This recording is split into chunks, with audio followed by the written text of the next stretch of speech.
hybrid hearing.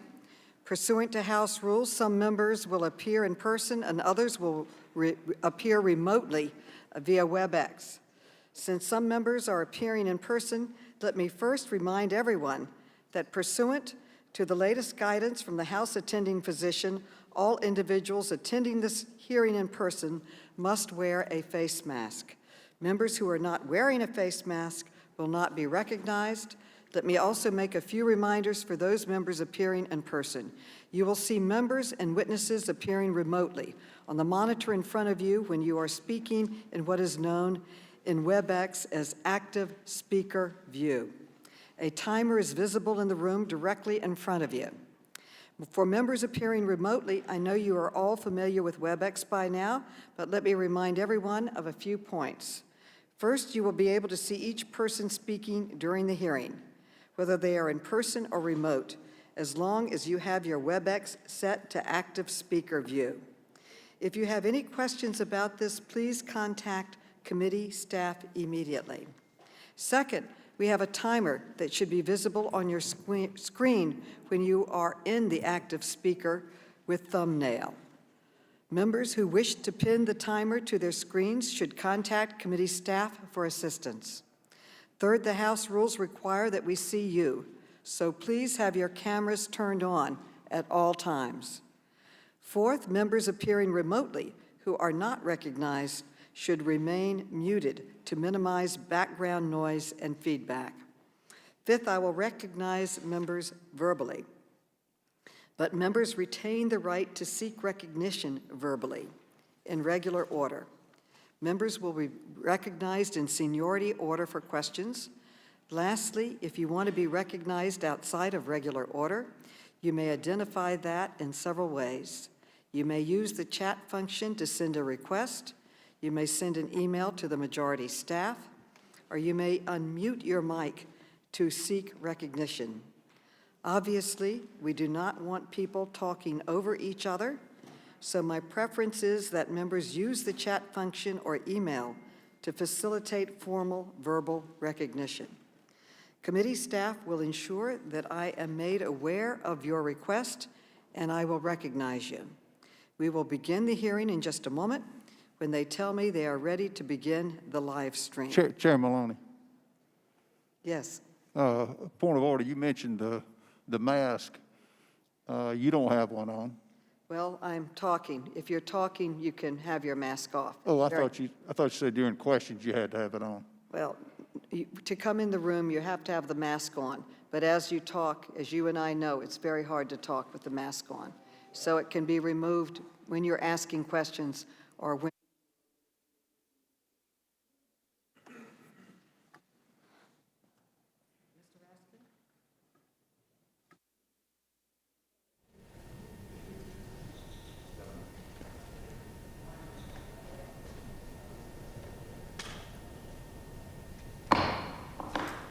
The committee will come to order. Without objection, the chair is authorized to declare a recess of the committee at any time. Without objection, the gentlewoman from North Carolina, Ms. Adams, as well as the gentleman from Illinois, Mr. Quigley, will be permitted to join the committee and be recognized for questioning the witnesses. In addition, the gentleman from North Carolina, Mr. Walker, will be recognized at the proper time to introduce his constituent.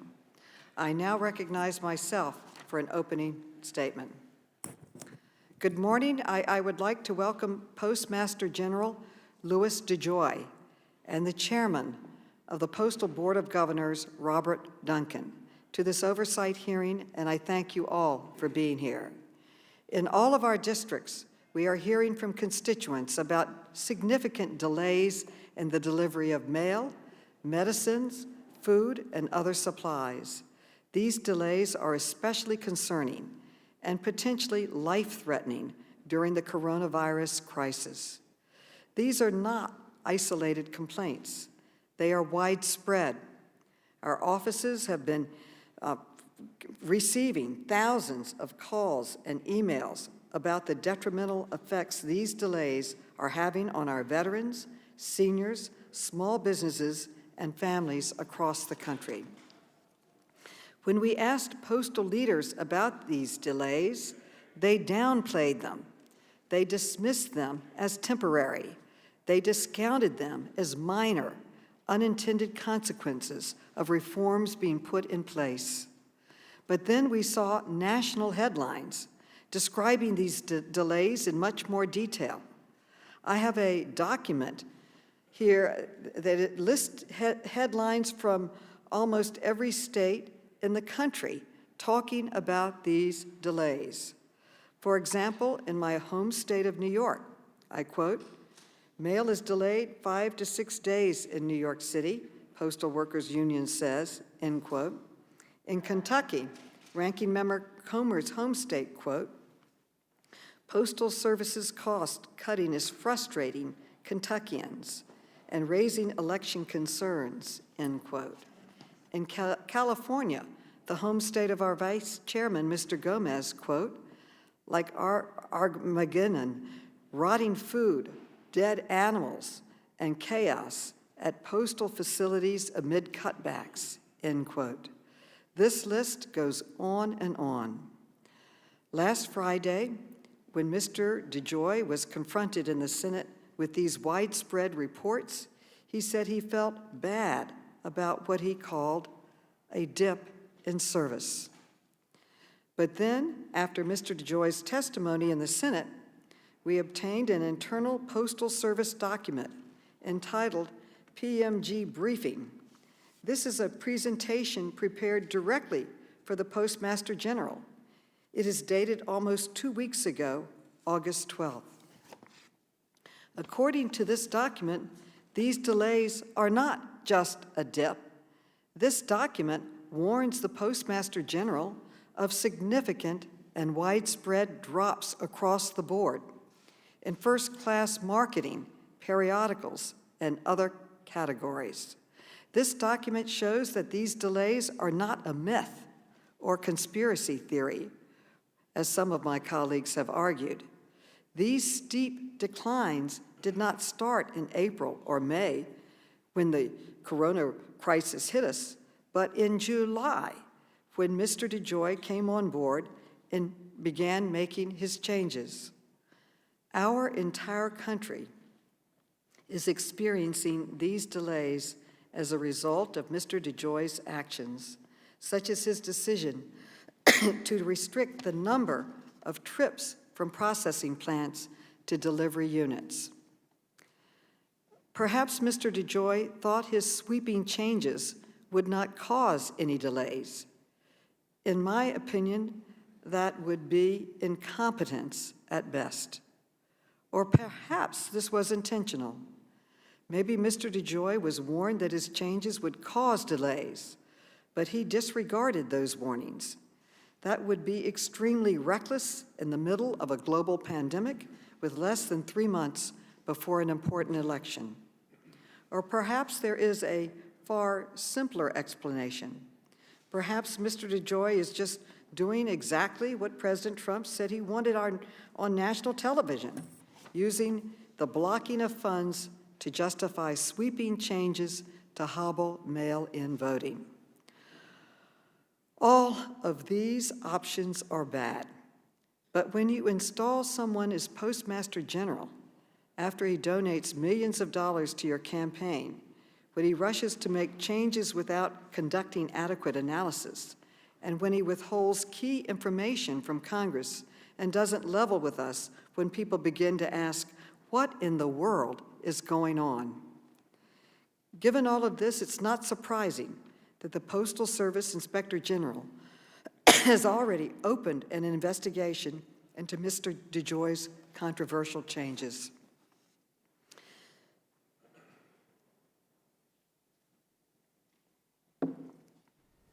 We will be asking Mr. DeJoy some hard questions today. We will also be asking Mr. Duncan, as chairman of the board, about his own role in choosing Mr. DeJoy as Postmaster General, about his own role in vetting Mr. DeJoy for conflicts of interest, including Mr. DeJoy's ownership of stock in major Postal Service competitors, and Mr. Duncan's own role in allowing these delays to happen under his watch. Whatever the cause of these massive delays, the American people want to go back to the way things were. They don't want these changes. They want them reversed. They don't want anyone messing with the post office, and they certainly don't want it politicized. They want to have confidence that their mail, their medicine, their ballots will be delivered on time. I look forward to hearing from our witnesses, and I now recognize the distinguished ranking member, Mr. Comer, for an opening statement. Well, thank you, Chairwoman Maloney. I appreciate you calling this hearing today on the United States Postal Service, even though it would have been nice to do so before we actually voted on the bill Saturday. We all agree that the Postal Service needs to be reformed to better serve the American people. We all want the Postal Service to be as efficient and effective as possible to ensure Americans receive their prescriptions on time, small businesses thrive, and mail-in ballots are delivered in a timely fashion. But meaningful reform is going to take bipartisanship, something we have seen very little of in the last few days. Democrats fabricated a baseless conspiracy theory about the Postal Service and hastily passed a bill Saturday before hearing from you, Mr. DeJoy. The bill had no prior committee action to vet the bill, no hearings, no markup. Because of this rushed process, the bill was significantly amended by the Democrats before it went to the Rules Committee. It then proceeded to the House floor under a process that prevented any amendments to the bill. There was no Republican input, not at any step in the process. Just this morning, we have learned that the U.S. Postal Service opposes the bill that you all passed Saturday. They read the bill and realized that it ties their hands and will make it harder and more expensive to deliver the mail. At least this legislation is consistent with the Obama-Biden years at the Postal Service. More delays, more financial losses. This chain of events show Democrats are not serious about meaningful reform. The President does not support the bill, the Postal Service does not support the bill, and the Senate will likely not take up the bill. This is a political stunt. During Saturday's debate, Chairwoman Maloney unveiled a 60-page PowerPoint deck she had just received overnight from an apparent whistleblower. Madam Chair, I don't need to remind you that your and Adam Schiff's record with whistleblowers is less than stellar. The deck is dated August 12th, proving it played no role in the creation of your bill, which was unveiled the day before. The deck contains delivery performance data updated since the U.S. Postal Service's third quarter report. It shows some delays in July and August. I'm very interested to hear from Mr. DeJoy today about what he has learned about the causes of these delays.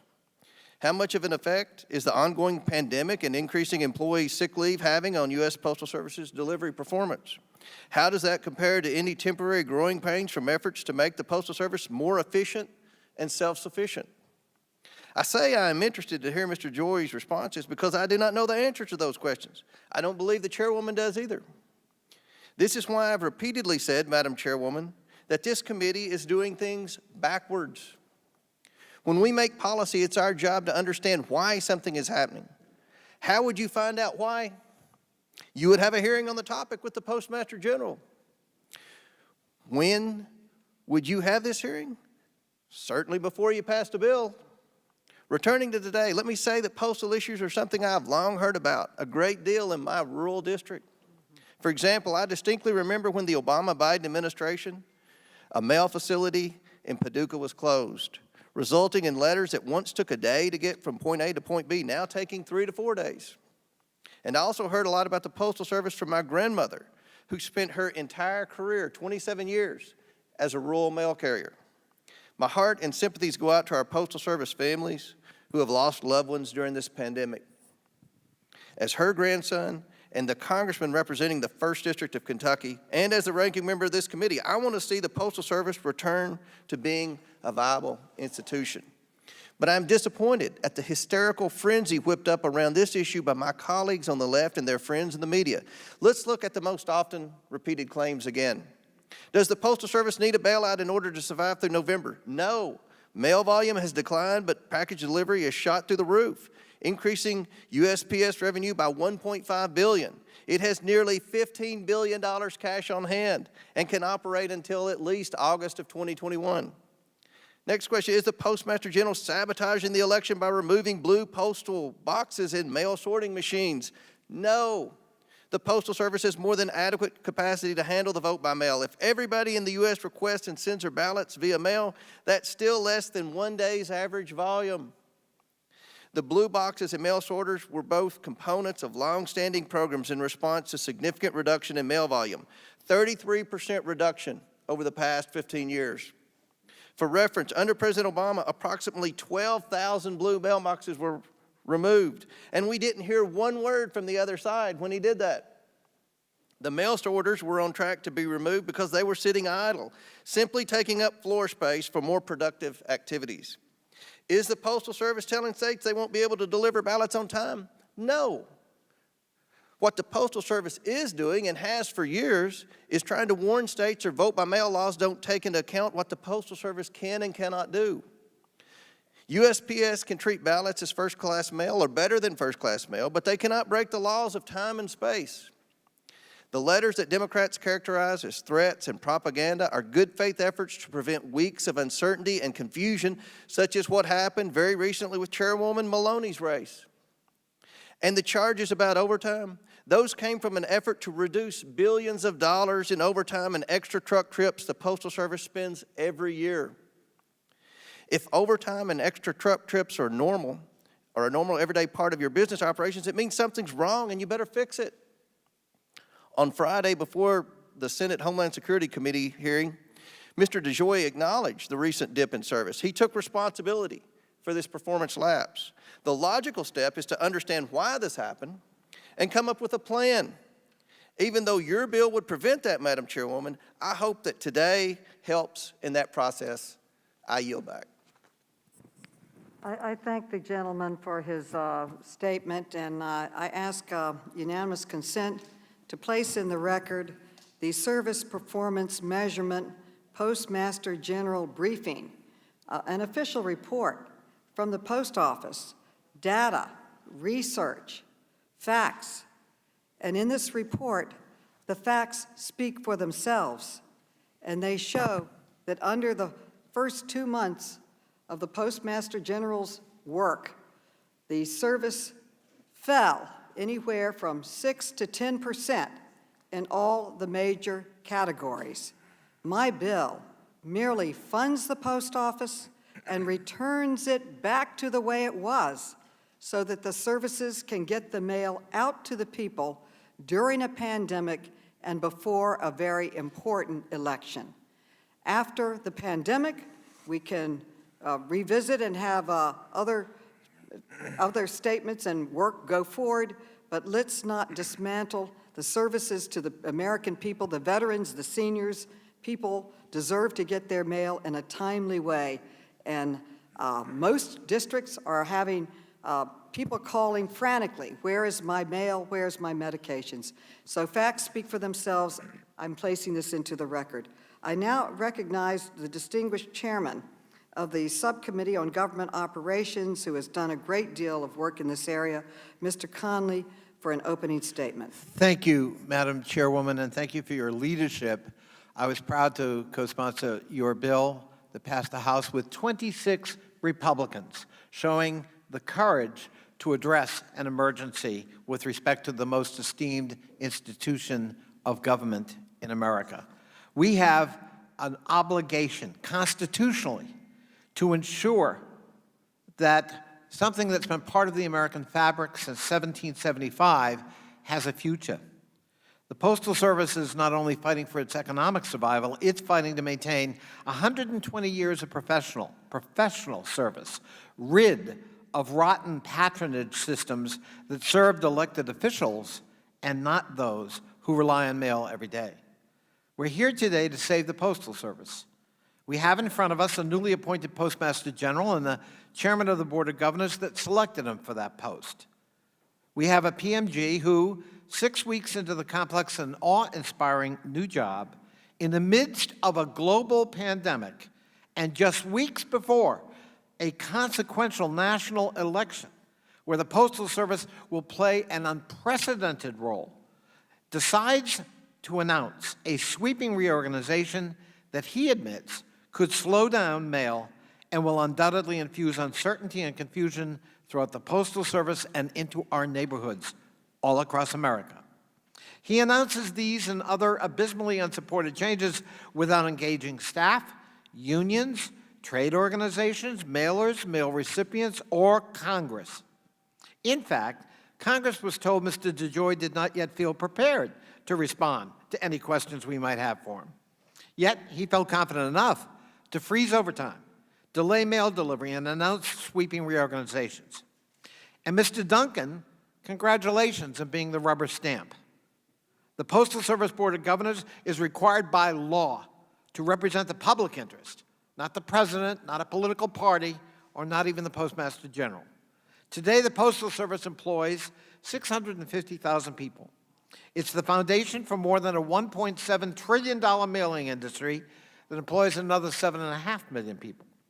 But at the turn of the last century, the U.S. Post Office was nothing more than 77,000 patronage positions rife with gross incompetence and often embezzlement of funds. It was rural America that used its political voice at that time to professionalize the post office. Instead of traveling miles to the closest general store to pick up mail from a sycophantic political hack, rural residents lobbied Congress en masse for rural free delivery, an innovation that brought mail delivery to even the most distant of homes and businesses. The massive grassroots lobby effort brought those with acumen and expertise into the post office and refocused political leaders on what they were elected to do: serve the people, not their political parties. As a nation, the people transformed the Postal Service, the post office, into the Postal Service. This history lesson resonates today. Yet another reckoning for this country and the Postal Service. Here again, the people of the nation have stood up loudly and consistently to condemn attempts to turn a crown jewel of our federal government, by far the most trusted agency among the hundreds that serve this nation, into a spoils systems honeypot. We cannot and must not let that happen. During this pandemic, the Postal Service is a lifeline to the delivery of life-saving prescription medications, medical equipment, food and pantry staples, stimulus checks to pay rent and utility bills, census forms, and even simply coupons to help struggling families stay out of poverty. What leader would think that even the possibility of slowing down mail in a time such as this is a good idea? What leader would take steps to freeze overtime for a workforce literally risking its life every day to deliver mail to the people of this nation? 40,000 postal workers have contracted COVID-19 or been quarantined because of it. 40,000. As the new PMG, Mr. DeJoy has recklessly cut hours and delayed delivery times in the pursuit of unsupported operational efficiencies. He's never once asked Congress for help, despite a team of members ready to provide financial and other support. The chairwoman and I, along with a collection of hundreds of members, have been fighting to provide the Postal Service with $75 billion in support, to pay overtime and hazard costs to the dedicated workforce, to invest in a modernized and green postal fleet that doesn't explode, to pay for information technology investments that can streamline communications from trucks and planes that are running late with important cross-county or international mail deliveries. Mr. DeJoy and Mr. Duncan have failed to work with Congress to get this enacted. Thus far, the passenger service airline industry has received $25 billion in revenue stabilization. The Postal Service, not a dime. On August 18th, the PMG announced he would put a hold on some of these sweeping operational changes. But his announcement did not commit to reversing the cuts to service and capacity already made. It did not include an agenda to support election mail that demonstrates a commitment to helping the Postal Service fulfill its historic role in the upcoming election. And lastly, the PMG is still not advocating for the additional funding for the Postal Service, despite the fact that the Republican-controlled, Trump-appointed Board of Governors unanimously called for that package. Not a Democratic idea, a Republican-dominated board unanimously recommending it. The recent operational and organizational changes Mr. DeJoy has made have resulted in delivery delays across the country, as the chairwoman just showed. And those aren't our data. That's yours, Mr. Postmaster General. These delays have real impacts on real lives with real consequences. Most devastatingly, they've damaged the Postal Service's credibility. In a very brief time, congratulations, Mr. DeJoy, an esteemed institution that now is in doubt in the American public's mind. I applaud my colleagues in the House for passing the Delivery for America Act bill because we need to act now. We need to reverse this. We need to reassure the American public that they will get their mail on time and that their ballots will get there on time and be counted. This is about the future of our democratic institutions. This is the future about the most important election in my lifetime. That's what's at stake today. I yield back. I thank the, Madam Chair, yes? I'd just like to make a point that you didn't notify our committee that Mr. Conley, as ranking or as chairman of the subcommittee, would be delivering open remarks. That's another example of this rushed process, but I would like to ask that our ranking member of Mr. Conley's subcommittee also be allowed to deliver opening remarks. Absolutely. The staff told me they reached out to you and your staff. It's general that the subcommittee that has the jurisdiction should speak on both sides. I have in my notes that Mr. Heiss will be, who is now the ranking member on the Subcommittee of Government Operations, will also be giving an opening statement. And I was told that they did reach out. In the future, I will personally call you myself. Thank you. And make sure it gets to you. I was told by staff, they talked to your staff, that they had reached out to you. If that did not get to you, then I apologize. I will personally call you every time, but it is usually the standard that we make an opening statement and the subcommittee with the jurisdiction makes an opening statement. I agree, and I appreciate the chairwoman doing that. That's, again, important why we need to be prepared and not rush things like we have this postal reform bill. Madam Chairwoman, Yes, Mr. Conley. if I can come to your defense, it has been your practice as chairwoman that when it is the jurisdiction of a subcommittee, you have always allowed the subcommittee chair and the ranking member to have opening statements. That's practice. It's not something you sprung on us today. And I can think of at least 4 examples. Mr. Raskin's one, Mr. Rauda's another, and their ranking members. So it's actually the practice of the committee under Chairwoman Maloney to do just that. And Madam Chair, if I may, I agree that it's practice. We just weren't notified, and it wasn't on the agenda item that we received. But we appreciate that, and Mr. Heiss, it's my understanding, is prepared to deliver an impromptu opening statement. Okay, first of all, I want to thank Mr. Conley for pointing that out, and also pointing out the double standard that businesses such as the airlines and others are receiving federal aid in the HEROES package, in the COVID relief package, but the vital services from our post office that so many people depend on, a lifeline to Americans across America, they deserve to be funded too. I now recognize this distinguished subcommittee chairman, Mr. Heiss, for Government Operations, for an opening statement, and you are recognized, Mr. Heiss. Thank you, Madam Chair. I appreciate that. And yes, we were not notified of this, but I'm happy to take a few moments. Again, here we are having a hearing after a vote. I think this is absolutely disgusting. Certainly, we have had many votes without bothering to have a hearing, but I don't ever recall having a vote to so-called fix something and then have the hearing afterwards. This is unprecedented, and again, to me, I believe is an example of political malpractice on the side of the Democrats. We are here to talk about the Postal Service, and Madam Chair, I'm glad you brought up the HEROES Act because in itself, in the HEROES Act, I believe is the unveiling of what the Democrats are really trying to do, and that is themselves to fraudulently influence the upcoming election. In the HEROES Act, is a requirement for universal mail-in ballots. In the HEROES Act is a requirement that states cannot be involved in requiring voter ID. And so we're going to have tens of millions of ballots sent out all across the country to many people who perhaps are deceased, to people who have moved, to people who knows who they are. And states are not going to be able to have any voter ID if the Democrats have their way. And then we're going to have the ballot harvesting take place. This is what's at stake. And I agree with Chairman Conley saying that this is the most important election. This is what is at stake.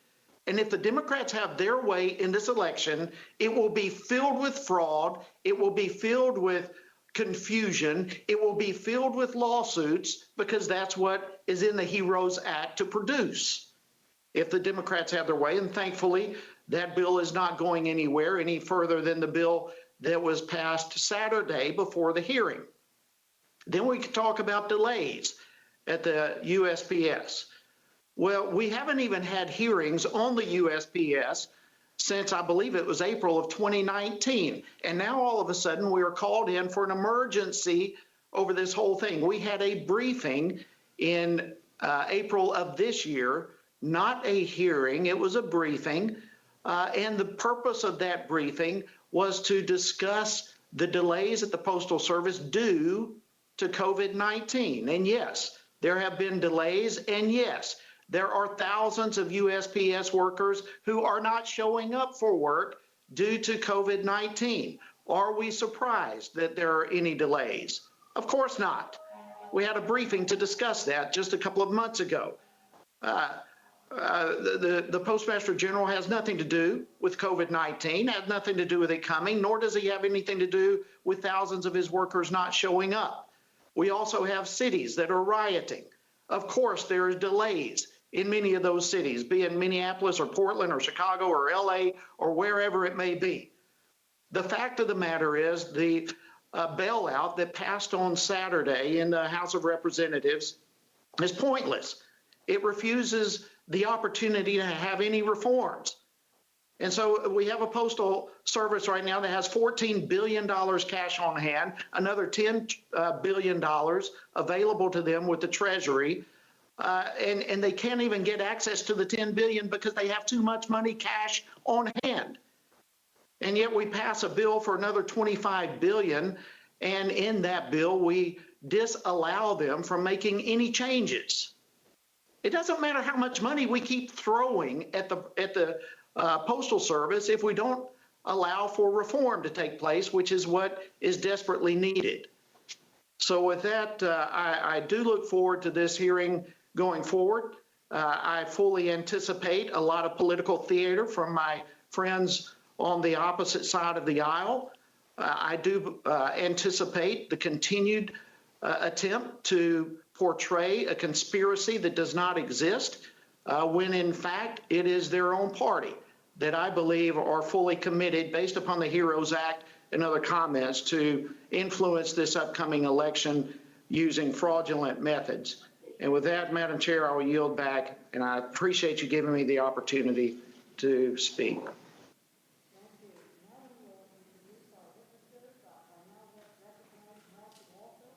I now recognize Mark Walker to introduce our first witness, who is a constituent of Congressman Walker's. Thank you, Madam Chair Maloney and Ranking Member Comer. It is my privilege to introduce Mr. Louis DeJoy, the Postmaster General of the United States. Mr. DeJoy has earned the respect of both charitable and business communities. Since its creation in 2005, the DeJoy Voss Family Foundation has positively impacted thousands of people. Duke University, the Cone Health Center for Children, police foundations, just to name a few. I was actually present when Mr. DeJoy was inducted into the Hall of Fame for the Triad's Junior Achievement Business Leaders, the world's largest organization educating K-12 students on financial literacy and entrepreneurship. Just this past week, I received in the mail the family contribution, the sponsorship of Family Services of the Piedmont, which serves 18,000 children and adults many of those battling domestic violence issues. Yet maybe the most impressive act by this family is the one established for students from Title I schools, the Scholars Program at Elon University. You see, I've had the opportunity to meet some of these students who come from some of our most impoverished areas. It's not something Louis flaunts, it's just something he does. Throughout his professional career, Louis DeJoy has garnered a reputation as a genius in the logistical innovation and supply chain field. As the CEO of New Breed Logistics, he took a broken trucking company from New York to North Carolina and transformed it into a prominent U.S. provider in contract logistics, creating close to 9,000 jobs. Maybe that's why he was unanimously appointed to the position by the USPS Bipartisan Board of Governors. Mr. DeJoy has been on the job about 2 months, but he's being blamed for implementing reforms Congress has passed. For example, back in 2006, it wasn't Mr. DeJoy who passed the Postal Accountability and Enhancement Act. It was actually Congress. The leading sponsor on this bill, well, he's the one with the biggest picture in the room, former chair of this committee, Henry Waxman. Today, Mr. DeJoy will be viciously attacked with prepackaged questions and false accusations. One member even suggesting impeachment. That's original. How sad is it when the cancel culture has reached the halls of Congress? The man sitting before this committee today is not who the Democrats have villainized him to be. He's here today because he supported President Trump. And with this Congress, that makes you a target. Over the past month, the DeJoys have endured protests outside his home with hundreds of people blocking streets and frightening their neighbors. Sadly, in this day and age, an industry leader with a passion for service can be persecuted in the court of public opinion for his apparent political affiliation. As the circus unfolds today, remember that Louis DeJoy is a community-minded philanthropist, an industry-leading businessman, and most importantly, a man with a good heart doing his best to serve his country. Mr. DeJoy, I want to commend you for being here today. Many of your accusers didn't extend the same courtesy, but unlike the senator from Delaware, let's hope they at least know how to mute themselves. Thank you, Madam Chair. I yield back. Thank you. Our second witness is Robert Duncan, who is the chairman of the Postal Service's Board of Governors. He was appointed to the Board of Governors by President Donald Trump in August of 2018, and his term expires in December of 2025. Please stand and raise your right hands. Do you swear or affirm that the testimony you are about to give is the truth, the whole truth, and nothing but the truth? So help you God. Let the record show that the witnesses affirmed this in the affirmative. Without objection, your written statements will be part of the record. With that, Mr. DeJoy, you are now recognized for your testimony.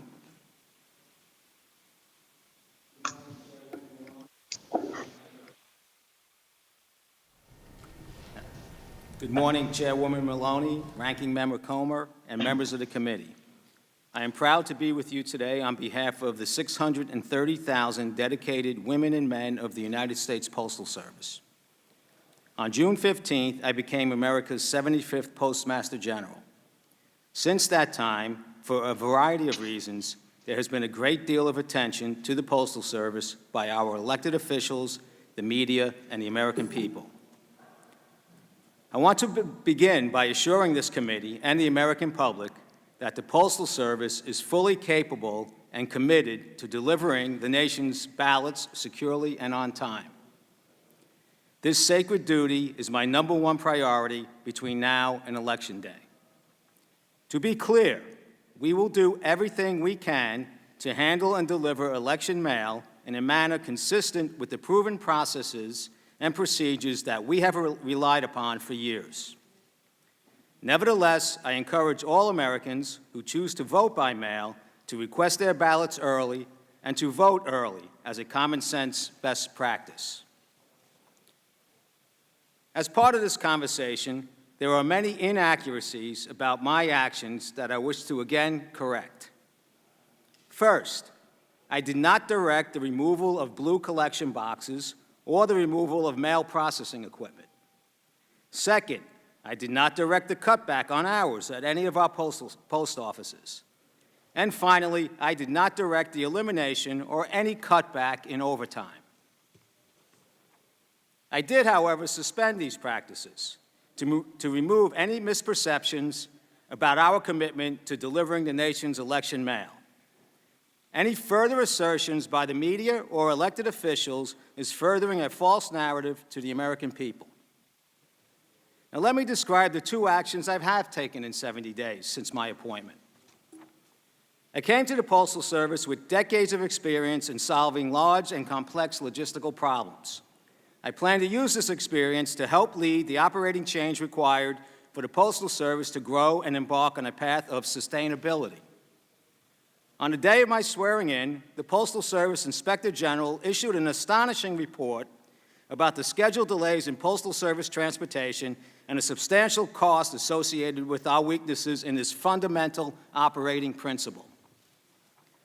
Upon review, I directed the Postal Service operations team to develop and execute on a plan to improve our adherence to the transportation schedule of our over 40,000 trips a day. We have accomplished this goal, as our on-time departures are approaching 98% and wasteful extra trips are down by over 70%. While we have had temporary service decline, which should not have happened, we are fixing this.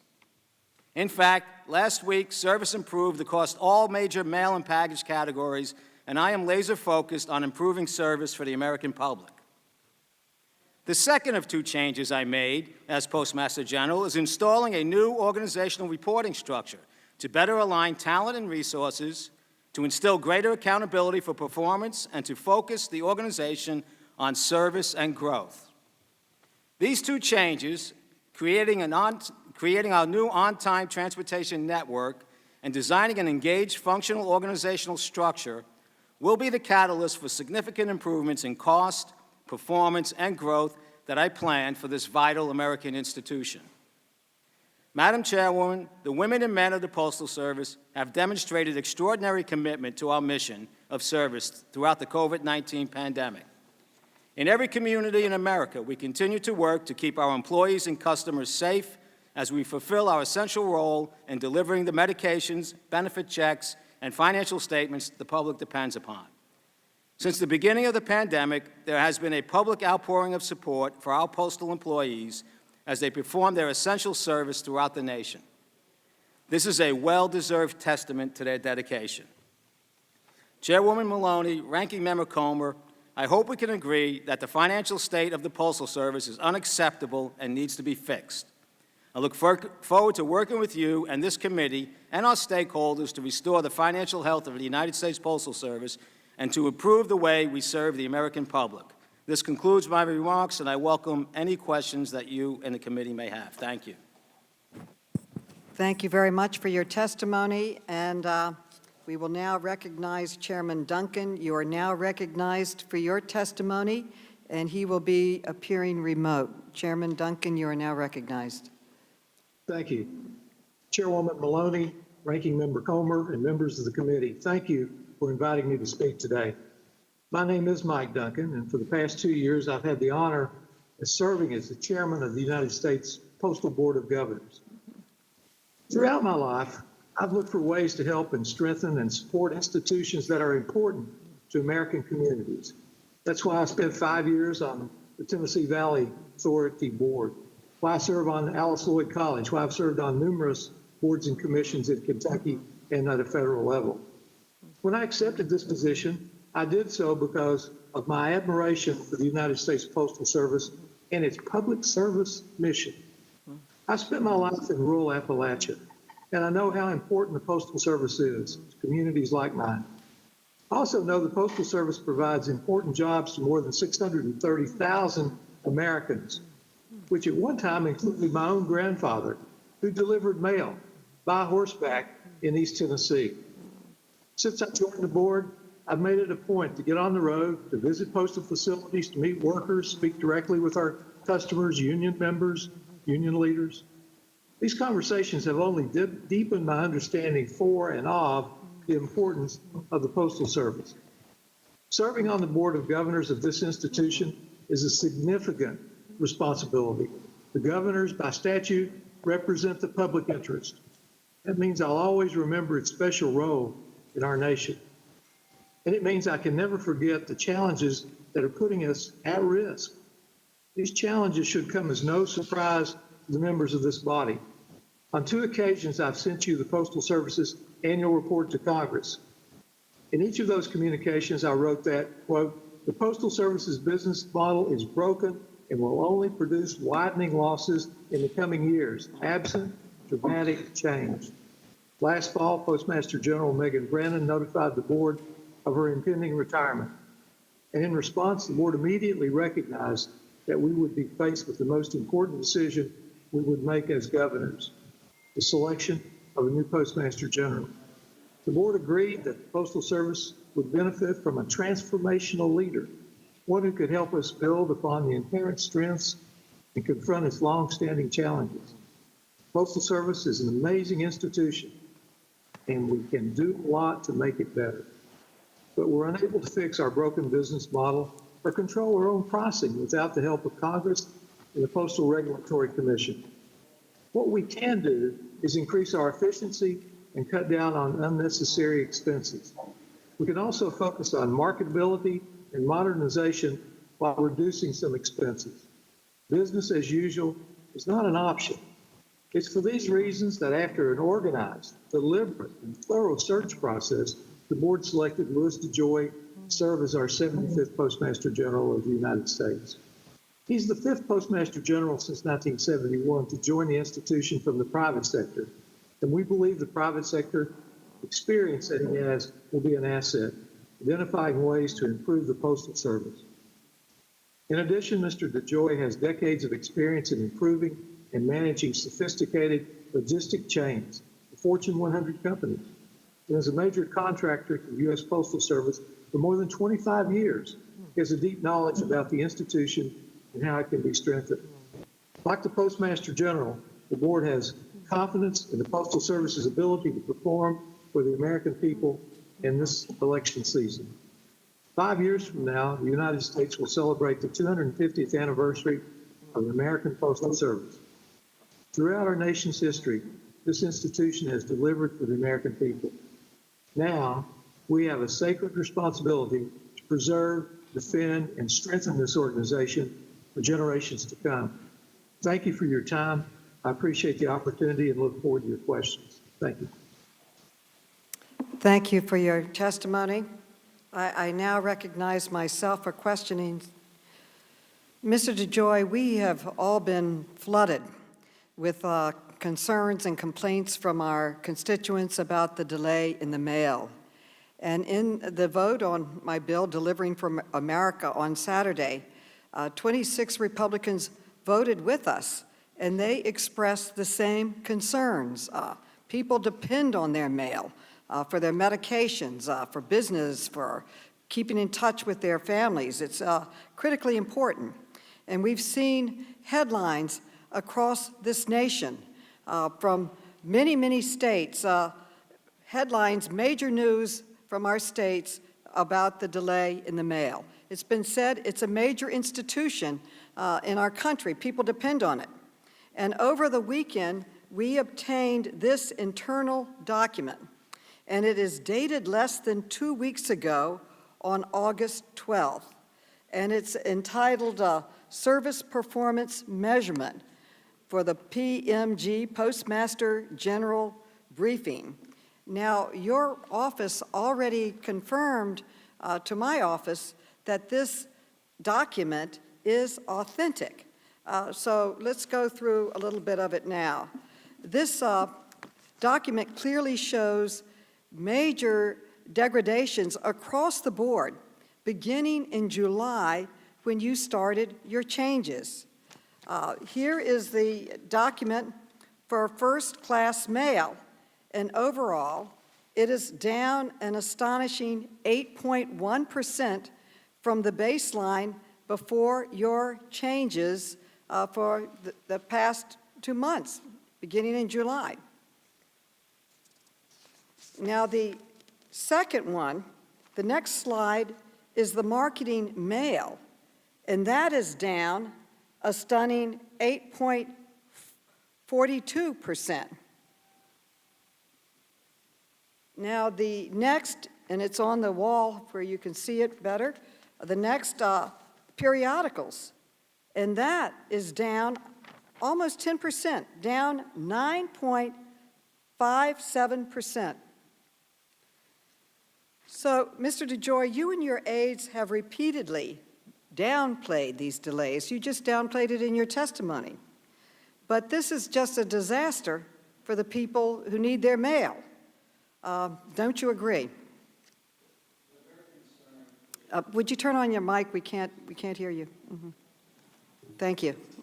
We are very concerned with the deterioration in service and are working very diligently. In fact, we're seeing a big recovery this week, and in fact, that report, oddly, I requested that report be put together. Oddly enough, we didn't have measurement briefings at an executive level like this before my arrival, where the whole executive team was involved in looking at what the underlying circumstances were, and we're focused on fixing it. We're starting to see a nice recovery, and we will have it back to, my goal is to get it, to a higher level. We were not meeting metrics before.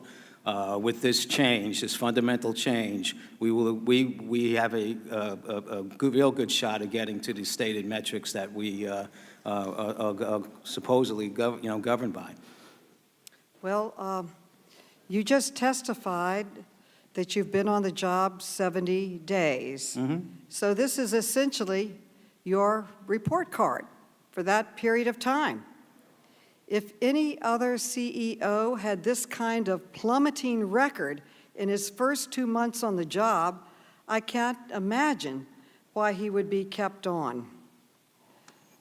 That's an unfair accusation. May I continue? When you testified on Friday, senators asked you over and over about the status of these delays.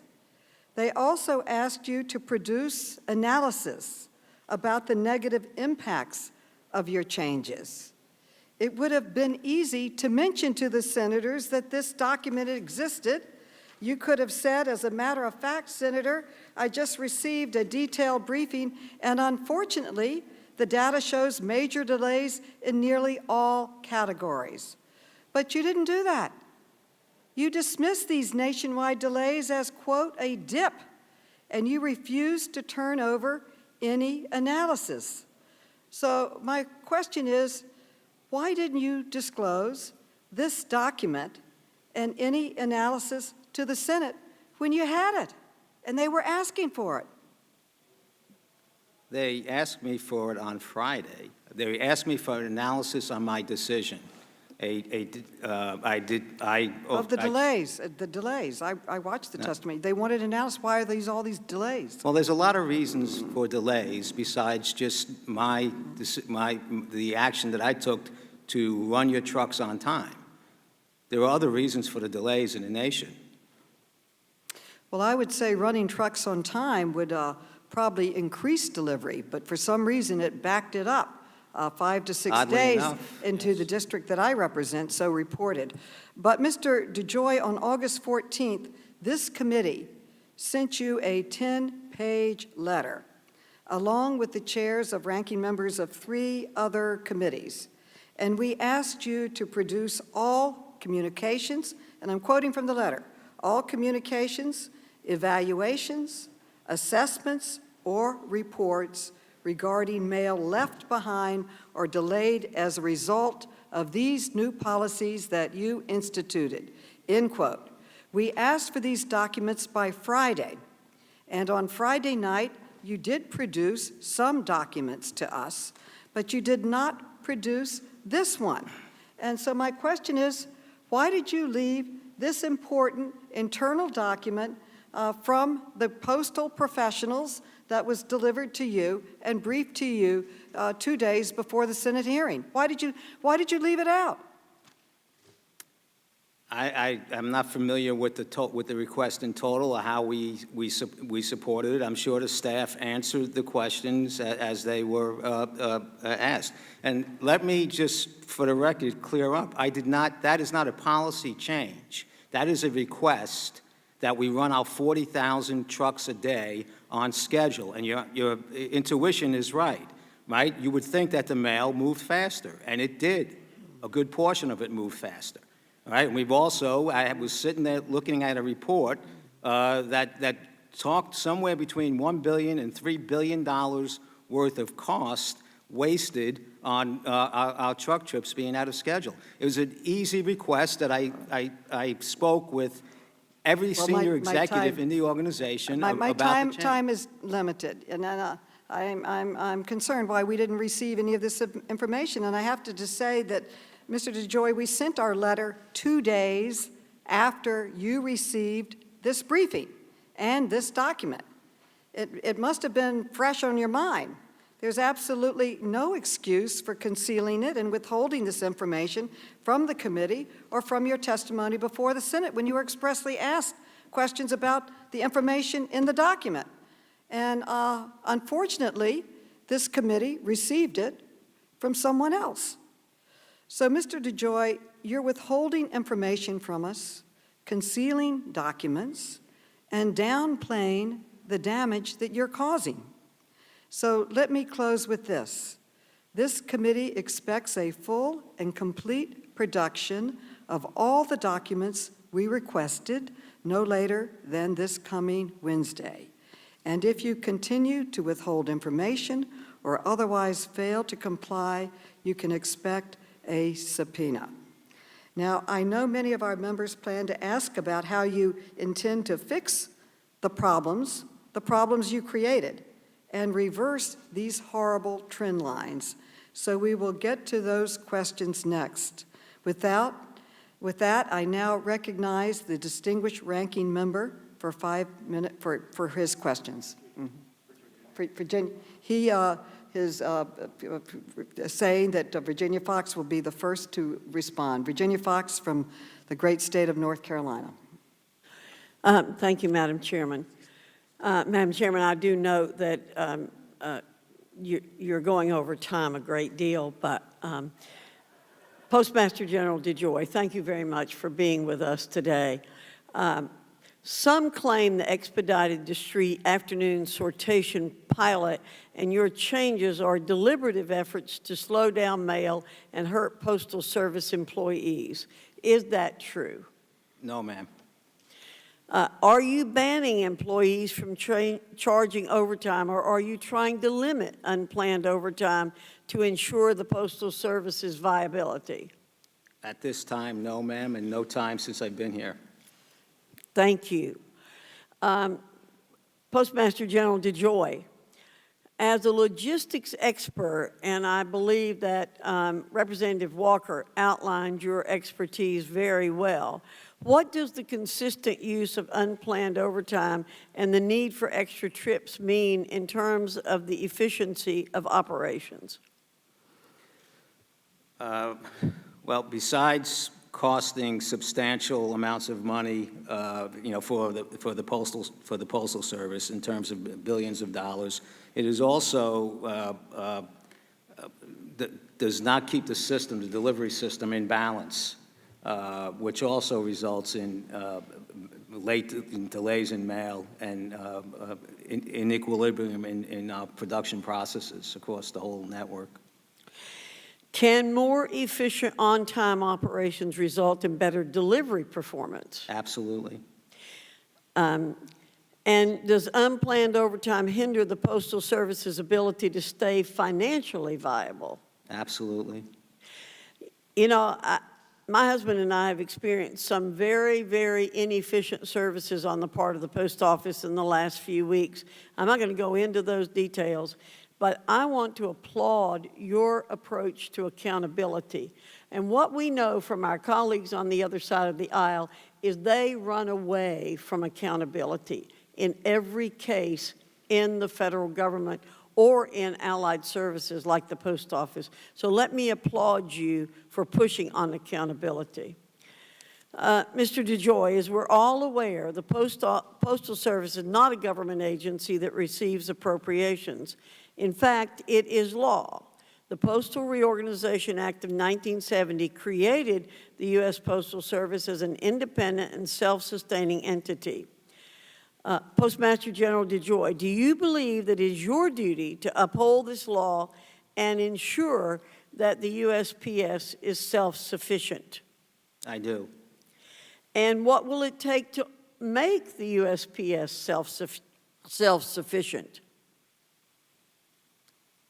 Legislation with regard to our healthcare Medicaid integration and our pension reform, flexibility from the PRC. At least we get a decision from them. We're in the 14th year of a 10-year analysis. The Postal Service itself, there's a library of OIG reports identifying flawed practices and billions and billions and billions of dollars of cost, waste that this committee, nobody seems to pay attention to. And then the Postal Service, our management team itself, delivering, helping fix ourselves, both in terms of service and cost. And we have a plan now to do that. And part of it includes running our trucks on time. And these OIG reports have come from Democrat presidents and Republican administrations both. Is that correct? Yes, ma'am. Thank you. If you have no operational flexibility, can you possibly make the Postal Service self-sufficient? I think we have a very, very good shot. We have some new revenue ideas for the Postal Service also. We have it, we're beginning to finalize the plan. I need to brief the board. But I'm very, very excited about the management team under our new organizational structure. I'm excited about the dedication of the 650,000 men and women. And I think we can embark upon, with a little help from this Congress, we're about to embark upon some significant, exciting future for the Postal Service. I believe in the 6-day delivery. I think the carrier is, with the carriers, our postal carriers' relationship with the American people is what is the most important ingredient in giving us the approval rating that we have. And we have plans to really enhance that relationship and to help our growth. Well, again, I want to thank you for bringing your expertise to become the Postmaster General of the United States. You have the exact background that we need and the commitment that we need to make the post office work the way Americans want it to work. Thank you, Madam Chairman and Ranking Member. I yield back. Thank you. I now recognize Congresswoman Norton. Congresswoman Norton by WebEx.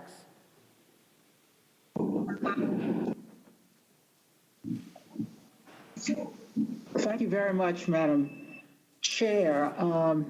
This hearing is very necessary to clarify matters that were left open when we took the vote already on this bill. Mr. DeJoy, in your testimony, you suggested that the coronavirus was having, and here I'm quoting, was a significant issue in employee availability in many, many parts of the country.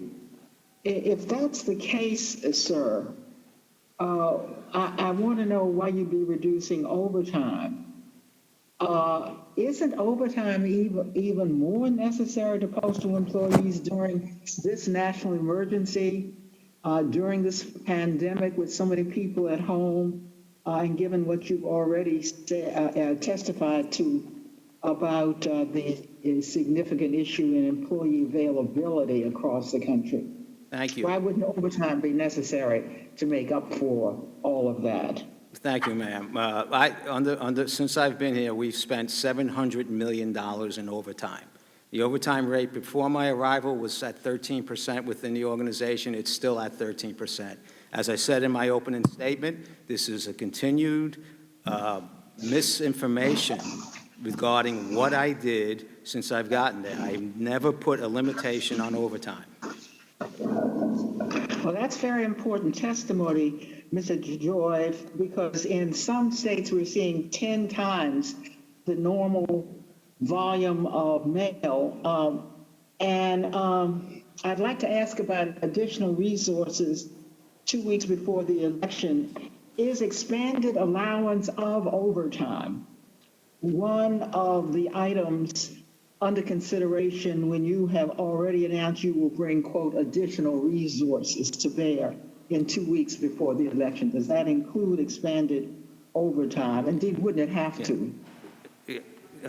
Yes, ma'am, it does. We will, the 650,000 men and women of the Postal Service are very committed to having a successful election in our role in the election. Overtime, extra truck trips, postal inspection checks, rounds in each postal processing facility. That's very important.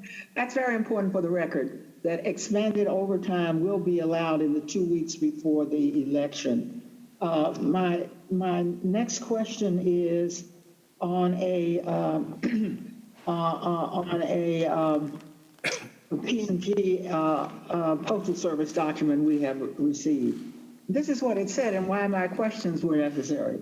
I'm quoting now the document entitled PMG Expectations and Plan. Overtime will be eliminated. There you see it before you. Again, we are paying too much for overtime, and it is not cost effective, and soon will be taken off the table. More to come on this. We asked your general counsel, and he claimed that that came from a mid-level manager and should not be treated as an official statement of postal office policy. So I ask you, would a postal manager send this document without some kind of word from you or from the top of the agency? Can you explain who this was and give us the name of the manager? Thank you. I have purposely not tried to find out who that was, but there are many ways that people interpret. You have tried not to find out who that was? That's right. I don't know. That was not a directive from me. That there's 50,000 managers within the organization. This is one of the reasons I changed the organization quickly after the rollout of the truck schedule. There was very confusing. Are you looking for whoever it was who jumped ahead of you in issuing that to all your to all your employees? Absolutely. I wish you would give that name when you find it to the chair as well. In a statement on August 18th, you stated overtime will continue to be approved as needed. I wanted to understand as needed what that means. Can postal managers and employees continue approving and using overtime as they did before your tenure began, or are there any changes since you took office? Same as from prior to me being here. Have you issued any internal guidance to that effect, and would you provide it to us, please? I'm sorry, I didn't hear the question. I asked, have you issued any internal guidance to that effect, that the employees can continue to approve and use overtime? I never issued a guidance against that effect, but everybody, the organization. Are you intending to issue any guidance to the effect? Yes, I've told the executive team, the operations team, they know there is no different process, Madam Chair, than prior to my arrival. Okay, the gentlewoman's time is completed. Madam Chair, can I just ask that he provide you any written guidance on overtime? Okay. To the committee. I make that request on behalf of the committee. I now recognize Mr. Gosar, Congressman Gosar. Yeah, can you hear me and see me? Yes, we can. Okay, thank you. We can Mr. hear you, DeJoy, but we don't thank see you. you. There you are. Okay. Mr. DeJoy, thank you very much for coming today. And I want to clear up some obvious political disinformation that the majority is actually putting out. And then I also want to say thank you very much for acknowledgement of the dip in services, but we'll get to that in a few minutes. On Saturday on the House floor, my colleague said the post office is on the verge of collapse. But that's not true. You have over $10 billion cash on hand and access to a $10 billion line of credit, which makes you fiscally viable through August of 2021. Is that true, Mr. DeJoy? Yes, but I would say that only in Washington, D.C. would that be a good position to be in when I have $135 billion in liabilities, a $2.5 billion a month, a week, biweekly payroll, and a whole bunch of others. But yes, we can get through the election, and with the loan, should we take it? I don't know how we would pay it back, but should we take it? We should be fine for through mid-21. So now, isn't it true that you're actually generating more revenue at this time of the year than you also did last year, and you're processing more, successfully processed an uptick in the mass mail government items such as the stimulus checks and the census questionnaire ballots? Is that true?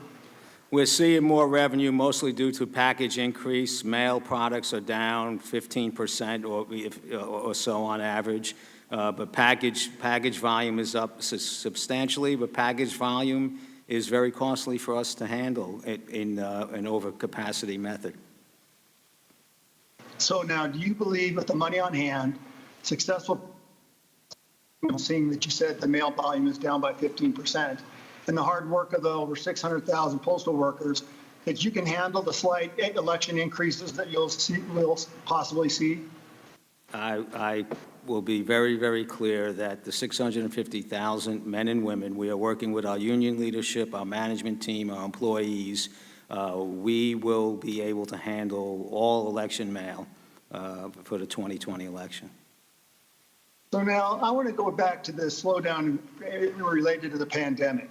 I want to highlight that this week the president of the Phoenix Postal Workers Union stated that it was suffering from these pandemic workforce strains, that no processing machines have been removed during your tenure, and that the United States Postal Service processed over 700,000 ballots in our recent primary election. Let me ask you a question, Mr. DeJoy. Have you had slowdowns or impediments like in Seattle and Portland and New York City and Chicago because of the rioting and the anarchy that's going on? Well, sir, I mean, any kind of rioting does produce delays with any type of public service, so I don't have a specific measurement on that. But I will say this, that as the coronavirus cases throughout the country have expanded, it has had an impact on our employee availability. And in the urban areas that are hot spots, the averages don't play out what the real picture is like in areas like Philadelphia, where employee availability is significantly below our normal run rates and what it has been in the pandemic. We actually started to peak in terms of employee availability issues in the July timeframe. Now, I want to go back to, you paused any policy changes to the Postal Service, such as the elimination of overtime, prohibiting extra trips, hiring freezes, and removing sorting machines. Is that true? The extra trips, and they weren't prohibited. It's true on everything else but the extra trips. My direction was we need to work on getting our trucks on schedule and mitigating our extra trips. We still run 700-800 extra trips a day, and we still have thousands of truck trips that run late. So it wasn't a flat directive. It was work to our plan. That was my directive. And come up with a plan to work through our plan. So the management team put the plan together and executed on the plan. But everything else I had nothing to do with. There was a long-standing plan on collection boxes and sorting machines and postal hours. That was that was ongoing, really, in the areas that were taking care of that. So another quick question. Is the Pony Express still available today? I've been here 70 days, sir. I'm searching for the good. I haven't seen that yet, though, so I think it's gone. I wonder, technology has its changes, and any transfer new ideas. It always goes smoothly, doesn't it, Mr. DeJoy? I'm sorry? A transition where you're trying to make changes always goes smoothly, doesn't it? Uh, The gentleman's it- time has expired, but you may answer his question. Transitions don't always go smoothly. We should have a recovery process. Our recovery process is taking too long. This should have been resolved in a few days, and it's not. So the impact, there's a lot of reasons there are a lot of things that are impacting our service. This is one of them on the front end, and we should have cleared it up quicker, and I think we have the focus on it now, and it'll recover quite rapidly going forward. Thank you. Thank you. The chair Yeah, now DC doesn't recognizes change. Mr. Clay. Congressman Clay. Thank you for conducting this hearing. Thank you, Madam Chair, for conducting this hearing. Okay. Mr. DeJoy, one of the most damaging results of your actions is the reports we have heard over and over again from people and families across the country who are not getting their mail-in medications on time, and it's heartbreaking. The Postal Service delivers hundreds of millions of prescription drug shipments each year. That is millions of shipments per day, 6 days a week, of vital medicines delivered across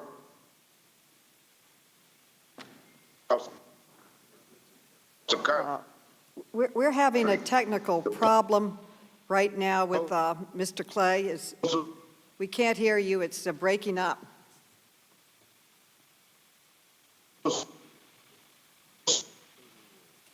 Should we go to someone else and come back? Okay. Mr. Clay, we're gonna try to correct there's a problem. We can't hear This is you. literally a lifeline. We're gonna hold your testimony. Vulnerable populations. Should we go for it or not? Okay. This problem has gotten aggravated during the coronavirus crisis because mail order. Madam Chair, for the sake of time, let's Okay. Mr. Move Clay, on. we're going to hold up on you and go to Mr. Lynch and then go to a Republican and come back to you. We have technical difficulties. Mr. Lynch, Congressman Lynch, you are now recognized. Thank you, Madam Chair. Thank you. Thank you, Mr. DeJoy, for attending. Mr. DeJoy, you've been the Postmaster General of the United States for a couple of months right now? 70 days. 70 days, okay. So I've been a member of this committee for about 20 years, and since my mom and two of my sisters, a bunch of my aunts, cousins, my in-laws, all worked at the post office. Some of them are retired, some of them are still there. As a member of Congress, you might say I've been compelled to take a keen interest on matters affecting the Postal Service. I'm also a former president of the Ironworkers Union in Boston, so you can get a sense of my perspective. It's a blue-collar, common sense, get your work done sort of perspective. So Mr. DeJoy, as the Postmaster for the United States of America for the last 70 days, did you know that the Postal Service has never allowed itself to be in the situation that it's in today? Throughout the Postal Service history, there's been a tradition of reliable delivery from the very beginning, Article 1, Section 8, Clause 7 of the United States Constitution. Going back to Ben Franklin, our first Postmaster General, the Pony Express has been mentioned before. I was actually watching a Ken Burns special last week, and he had these heart-wrenching letters that were back and forth from soldiers during the Civil War. So even at a moment when the country was at war with itself, the mail was delivered. During the First World War and the Spanish flu influenza of 1918, through the Great Depression, millions of people out of work, 1,000 bank failures, the mail was delivered on time. Even during the Second World War, with the threat of Nazi U-boats, international mail was delivered on time. Just so happens I was elected on 9/11, the day of the terrorist attacks on our nation, a god-awful day. Some people forget, in the days after 9/11, we had direct anthrax attacks on the United States Postal Service. We lost 2 brave postal workers, Joseph Cursine and Tom Morris, down at the Brentwood facility here in D.C., from anthrax inhalation. But for the good of the country, the postal unions continue to send their members into the post office to do their job to keep the country running. So two weeks ago, after you'd been postmaster for just a few weeks, that all changed. In the middle of a pandemic that has killed 170,000 Americans, and on the eve of a national election, at a time when the CDC is advising people not to gather, limit outside contact, the Postal Service started removing 671 high-speed mail sorting machines across the country. You stopped the APWU from sorting the mail, and you stopped the national letter carriers and mail handlers from working overtime to deliver the mail. And for the first time in 240 years in our history of the United States Postal Service, you sent out a letter, embarrassingly, in July to 46 states that said the post office can't guarantee that we can deliver the mail in time for the elections in November. And we have reports from across the country, as you acknowledge, service has been delayed and the mail is piling up. You have ended a once proud tradition. Now, as a member of the Oversight Committee, we are the chief investigative committee in the Congress. We conduct oversight on every matter that impacts the American people, foreign and domestic. There are members on this committee who have been to Iraq and Afghanistan a couple dozen times. They've been to Yemen, Somalia, Gaza, you name it.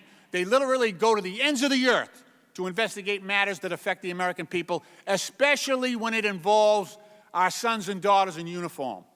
In this moment, it is our postal workers who happen to be our men and women in uniforms. They are on the front lines of this pandemic. Throughout this pandemic, they've risked their own health and safety to deliver, or tried to deliver, mail, medicines, and mail-in ballots to every American home and business 6 days a week. As a member of this August committee, I'm supposed to ask you a question. In my heart, I'm tempted to ask, after 240 years of patriotic service delivering the mail, how can one person screw this up in just a few weeks? Now, I understand you bring private sector expertise. I guess we couldn't find a government worker who could screw it up this fast. It would take them a while.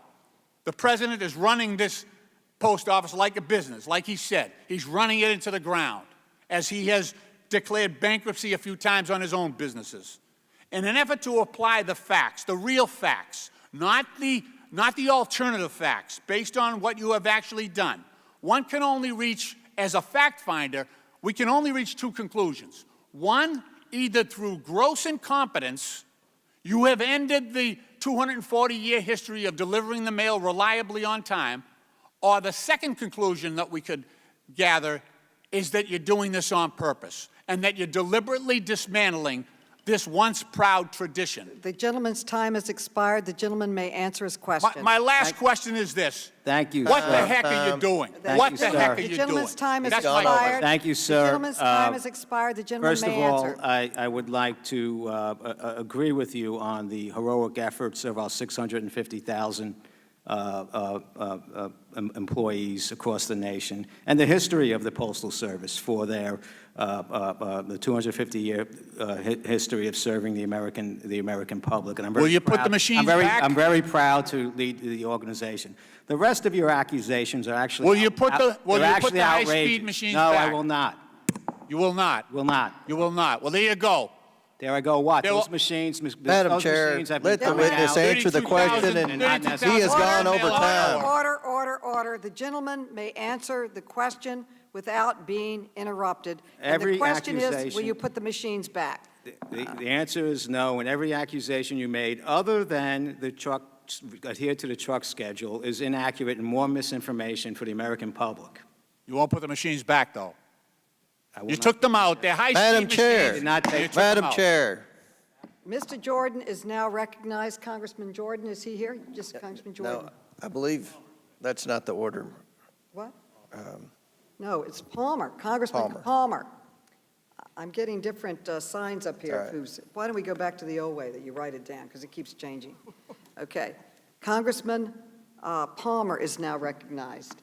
I thank the chairman And I just want to point out a Washington Post article from August 26, 2015, almost 5 years to the day, that there was a decline in first-class letter delivery of 18 to 44%, and a 38% decline in the performance over the same time in 2014. This was during the Obama-Biden administration. The United States Postal Office in 2012 started closing dozens of mail sorting facilities. From January to June of 2015, there were 494 million pieces of mail that did not arrive on time, a 48% increase in delayed mail delivery, and I'm sure that that was intended to impact the 2012 election, yet this committee didn't see fit to look into that. Mr. DeJoy, these will be yes and no for the most part. Is there any way the post offices can know whether or not ballots that they are delivering to households or to eligible voters? Is there any way for the post office to know that?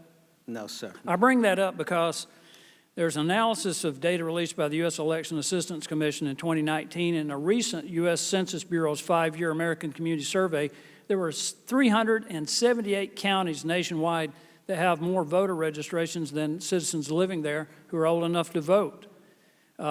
These are counties where the registration exceeds 100%. In Iowa, there are at least 18,658 extra voters.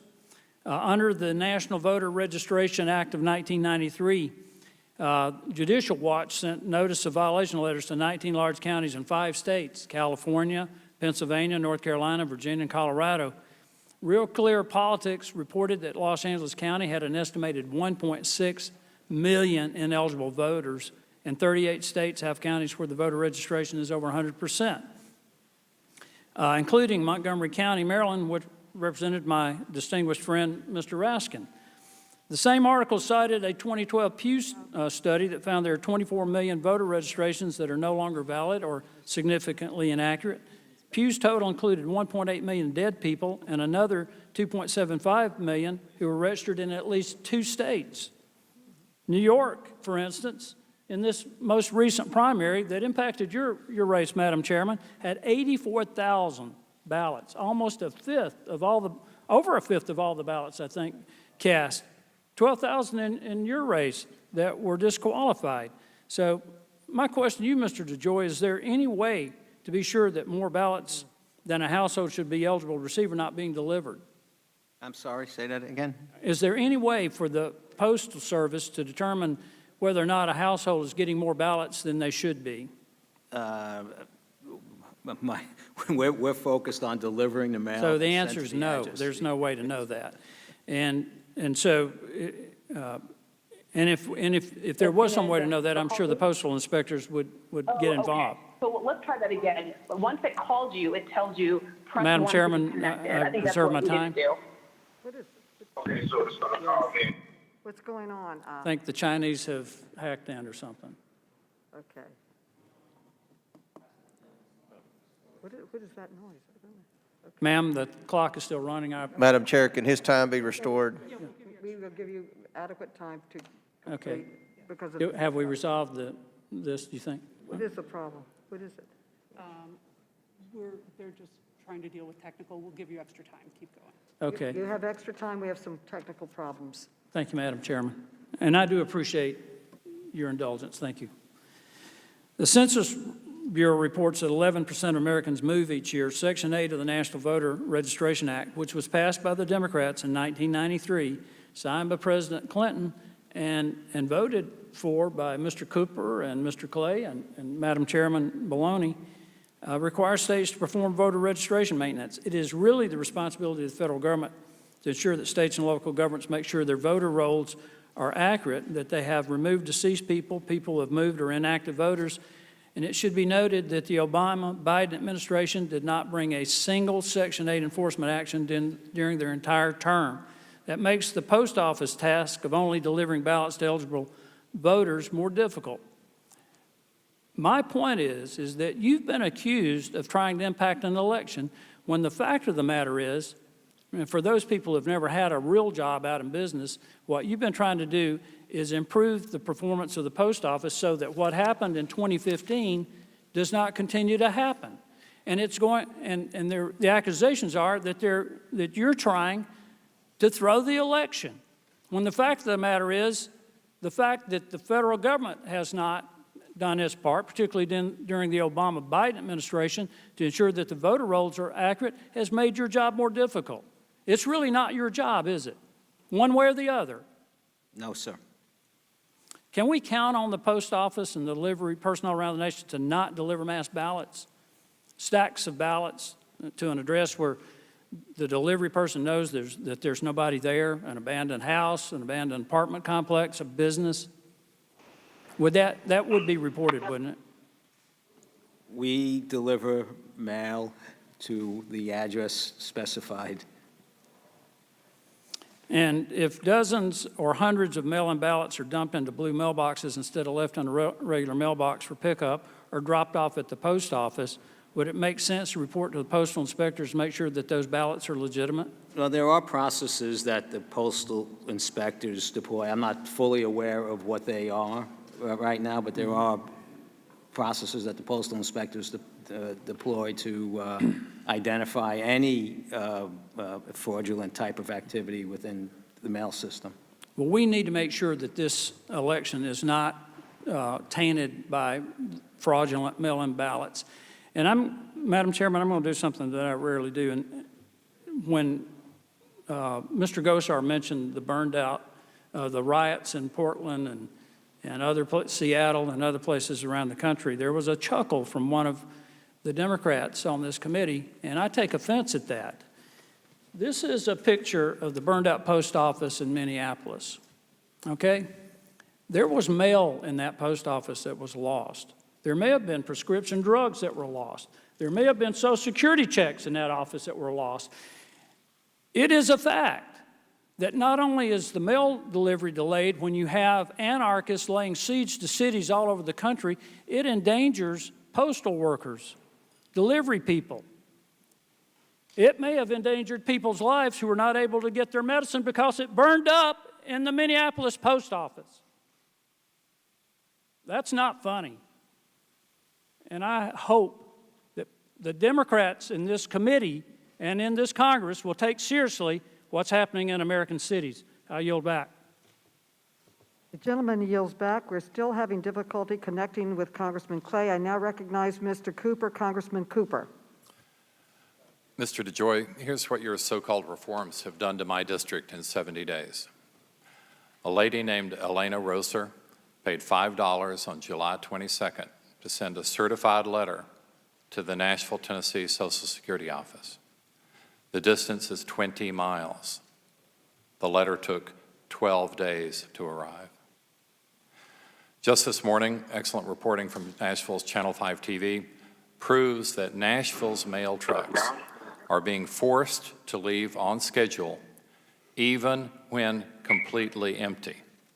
Imagine it, 53-foot trucks forced to travel hundreds of miles completely empty due to your so-called reforms.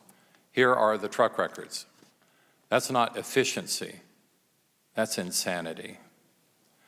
For anyone thinking of voting absentee, the effect of your policies is to unilaterally move up Election Day from November 3rd to something like October 27th. And if you force more empty trucks on the highway, you will be able to single-handedly move up Election Day even earlier. According to NPR, already 550,000 primary ballots, absentee ballots, were rejected in just 30 states. And one of the main reasons was late delivery. How dare you disenfranchise so many voters when you told the Senate committee just last week that you had a sacred duty to protect election mail? You know that it's a felony for a Postal Service officer or employee to delay delivery of mail. A postal employee can be fined or imprisoned for up to 5 years for delaying the mail, but somehow you can delay all the mail and get away with it? They can be prosecuted, but you can't, even if your actions are 1,000,000 times worse? Mr. DeJoy, do you have a duty to obey U.S. law like every other American? I do, sir. Well, previous Postmasters General have been punished for much smaller conflicts of interest than yours. In 1997, the 70th Postmaster General, Marvin Runyon from Tennessee, had to pay $27,000 because of a $350,000 conflict of interest.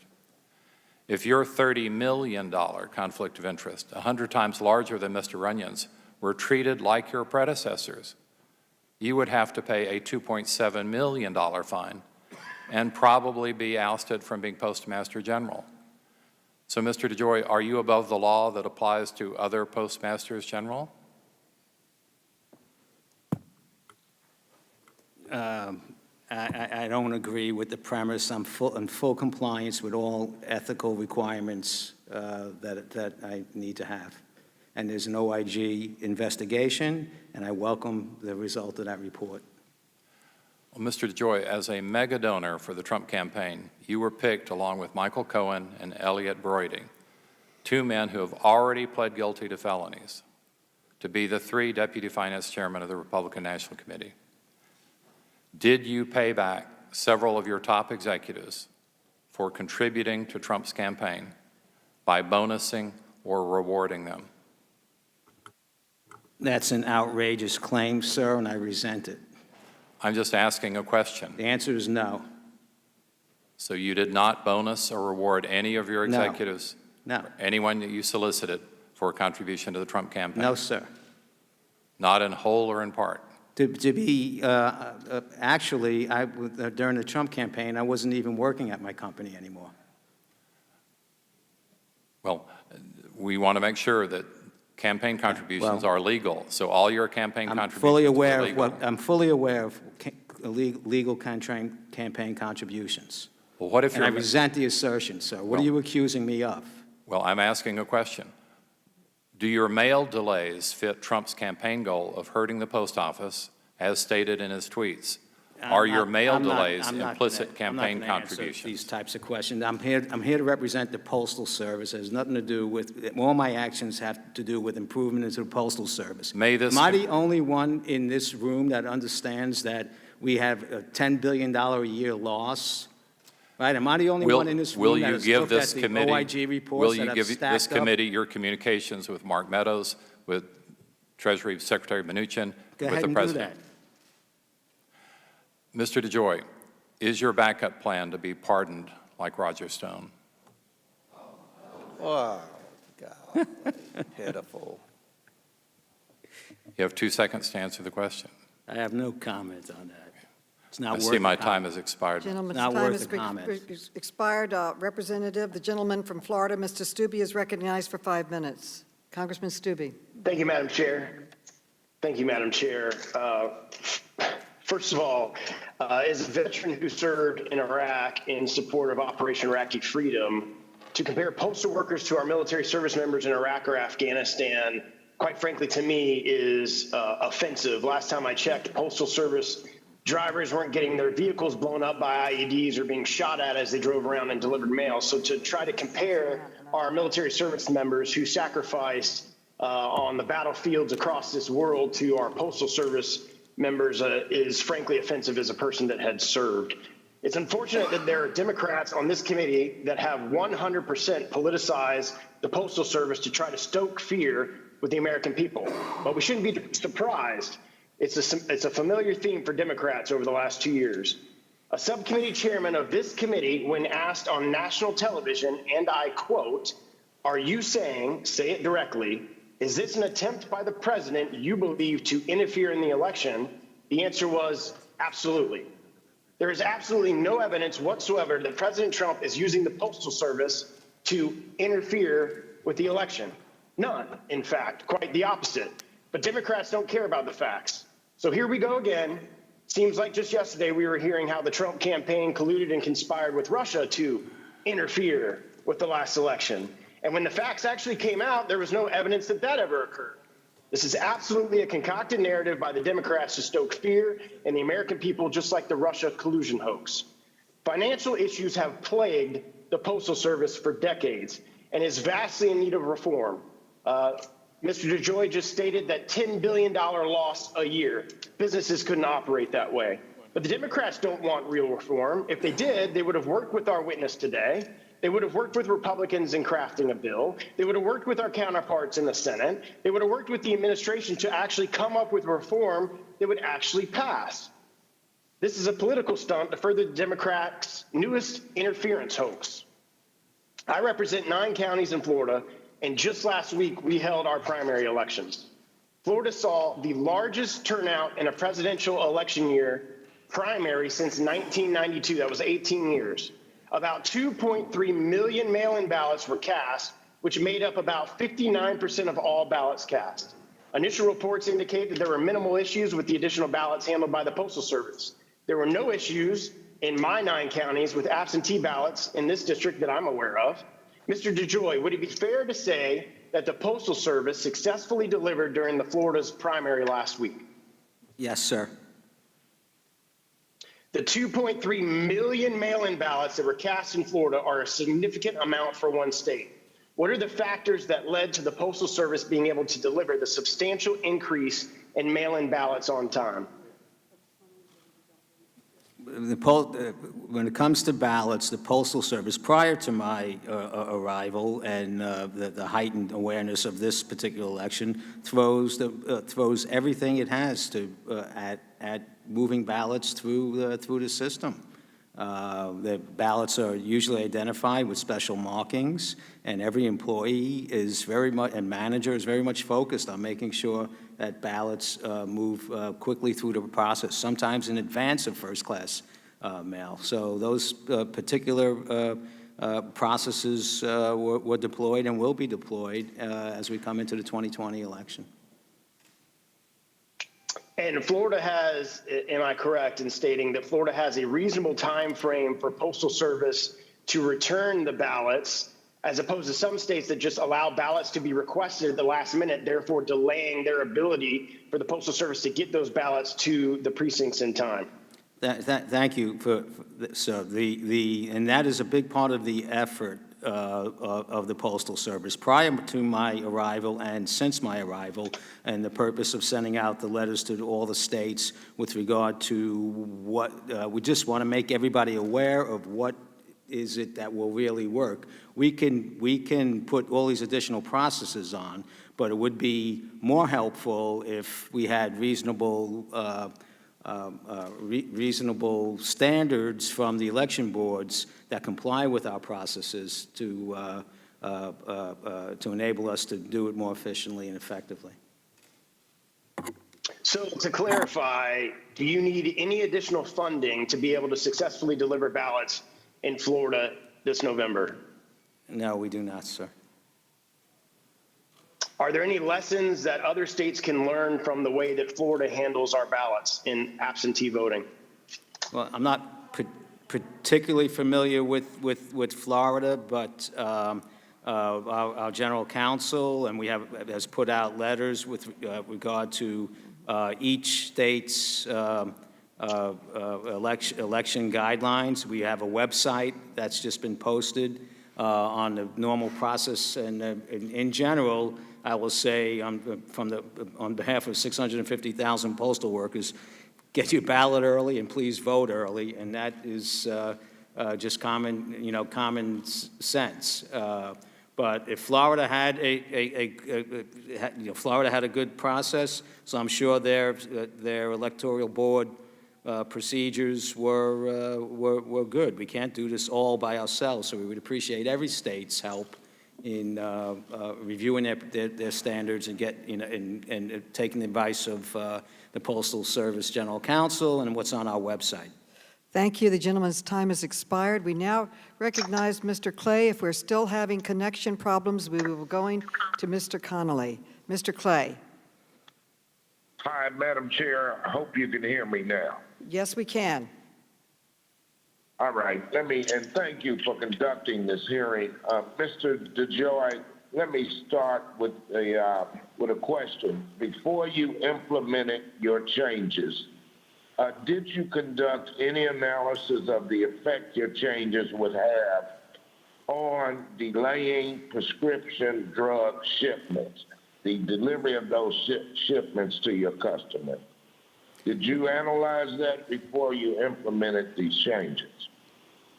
Sir, we have a whole operating organization that I asked to put together a plan, and it wasn't a change. It was comply with your schedules, and when we could comply with with our schedules, I reviewed this with every regional area VP on a discussion that they were ready, and they rolled it out. I'm not the COO, I'm the CEO of the organization, but I received commitment that we would be able to roll forward with the plan on to committing to our existing schedule. Okay, Mr. DeJoy, let me say this. Prioritizing on-time truck departures means letter carriers leave without all of their packages, including medicine on board. Critical medicines like refrigerated insulin is reportedly sitting in sorting facilities days longer than expected. Did you examine the effect of your changes on medicines like insulin that require special storage? Sir, at no time did I say don't put the mail on the trucks when they left on time. This was not a hard, direct, everything must leave on time. We still have thousands of trucks a day that leave late within a certain time frame. So the whole and there are still hundreds of extra trips. So the intention was to put the mail on the trucks and have the trucks leave on time.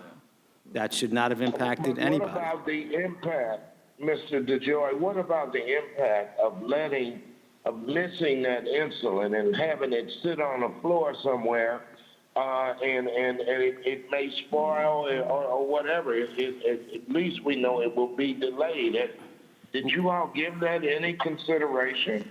We're concerned about the impact of each individual across the country, and we're working extremely hard to bring the service levels back to where they were and to exceed that. And we will be there shortly.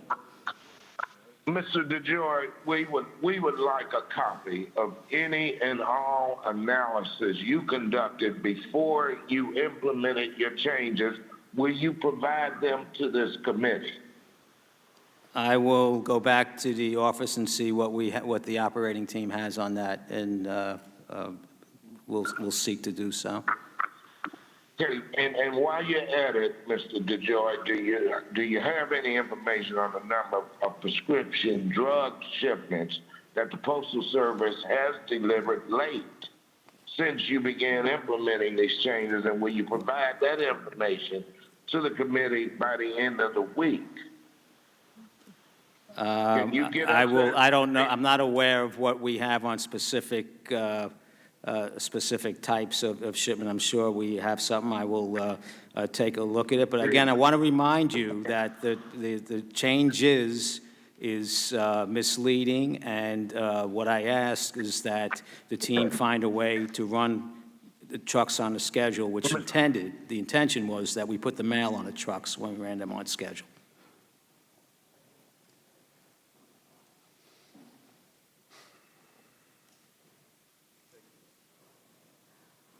Thank you, Mr. Clay. And we now Madam Chairwoman?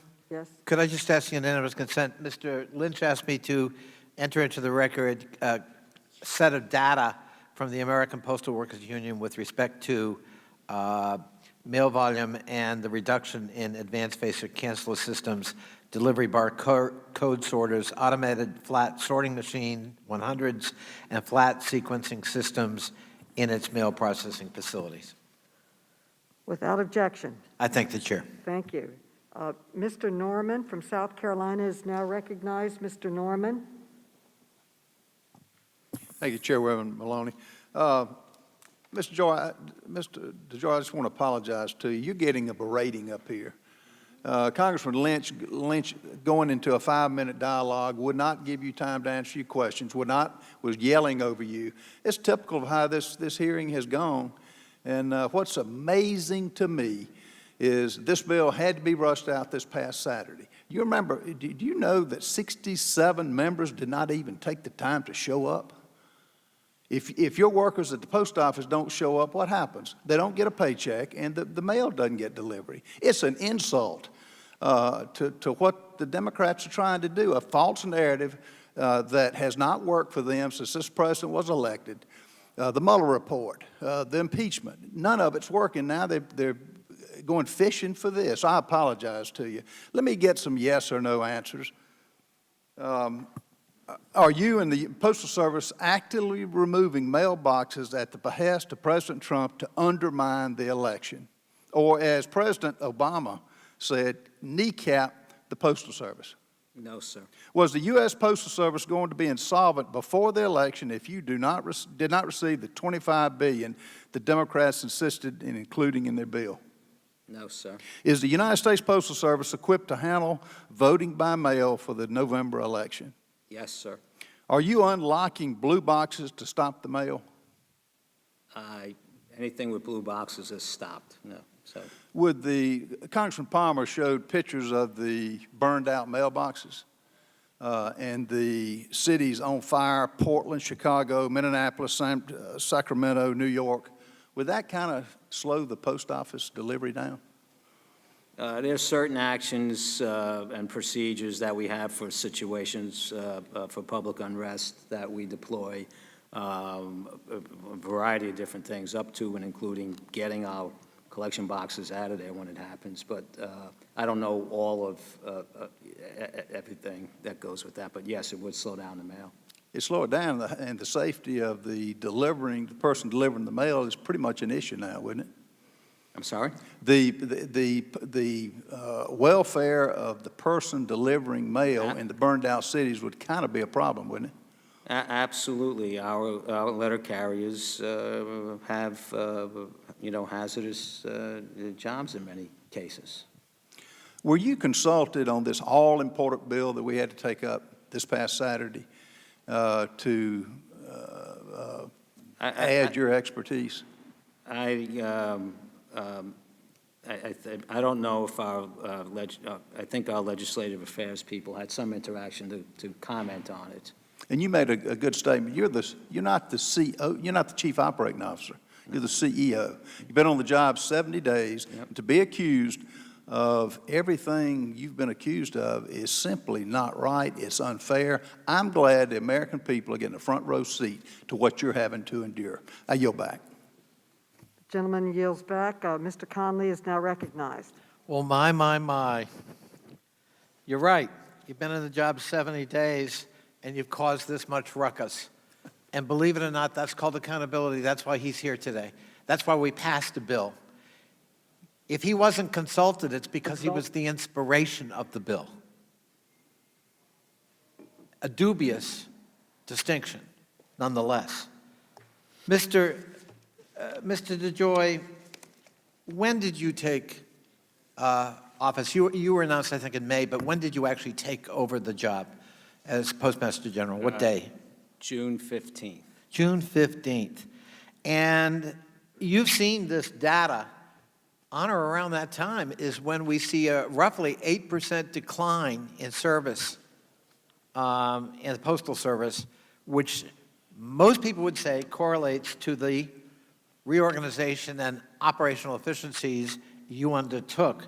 Do you think that's a fair characterization? I think there's a lot of different issues going on within the country that impact mail delay, including the actions that we took with regard to transportation. I think the organizational change was made because of the poor, it was accelerated because of the poor rollout. I understand. I think that will strengthen the recovery. But, of course, we all live in a context, don't we, Mr. DeJoy? That is true. You're in the context of the worst pandemic in 100 years, 176,000 Americans dead, 40,000 postal employees who have gotten the virus or quarantined because of it, and sadly, a few dozen dead. And we're on the eve of a massive shift to voting by mail. 76% of all Americans live in a state that can vote by mail. 70% of Americans want to vote by mail. 50 to 60% intend to vote by mail. And along comes this. Now, let's stipulate that your motives were pure, that you came at this like a normal private sector CEO, you see some problems, you want to create some efficiencies and save some money and make us work better. Wouldn't you think, though, that you might take into consideration the context? And if you didn't, as a good CEO, when you saw unintended consequences, which your testimony would have us believe these were unintended, you'd take measures quickly to ameliorate the unintended consequences, namely scaring the public half to death about the reliability of the Postal Service. Lots of anecdotal, if not empirical data, that in fact it materially affected the delivery of mail. As the new Postmaster General, you don't want to be seen as the guy who actually damaged the 244 reputation of the Postal Service and scared voters into believing that their ballots won't get on time because of your service, do you? So I understand the context, and I think when we look in terms of the context, it was the summertime, mail volume was down, significantly. So it was not we're getting ready for the peak season, and the election is 3 months away. It was a good time to start to try and roll this out. Again, the request was just run your trucks on time, put a plan to run your trucks on time. Okay. Okay. The impact, the impact is probably about 10 for that, because if the mail gets processed and the truck leaves, that mail will move on the next truck or the next day. Right? So okay, these long stories of 9 days and so forth, we're not impacted that. Forgive me Those service levels, if we add 1 day, forgive me for interrupting you, but we would be back. I have limited time. That's why I have to interrupt you. You made a statement before the Senate the other day to Senator Gary Peters. You've had no contact with the Trump campaign during your tenure. Is that correct? I've had no contact with the Trump campaign. I've spoken to the president. I've spoken to Steve Mnuchin. I've spoken to other people, but I've had no contact about the poll. I've not spoken to anybody about the Postal Service. Did you not tell the Board of Governors this month in August that in fact you had contact with the Trump campaign to ask them to stop their attacks on the Postal Service and voting by mail? I have put word around to different people to plead that this is not helpful to. So you did have contact with the Trump campaign for a good purpose. But you did. I'm trying to think of where the Trump. When you say the Trump campaign, I've not spoken to Trump campaign leadership in that regard. I've spoken to people that are friends of mine that are associated with the campaign, yes. One of whom was Steve Mnuchin. Steve Mnuchin is Secretary of Treasury. I know. Yeah, I never spoke to Steve about telling the president to not do something.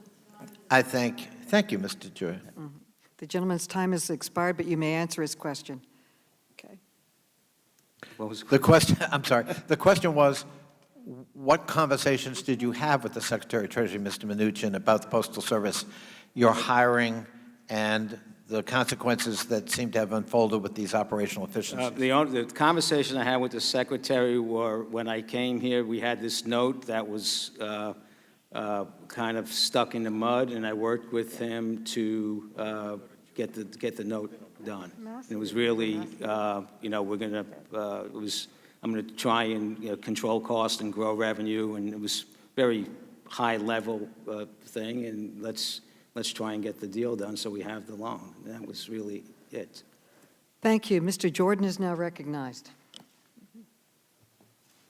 Thank you, Madam Chair. Mr. DeJoy, was it the Postal Service's fault that it took 6 weeks after the June 23rd Chairwoman Maloney's primary election for her to be declared the winner? Was that your guys' fault?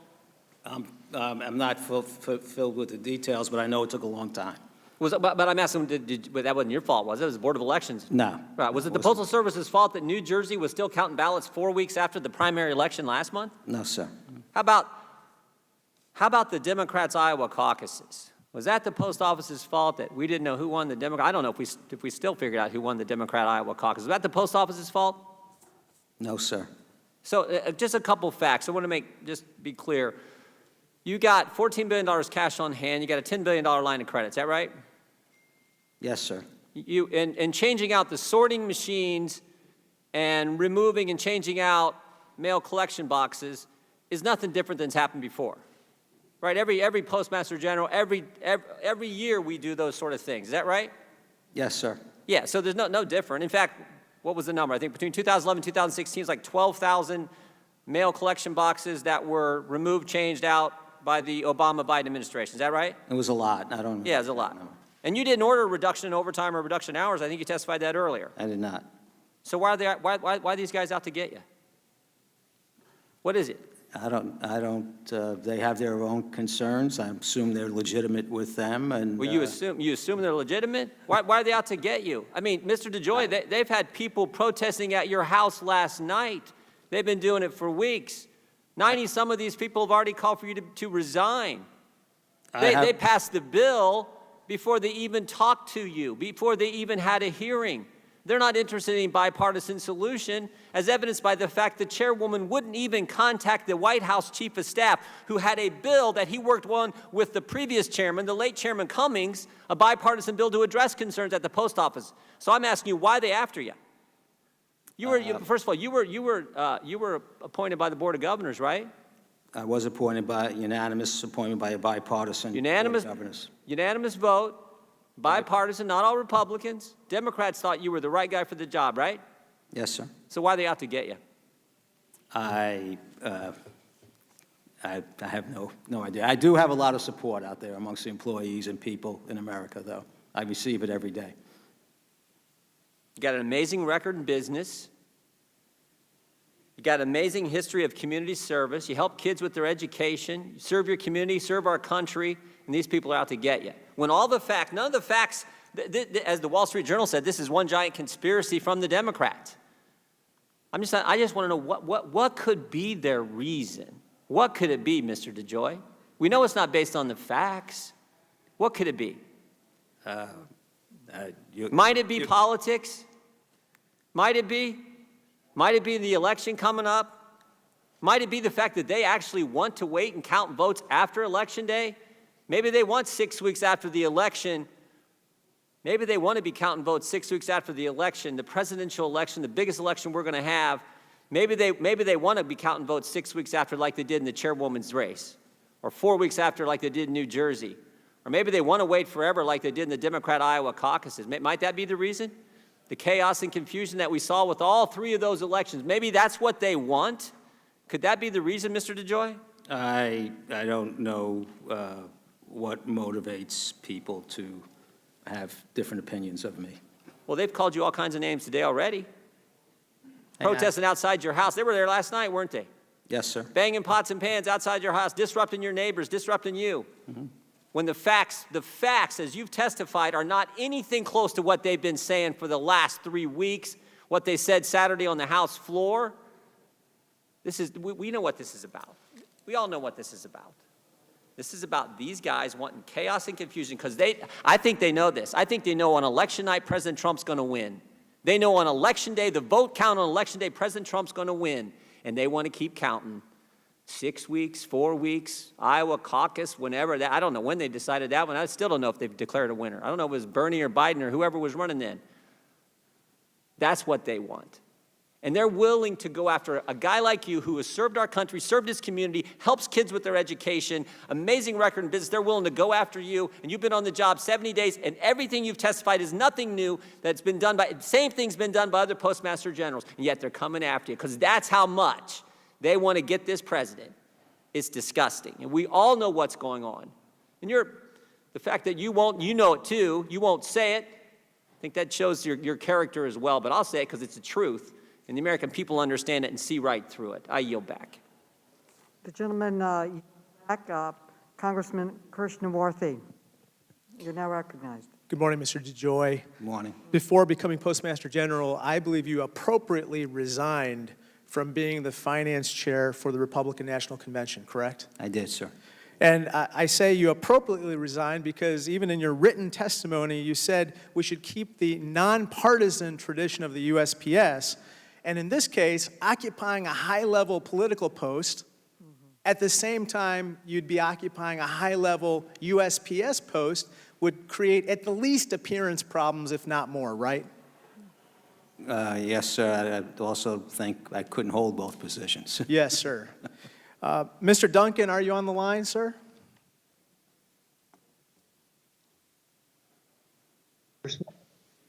Mr. Duncan? Yes, Congressman. Yes, sir. As chairman of the board, you are one of the highest-ranking officials at the USPS, correct? As chairman of the board, I am a member of a part-time board that is Senate confirmed. But you're and the oversight chair of the board. You're the highest-ranking official at the USPS. I'd like to point out that you are also on the board of 2 Republican super PACs, namely the Senate Leadership Fund and American Crossroads, correct? Yes, sir. And I just went to the USPS website, sir, and I looked at your bio, and I'd be remiss if I didn't point out on your official government bio at the USPS website, you said, as RNC chairman, he, namely you, raised an unprecedented $428 million and grew the donor base to $1 million, a record at the time. This is on your official government USPS bio. Mr. Duncan, I have a couple other questions for you. In your written testimony, you mentioned that an outside research firm called Russell Reynolds Associates was contracted to find the quote-unquote best person for the job of Postmaster General, correct? Correct. You further noted in your testimony that Russell Reynolds reviewed 212 candidates, and then they narrowed the search to 53 after they reviewed those people's bios and backgrounds, and they vetted them, correct? Yes, sir. And interestingly, according to David Williams, the former vice chairman of the board, the former inspector general for 13 years at the USPS, as well as a published report over the weekend, Mr. DeJoy was not among the 53 presented to the board. Either one, Russell Reynolds considered Mr. DeJoy and decided there were 53 better candidates than him, or Mr. DeJoy was not considered by Russell Reynolds at all before presenting the 53 finalists. Which was it, Mr. Duncan? We were still in the process of developing the pool before we had our first-round interviews at that point. I understand. You're talking about the first-round interviews, the round of 14. But you don't dispute, obviously, in your answer, that Mr. DeJoy did not make the initial cut of 53 finalists presented to the board, but he was inserted into the round of 14, not by merit, by his connections. It would be the same as an NCAA team not making the round of 64, but then swooping into the round of the Sweet 16. And that's what happened here. So let me ask you this question. Mr. Williams repeatedly asked the board to do a background check on Mr. DeJoy by the Postal Inspection Service. Do you know what the Postal Inspection Service is, sir? Yes, sir. And you and the board refused to do that background check. And that was not shared with the board before they voted. Now let me turn to my final set of questions here. Mr. Duncan, you were once quoted in a Republican fundraising letter saying, quote, the Obama-Biden Democrats and their liberal special interest allies are trying to steal their election victories from Republicans. I assume you still believe that about Joe Biden and the Democrats, sir? I have no knowledge of that. Yes, fundraising it's in the CNN article that quotes you directly right here. And then we have another article from the Las Vegas Sun. It says, again, you wrote in a letter, Democrats will soon be trying to pad their totals at ballot boxes across the country with votes from voters that do not exist. Do you still believe that to be the case, Mr. Duncan? What are the dates of these letters? This article is from the Las Vegas Sun from 2008. Do you still believe this, Yes, sir. this sentiment? No, I don't believe anyone at this point who is a nominee of the major parties is trying to steal an election. Thank you. That would be in contravention of what the president said in a tweet on August 20th. They are trying to steal this election, the Democrats. The gentleman's time has expired, but the gentleman may answer. Well, let me respond. There were lots of false premises in this about making the cut. The process worked that we had lots of people who put input, including members of Congress, members of the administration, all of our board members. I think I put in a half a dozen different names. We ran into a period of time after the holidays and when the COVID started that we weren't moving as fast as possible. We got together, we talked about, well, we need to make sure that we have as many candidates as possible because you get a better pool, you get a better choice at the end of that time. It was during that period of time that Mr. DeJoy's interest became, or availability became known to me. I submitted that name as I had many others. Okay, the gentleman's time has expired. Mr. Massey, Congressman Massey, you're now recognized. Congressman Massey.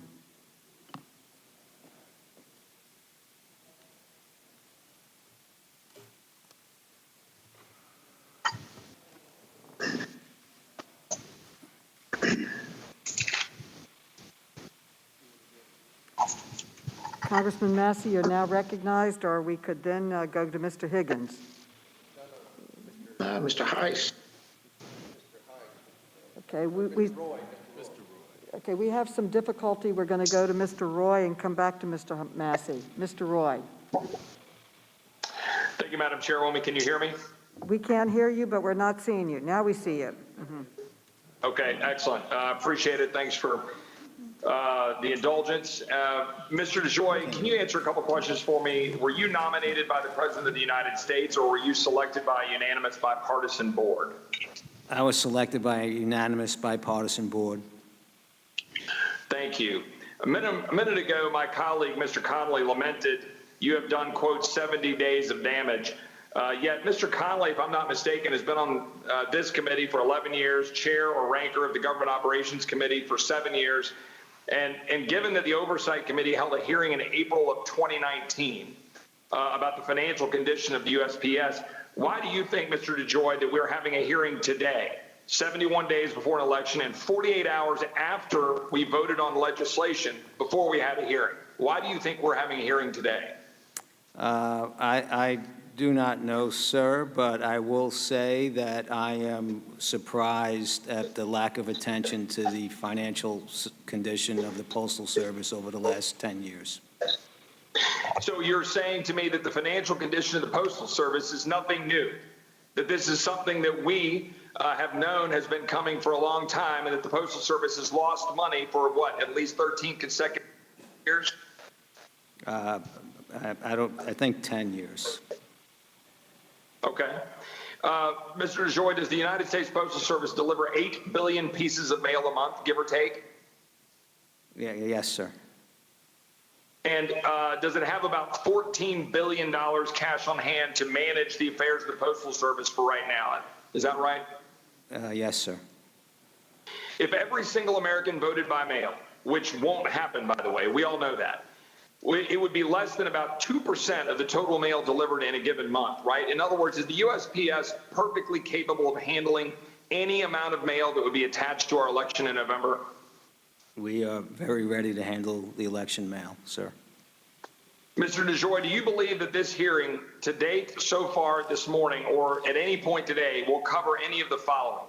The PPP extension to ensure small businesses can survive while governments are keeping businesses shut down, the thousands of restaurants, the thousands of live music venues, the thousands of hotels, the thousands of barbershops across the country that are struggling to survive. Is anything in this hearing going to discuss any of that to the best of your knowledge? No, sir. Are you aware of this Democratic Congress pulling up any legislation to deal with these issues this month, rather than going home, but yet calling Congress back on Saturday to have a hearing, or I'm sorry, have a vote before we even had a hearing on Saturday? Are you aware of that, or is this the only thing that we've been voting on in August? I haven't been following the agenda of Congress that much. I've had my own issues to deal with, but I know this Well, I appreciate that. There hasn't been that much to follow, so I appreciate that. Are we discussing, for example, human trafficking? Will that be discussed today? I've been asking for a hearing on the scourge of human trafficking, what we can do to stop that. I've been asking for a hearing on that for over a year. We're not having that hearing today, are we? We're having a hearing on this topic. Is that right? I think we would be sticking to Postal Service matters. That's right. Look, Mr. DeJoy, I appreciate you being here in front of the committee. I think the fact of the matter is pretty clear. This is a political exercise. This is a show hearing. I've already been seeing out there on social media some of the difficulties, the technology and everything else. The fact of the matter is we're jamming through this for theater. We're doing a hearing on the Monday after a vote on Saturday that has no prayer of becoming law. And this is exactly what the American people are sick of. They want the Postal Service to operate, and you're trying to work on trying to make it operate. We should have hearings about the health and the financial status of the Postal Service. We should work on legislation to improve it. There are bipartisan efforts to do that. We should actually roll our sleeves up and do that work. But by the way, I would say the same thing about the PPP. I was proud to work with Dean Phillips in June to pass bipartisan legislation to help small businesses. Why aren't we doing that right now? Why aren't we doing that today? That is our job. And there are people out there who are struggling. They can't make a check. They can't pay their mortgage. They're wondering where they're going to have the revenue in order to survive for a business they built up or to be able to employ the people that have worked for them for years. That's what we should be working on, Madam Chairwoman. And I would just posit that this is a waste of time for the United States Congress. The American people are sick of it, and we should be allowing the Postal Service to go back to doing its job here. We should be focusing on doing ours. With that, I'll yield back. I thank the gentleman for yielding in his comments, and just as a point of information, the Democratic Congress did pass the HEROES Act on May 15th that did fund all kinds of help to people, and that is sitting on Mitch McConnell's desk as well as this bill. So he has a choice. He can move a standalone or he can move the HEROES Act. I now recognize Congressmember Raskin. Mr. Raskin, you are now Thank you, Madam Chair. recognized. I've got diabetic constituents who are waiting for insulin. I've got constituents with cancer waiting for chemo drugs to come in. But this headline really took the cake for me. Rats reported feeding on packages of rotted fruit and meat as Postmaster General's cutbacks unleash chaos at California's mail centers. This is from not some haven of liberal fake news, Business Insider magazine. Mr. Postmaster General, why do you celebrate on-time departure of postal vehicles if the deterioration in service that you regret has caused letters and packages left stacking up in the mail centers? Should we be celebrating vehicles going out on time if they don't have people's packages and letters on them and their prescription drugs? So we're concerned with every late delivery and every package buildup, and there are a lot of contributing factors to why, and okay. where. And we got your. But let me finish. Yeah. The process is an integral part of delivering the mail and cost effectively. Okay. Okay. President Trump called the post office. The alternative is to run trucks late and run extra trips. Extra trips were empty also, thousands of them empty. Okay, forgive me because I've got limited time. I can't allow you to filibuster here. President Trump called the post office a joke. Is it a joke? Postal Service is not a joke. Mr. Joy, if I wanted to become a letter carrier or a mail handler, a postal clerk, would you hire me without a background check? We have a process that I do believe includes a background check, so no. Yeah, it's compelled, right? Everybody's got to take a background check, except they didn't have one for you. That's not true. I had background checks. You did have a background check? So background checks. I got secret clearance. I had FBI background checks. I've had everything. Okay, so you would be willing to release the background check? No.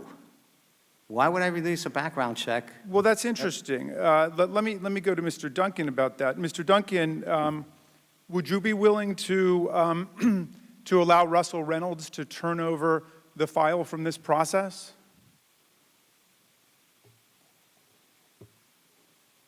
Mr. Duncan? All right, well, let me come back to you, Mr. DeJoy.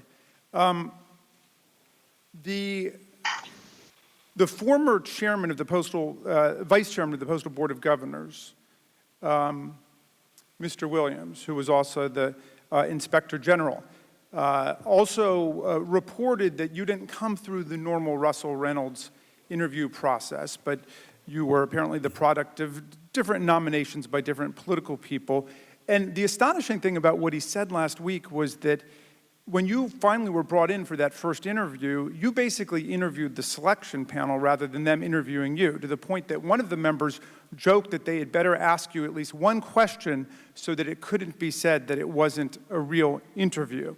Now, you were also reported stating that you weren't sure that you wanted to accept the job and you needed to essentially interview them about what it entailed. What gave you the confidence that the job was basically yours for the asking when you finally met the selection committee? Sir, I did not think the job was mine for the asking. I don't know what Mr. Williams' contention is or what his problem is with me. He was the Inspector General for 13 years at the Postal Service and the Vice Chair. Well, he's authored probably part of the reports that have been stacking up that this committee hasn't done. What do you make of the former chairman of the Postal Board of Governors, Mr. Feynman, calling Treasury Secretary Mnuchin's involvement in the selection process absolutely unprecedented? Stephen Mnuchin had nothing to do with my selection. Okay, I was called by Russell. Did you talk to Secretary Mnuchin about taking the job? There was a report that you had lunch together to discuss this. It's totally inaccurate and outrageous. You've never talked to him about, but before taking the job, you never talked to him about taking the job? I talked to him about the job after I received the offer. I did not accept the offer immediately. Okay, but you never spoke to him before about his soliciting your interest in the job, or? He did not solicit any interest. I kept my interest, which, as you identified, I did not know that I had an interest. I had a perfectly good life prior to this, but I was interested in helping, and I was called by Russell Reynolds out of the blue. One of the reasons that we have background checks, and I'll be very interested with your permission and Mr. Duncan's permission to see your background check, is that we identify patterns of misconduct or potential conflicts of interest that are out there. Now, you had... sir, I have no patterns of misconduct in my background. Let me finish my question, if I could. Madam Chair, one of your businesses was called New Breed Logistics, later XPO Logistics, which has contracts with the Postal Service stretching back many years. Okay, well, the question is, they identified problems with contract performance and billing practices in the contract file. Would you consent to releasing that contract file so everyone can see what your business? I don't even know what you're speaking about. Are you not aware of XPO Logistics, which? I am aware of XPO. Okay, so do you have $30 million invested? Time, Madam Chair. He's gone way over his time. Do you have $30 million invested? He doesn't. I have a significant investment in XPO Logistics, which I vetted before with the ethics department of the Postal Service, and I was given specific types of guidelines that I needed to adhere to. It's a very, very small part of the Postal Service business I have nothing to do with. And I comply with all ethical requirements, and we have an OIG investigation. I guess they'll get to everything that you're interested in, and we will see what will happen. Well, Mr. Raskin's time has expired.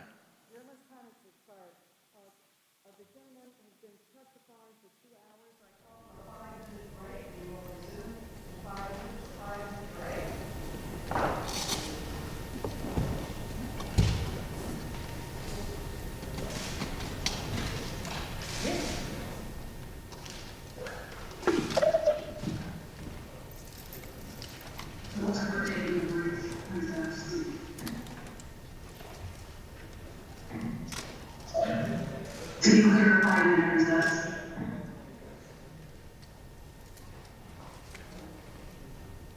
Can we test my microphone in recess? Sure. Can we federalize through?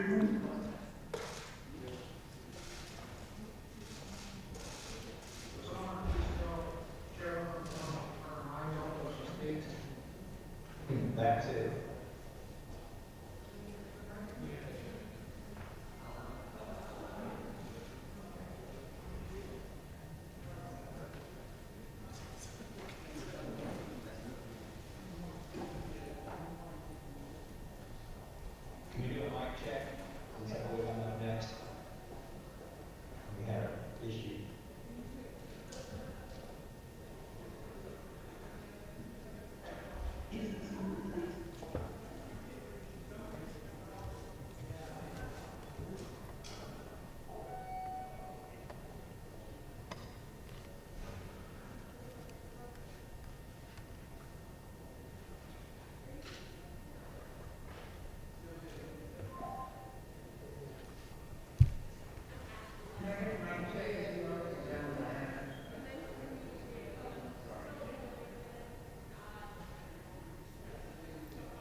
Recess is over. We are now back to work, and our next Representative Massey, you are now recognized. Okay, Madam Chairwoman, can you hear me? Yes, we can. We can't see you, but we Okay. can hear you. Uh-oh, you can't see me. Okay, turn on your, Can you? there you are, there you are. We see you and we can hear you, okay? Okay. Mr. Massey is now All right. recognized. Okay, Madam Chairwoman, I ask unanimous consent to submit to the record two press releases from the U.S. Post Office. The first one's from April 28, 2011. The second one is from February 23, 2012. Without objection. All right, I want to read some excerpts from these press releases and then ask Chairman Duncan to respond to the press releases because these are from Kentucky. In 2011, the Post Office announced, and I'll read this, as a result of a study begun in September 2010, the Postal Service has made the decision to move mail processing operations from the Ashland Processing and Distribution Facility to the Charleston, West Virginia Processing and Distribution Facility. What this means is here in Eastern Kentucky, when we mail our next door neighbor, the envelope goes to Charleston, West Virginia before it comes back to our next door neighbor. I want to read from this other press release from the U.S. Post Office, the Kentuckiana District. It says, and this is February 23rd, 2012, as a result of studies begun 5 months ago, the Postal Service has made the decision to move all mail processing operations from Bowling Green, Kentucky, moved to Nashville, Compton, Kentucky, Elizabethtown, Kentucky, Hazard, Kentucky, Lexington, Kentucky. Our second largest city lost their mail processing facility in 2012. Paducah, Kentucky, moved to Evansville, Indiana, and Somerset, Kentucky, Knoxville, Tennessee. So this was in 2012. This was an election year, and this was while Obama was president and Biden was vice president. I want to read a quote from Chief Operating Officer Megan Brennan at the time. The decision to consolidate mail processing facilities recognizes the urgent need to reduce the size of the national mail processing network to eliminate costly underutilized infrastructure. Consolidating operations is necessary if the Postal Service is to remain viable to provide mail service to the nation. Now, the Democrats have cooked up this conspiracy theory that the Post Office is now somehow going to be at fault for disenfranchising voters or suppressing votes because, and the media is complicit in this. They've shown video of mail sorting equipment being moved out of facilities. Well, here I've just mentioned 10 facilities in Kentucky that were shut down in an election year. And so I want to ask Chairman Mike Duncan, Mr. Duncan, do you believe this in 2012 was part of some conspiracy to disenfranchise voters in the 2012 election or part of some conspiracy to keep people from getting their medication or Social Security checks? Congressman, I have no knowledge of the conspiracy that would keep people from voting or getting their Social Security checks, but as a resident of that area, I know that it's added to the number of days it takes to send or receive a letter. Right, and you, I believe you know the Chief Operating Officer Megan Brennan. She was the CEO in 2010 and then became Postmaster General. Do you question her motives in the course of these operations? No, I worked very closely with Megan Brennan when she was the chief of this organization. She has great integrity. She knows the system. She's been an operations person. She was a letter carrier. She worked her way up. She leads Post Office Blue. And she has a business degree from MIT, I would add. So this wasn't a part of any kind of conspiracy then. It was a part of realigning the infrastructure of the post office to the changing needs of the U.S. customer.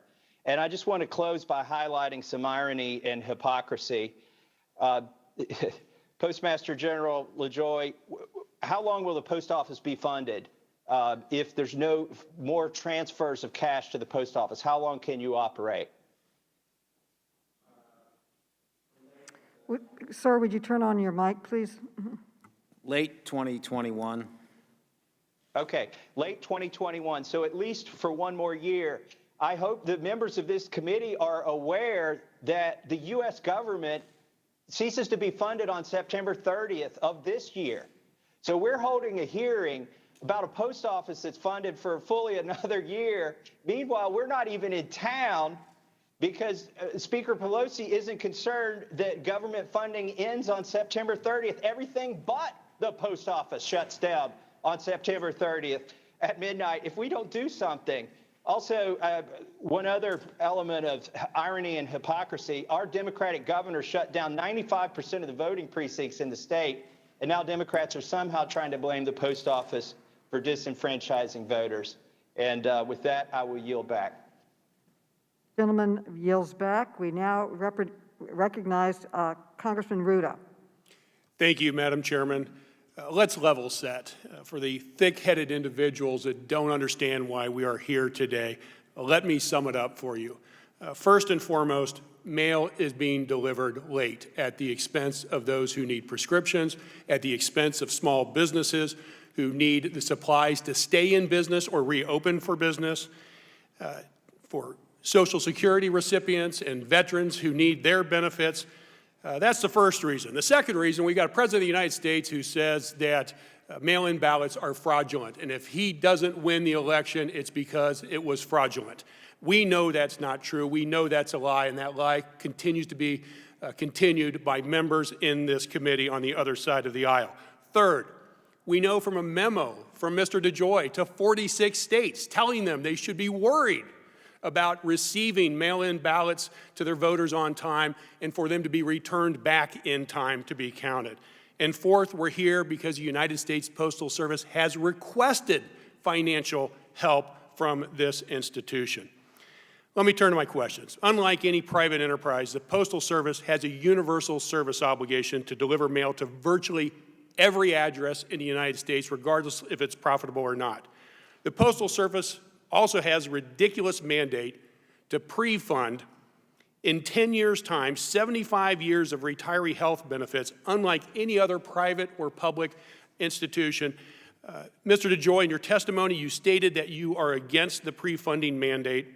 The Trump-appointed Board of Governors, postal workers, and senators on both sides of the aisle are against that mandate. As you know, there is a bipartisan bill sitting on Mitch McConnell's desk that would eliminate the pre-funding mandate and free up tens of billions of dollars for the U.S. Postal Service. Here's some free business advice. Pick up the phone, please call Mitch McConnell, because one vote and one stroke of a pen by this president would free up billions of dollars for the U.S. Postal Service to be able to accomplish the opportunity to revitalize that organization for decades to come. I have some questions about your business plan. It's standard practice as an executive to come in, meet with your team, and develop a strategic plan before executing operational changes. This was the plan that was released in May, just before you became Postmaster General. Did you make any written modifications to this plan since you have taken office? No, first of all, sir, you're incorrect in my position on the pre-funding of the health care. In my written statement that I know you support it. I support it. Yes, I said that. Yes, you do support it. I recognize that. But back to my question, have you made any modifications to this business plan? Well, I'm working on making modifications to that business plan. Yes, in fact, on August 13th, developing a strategic plan to achieve operational excellence and financial stability. Is that plan that you're working on, would it usurp this plan? If approved by the Board of Governors, it would. And I must add, we do need to identify that the legislation also requires the Postal Service to be self-sustaining, and it has not been self-sustaining for the last. And that's why getting rid of the pre-mandate is so important. But I just want to make sure that we are working under a written plan of some kind. If you have made any written modifications in memos to team members, will you provide this committee with that information so we know how you have modified this 5-year plan? When we come out with a plan, well, surely you've got memoranda and other documents floating around, right? You can give us a draft, can't you? I would not. You can't give us a draft? I mean, we just got the report with the KPI showing that you're down 10% nationally when we know that in battleground areas it's down even more. So you were able to get that to us late. Can you get us that information as requested? Probably not. Let me ask you this. Let's turn to the impact you have had with the internal communications that show senior managers not to even plug in the previously disconnected machines without approval from headquarters. Mail processing equipment and blue collection boxes will remain where they are. Will you tell your workers and the American public right now that USPS employees can plug in disconnected machines? I'm unaware of the directive that you're speaking about. Well, it's an internal communication from the six- USPS. So you will then allow them to plug in machines to be able to do their job? I'm not going to agree to something I'm unaware of or the memo that you speak. But you know how absolutely insane this is. This is like telling Jamba Juice they can't plug in the blenders to do their job. Well, there must be a reason. I didn't do it, but the organization has. But you're the reasons why. head of the unit. You're the head of the business. The buck stops with you. The buck on what machine gets plugged in? That's outrageous statement. The fact that you're down over 10% nationally in service It has nothing to metrics. do with a plugged-in machine anywhere. Gentleman's time I has yield back. expired. The Thank you, gentleman Madam can Chair. answer the question if he. We now recognize Congressman Brocana. Oh, excuse me, Heiss. Congressman Heiss. Thank you, Madam Chair. I will just bring up, Madam Chair, if I may, the fact that you allowed Mr. Raskin to go significantly over his time while at the same time cutting off Mr. Roy is not going unnoticed. And I think Mr. Roy's point regarding the HEROES Act, that it was $3.4 trillion of swamp spending and did not even extend the PPP, which was what it was supposed to do. But what the HEROES Act did include was universal mail-in ballots, no voter ID for all those ballots, ballot harvesting. It's funny to me that the HEROES Act, which was supposed to be about COVID help and relief, did not extend PPP, but it did have a whole lot of voting reform in it that actually brings us into the conversation here today. Mr. DeJoy, let me just, I think you would agree with me, would you not, that the sanctity of the voting box, the ballot box, is a paramount issue for Americans. Would you agree? Yes, sir. And I'm sure all of us would. Now, in 2017, there was an investigation by the Office of Special Counsel that concluded that the United States Postal Service improperly coordinated with the Postal Workers Union in support of Hillary Clinton. And the investigation, the OSC's investigation, went on and stated that it was a systematic violation of the Hatch Act that was involved. And in fact, many postal workers were required to work overtime to make up for the absence of all of that. It is also very interesting that the union we are referring to is the National Association of Letter Carriers, which just 10 days ago endorsed Biden for president. Let me ask you, how many fraudulent votes are necessary for it to be considered too many? I don't know, sir. I guess one. I would say one. We don't want fraudulent votes. There's no reason for us to have that. Your predecessor, Ms. Brennan, committed to Congress to fully implement some of the recommendations, in fact, all the recommendations from OSC to avoid future Hatch violations. So I'd like to ask you, what kind of changes have you made to prevent these type of violations from taking place in the future? Congressman, that is not a focus I've had in my 70 days, but I will take a look at the status of that initiative and get back to you. Okay, I would appreciate you getting back with us. You know, there's no question in my mind that the vast majority of USPS workers are faithful workers. They're honest, dedicated public servants. But that being said, what the OSC has identified is, without question, many cases of political bias. And in fact, just lay this out, when you have a union that consists of 300,000 workers, and that union comes out and endorses a candidate, in this case Biden, and then that union is supposed to be expected to accurately handle and deliver ballots to both parties fairly, does that raise any concerns for you at all? Sir, I respect everybody's, right to support candidates and donate to candidates. I have done so myself for 20 years, so in my mind, it doesn't raise any awareness on the concern with regard to postal workers and their initiatives. I respect the rights of individuals too. The Postal Service has 650,000 people, and we will have, like the rest of the American society, we will have people that don't pay attention to the laws. But for the most part, Mr. DeJoy, I believe I've got in less than the 30 ability to seconds. donate I respect and support. Thank you for your answers. Thank you for your answers, and I respect the right for people to vote and support who they want to as well. But this is a case where you have 300,000 workers, a union that has endorsed Biden, and there must be in place some sort of mechanism to ensure that the handling of those ballots and all political material, election material, is properly handled and not in a biased way. And I look forward to you responding to us in the next week or so. Yes, I yield back. Thank you. Thank you. The gentleman yields back. I now recognize Congressman Rokana. Thank you, Madam Chair. Thank you, Mr. DeJoy, for being here. I want to see if we can find some common ground to resolve some of the differences.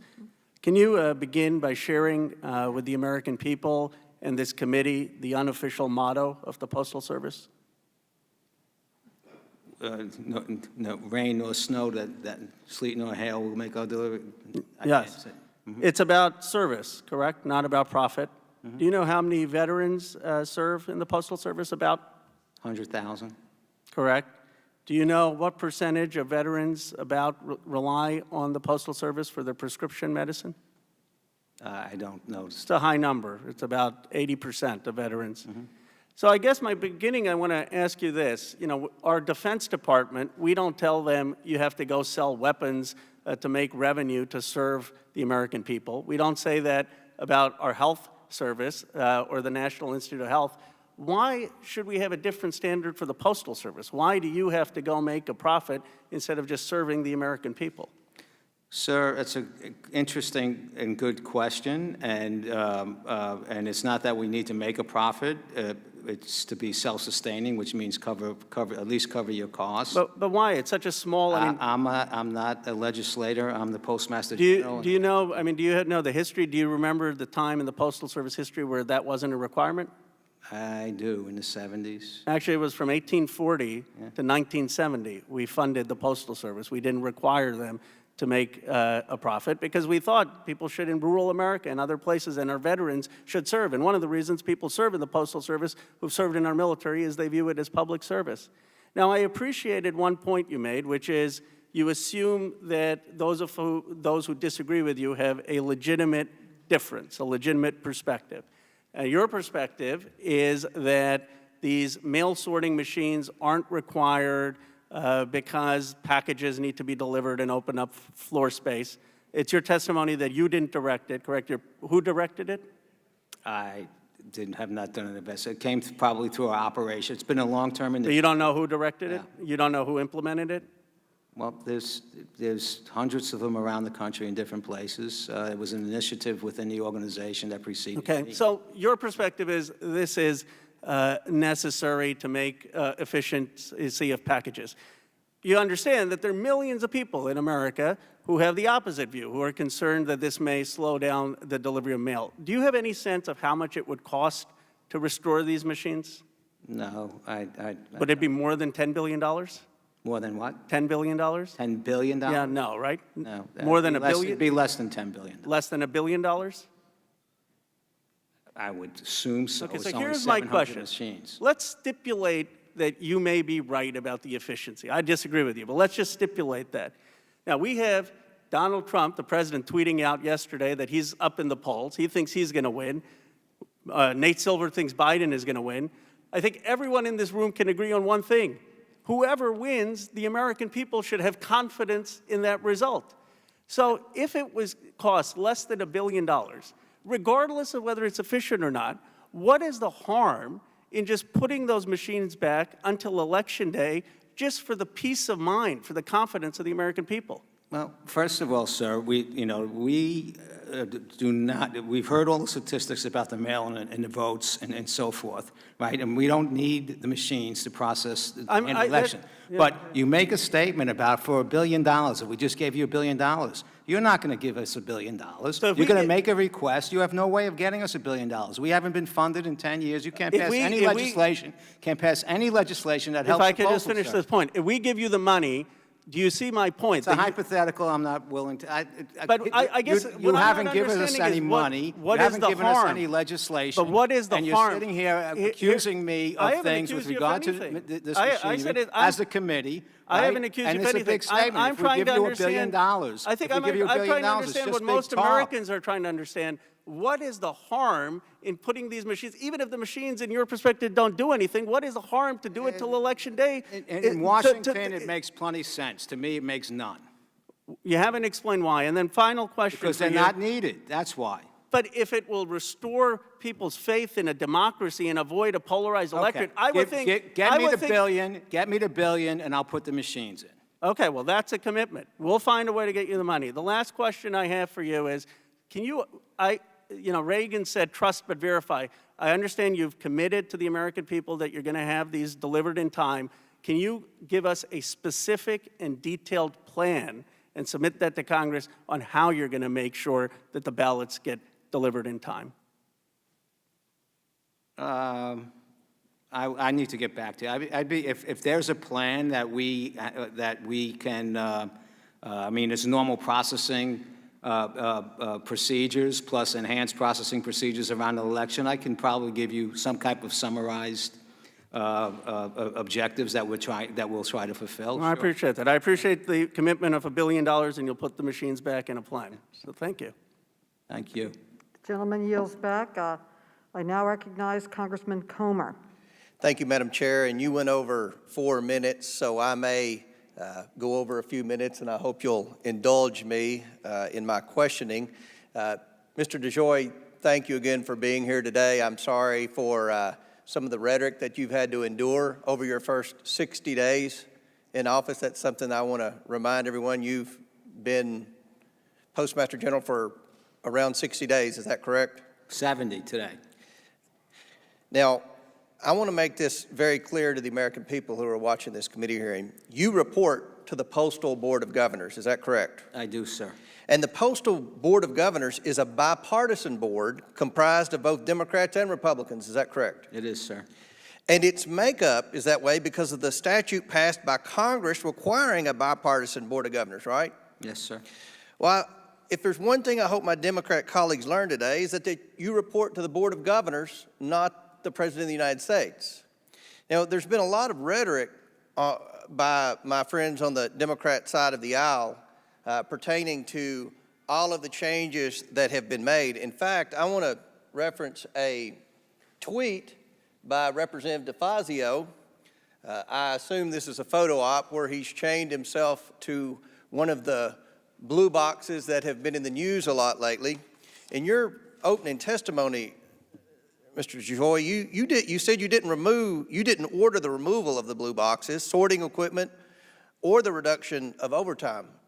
Can you explain to us who did and what that process was? Because I think it's important for the American people to know, because there are a lot of Democrats here, even though they've talked about politics and they've talked about the fact that the president wants to sabotage the election, the Democrats are using this as a political ploy.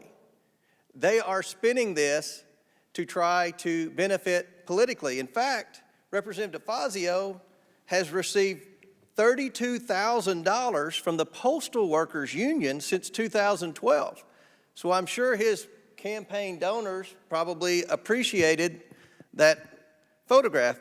But again, if you wouldn't mind telling us about the process briefly of the removal of the blue boxes, who ordered them, and how that came about. So this is a long-standing thing that's been going on in the Postal Service for a long time. The fact that I'm here at the committee to talk about boxes and things, I'd much rather take the time to talk about the legislation we require to help get us into a sustainable, position, and other matters that concern the Postal Service. It had nothing to do with boxes or machines or restricting overtime or throwing the election or anything. Well, correct me if I'm wrong. On average, about 3,100 collection boxes a year over the past 7 years have been taken offline, dating back to the time when Obama was president. Is that correct? It's been a long time, yes. Am I correct to say that yes. When during the Obama-Biden administration, they removed 12,000 blue boxes? Is that correct? I think 35. I think there was a big. It's just hard for me to associate box removal with the President of the United States. Right. So you guys can do that here. I have a hard time. Mr. Postmaster General, do you remember the Democrats calling for the then Postmaster General to resign because President Obama removed 12,000 blue boxes? Do you remember that? I don't think I ever recall. I don't either. Request for Postmaster General to resign. So let's be very clear. Removing the sorting machines, removing the blue boxes that were removed, they won't affect the Postal Service's capacity to handle ballots this election season. You've testified as to that, correct? Yes, sir. Correct.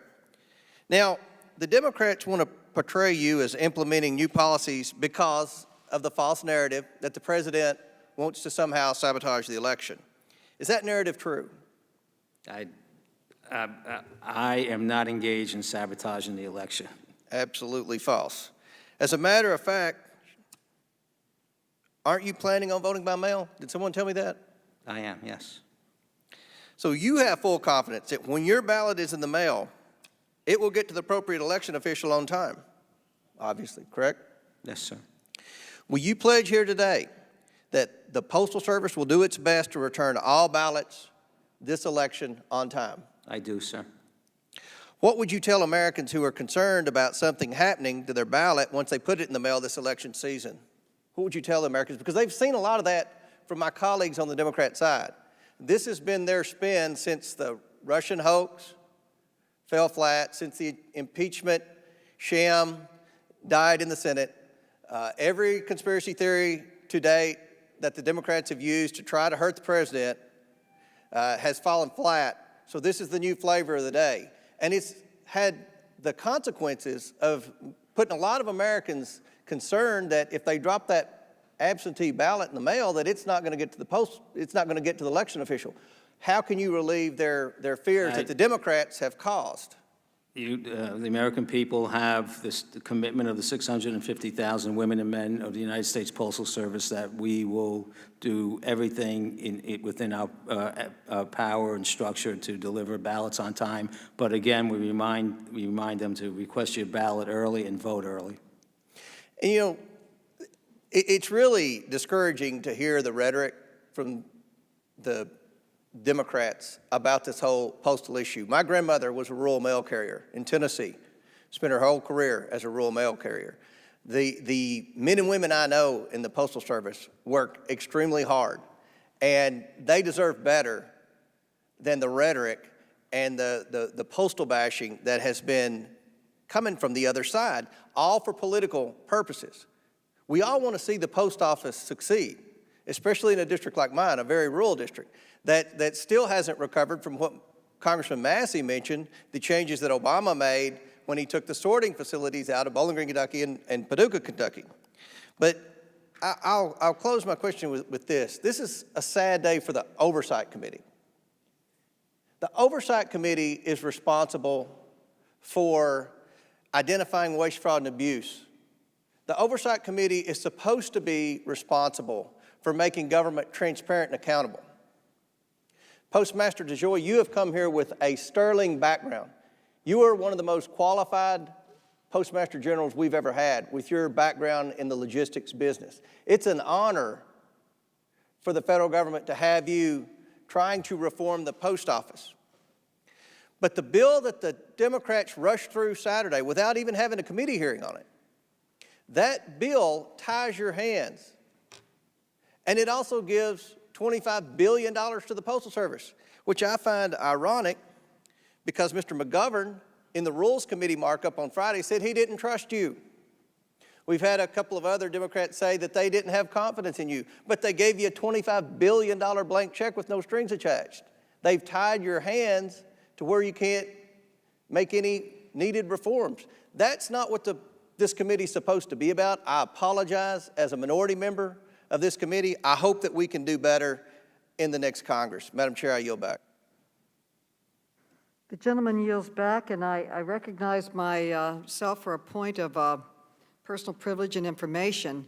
The bill that the House passed that I authored that bill after the Postmaster General came forward with changes to the post office that slowed the mail down. It does not in any way hinder any effort to make the post office more efficient and effective. I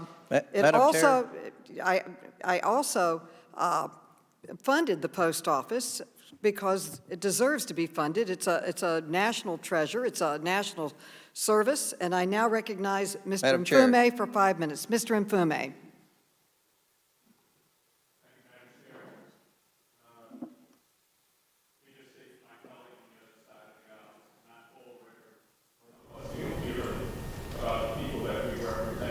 Mr. Mfume, would you turn on your mic, please? Thank you, Madam Chair. Some of us represent dearly the people we represent, so in no way, and I want to assure members of this committee that this is some sort of hoax.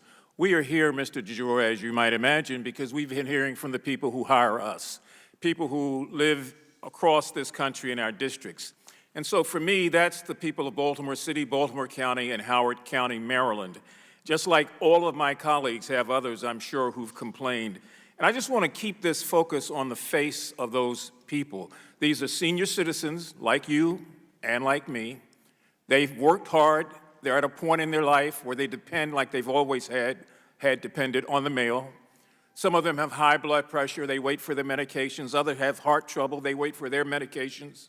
These are citizens, men and women, who put on a uniform in various wars and conflicts and represented us and rely daily on the mail for their checks, their VA checks, for their medicines. These are small business people, like you used to be, and many of these members of the committee may have been, who watch their small business compete now, not being able to keep abreast of basic things that they rely on to come through the mail. And then they're just average citizens, somebody who wants to pay a bill because they don't believe in the internet and they believe in writing an old-fashioned check, and then they're told by the company that they're being charged now with a late fee because it didn't arrive on time. So these are real stories.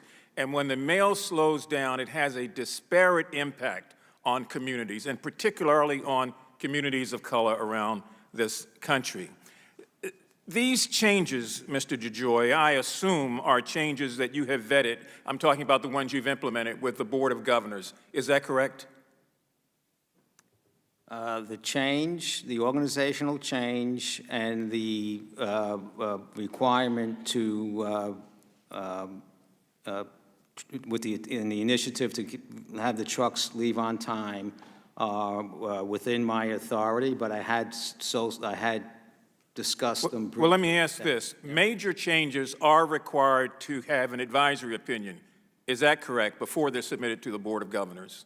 There's not a change like the major. There is some level of change that is closing plants and so forth. We need to go to the PRC. And do you have analytics to sort of justify the changes that you've made? And if so, could you provide them at a later date to this committee? I need to get back to you on that. Okay, it's my understanding that the removal of mailboxes, whether it was 20 years ago, 30 years ago, or last week, required density studies. Is that still the case? I believe it is. Could you supply to this committee the density studies for the last 3 months, because there's been an accelerated removal of boxes, an accelerated removal of sorting machines, 671, to which you said earlier you would not put back online. And I'm I'm not a conspiracy theorist, but I don't believe that Humpty Dumpty fell. I think he was pushed. And when I see these sort of things back up in such a way that we get your report, dated August 12th, that says, yes, there has been an 8% decrease in mail arriving on time, a 9% decrease in periodicals arriving on time, and a decrease in virtually all other classifications, it just makes some of us a little suspect, and I'm sure you would understand that. Let me ask you, are you familiar with the expedited to street afternoon sorting program? I am. It was introduced on the 25th of July. It affects 1,200 zip codes across the United States. Are you aware of that? I'm aware that it affected a lot of zip codes. Yeah. Are you aware that it shakes up longstanding procedures at the at the post office? I'm aware of what the process was and whether it was longstanding procedures. The intention of the plan is to adjust for the decrease in mail volume and get back on schedule. And that was a pilot. It wasn't a change. It was a pilot program to marry up the delivery, the carrier delivery to homes and businesses with the schedule that of incoming mail from the destination. Are you aware that the National Association of Letter Carriers filed an official grievance against that program? I am, but I will tell you, before that pilot went off, we had a discussion with the union leadership, and they were amenable to rolling out the program. And just before I yield back my time, sir, what would you say to those veterans, those senior citizens, those average Americans, and those small business people who have been disproportionately impacted in the last 5 or 6 weeks because of this slowdown? We are concerned about every delivery that is late, and we're working very, very hard to get it back on track. Thank you, Madam Chair. Mr. Grothman, you are now recognized. Hi, can you hear me now? Yes, we can hear you. We are not seeing you yet. Mr. Grothman, there you are. Oh. Okay. Sure. Okay, first of all, thank you for being here, Mr. DeJoy. Sorry, I think some of the questions have been unduly rude, but I'll start with a question here. What percent increase in regular mail deliveries do you anticipate because of the election this October, say, compared to last October? I'm sorry, I didn't hear the question. What percent increase in mail deliveries do you expect this October compared to last October? I think the election mail, it will run, it's about, over the course of a month, about 2% of normal mail. Think about a 2% upper. Could you compare that to other days or times around Christmas, for example? Any other bump ups? I think that the narrative goes like Mother's Day is higher, Christmas is higher. You know, we've just handled census mail, so it's not a lot of mail, but it is critical. There are cutoff dates.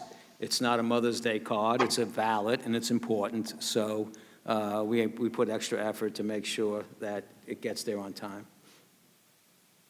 Okay, but you don't consider it, say, compared to how much mail you had maybe 3 years ago, or the amount of mail on Christmas? It's not a volume issue, sir. It's just that every ballot counts, so we want to get every one of them. Okay. I know here in Wisconsin, I assume nationwide, there's postage that comes with the absentee ballots. As a matter of fact, in Wisconsin, there's postage going out and postage coming back. Do you have plans to do anything with the additional postage that you're going to get on the election? You broke up, but I think I can guess at what you were trying to get at. We are not charging anything extra for anything. All our rates and classifications That wasn't the point. That wasn't the point. In Wisconsin, the local unit of government that issues the absentee ballot pays to have the ballot sent out and actually puts a stamp on each ballot that's coming back. So at least in Wisconsin, you should be getting more revenue in with the election. What do you plan on doing with the additional revenue you're getting in, or do you plan on doing something special at all? I don't know. I'm not understanding how we would get extra revenue. One way or another, we would have had a stamp on it going out or a stamp on it coming back. In any case, the revenue will go to, any revenue we get, if it was additional revenue, will go to cover our losses. I'm assuming that when you get additional revenue, you like it when more mail is being sent, probably because you have fixed costs, you're even ahead of the game. If you have more Valentine's Day cards or Christmas cards, or in this case, more absentee ballots or whatever. We love Is that mail. True? Right, so you should be happy, and are we happy? Good.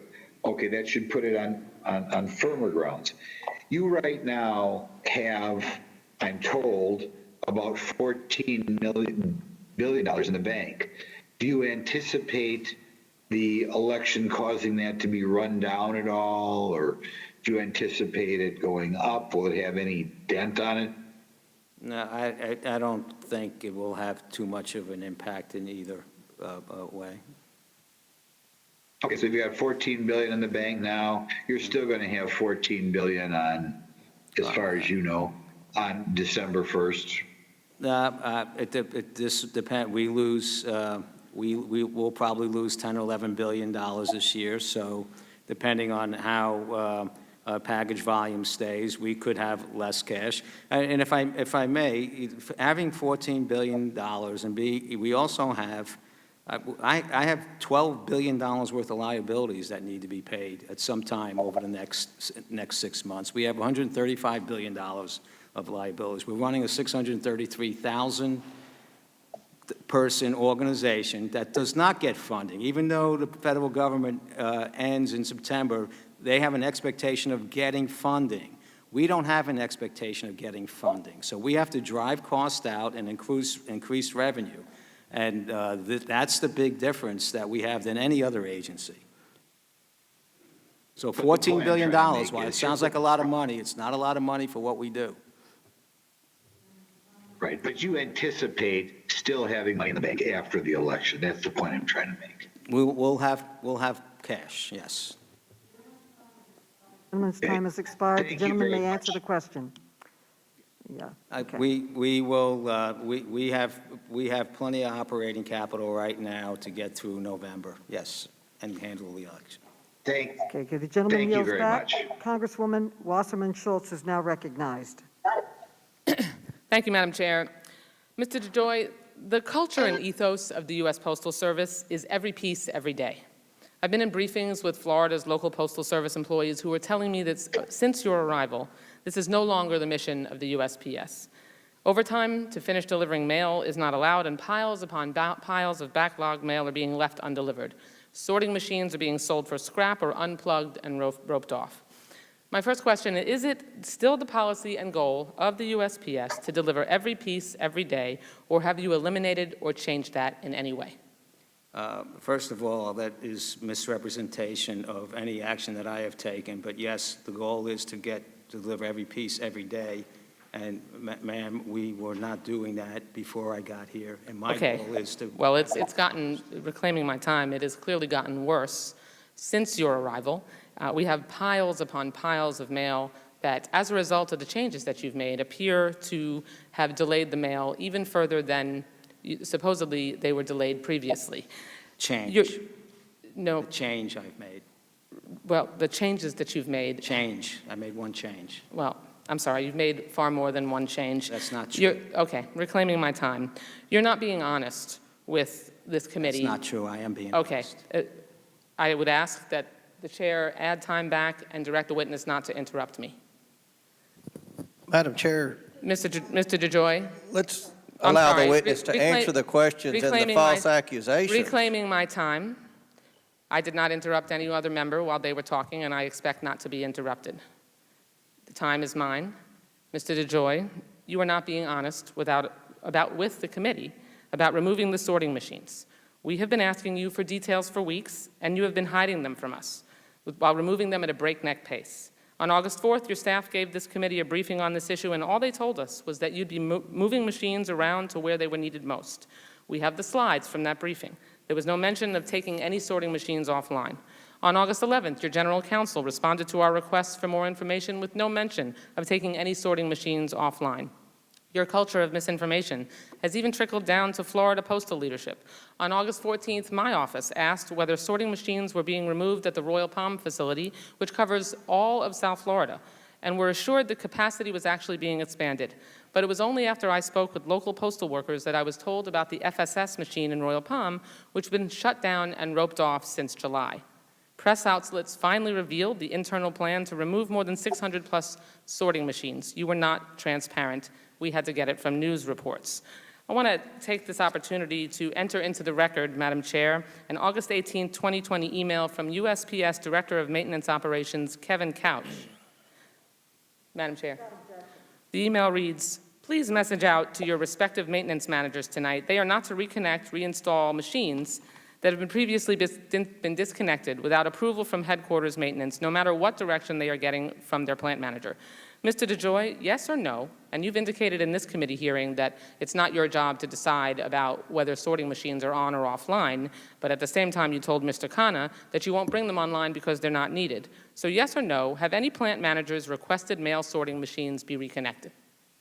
First of all, yes or no? I disagree with the premise. I'm not that asking I you have anything directed other all than these things reclaiming my I've said. time, Madam Chair. Yeah, reclaiming yes their or time. no? Yes or no answer. Yes or no, have any plant managers across the country in the USPS requested mail sorting machines be reconnected? How would I know that? You're in charge. You don't know whether there are plant managers that have requested. Well, let me just assure you that there are plant managers. That was reported in the press in both Washington. There are plant managers in Texas and Washington, and I have articles that I can show you that have asked to have sorting machines reconnected and brought back online, and they've been too scared to come forward to say so. So you've indicated that it's local leadership. In this hearing, I heard you say it's not your job to decide whether sorting machines are brought online or not. Someone needs to mute, Madam Chair. Madam Chair, Please mute people that are listening. Please mute. I need probably about additional 30 seconds from the interruptions added back onto my time, please.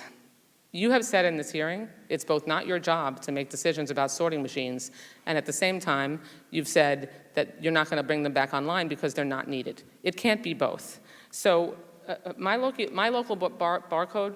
handlers who work with sorting machines regularly and this specific barcode sorter machine have assured me that it would not be difficult to plug it back in. How difficult would it be to reconnect machines that haven't already been destroyed? For example, on display, if we can bring that up on the screen, I was sent a photo from a processing and distribution center in Florida where the power cord is hanging from the ceiling and not plugged in.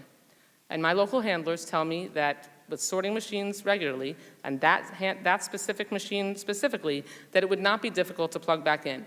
Do you believe that it is the local handler's job to decide whether they need a sorting machine? And will you give them the freedom to plug the machines back in and bring machines that haven't been taken apart back online in order to make sure we can get the mail out on time, which you acknowledge has gotten worse since your arrival?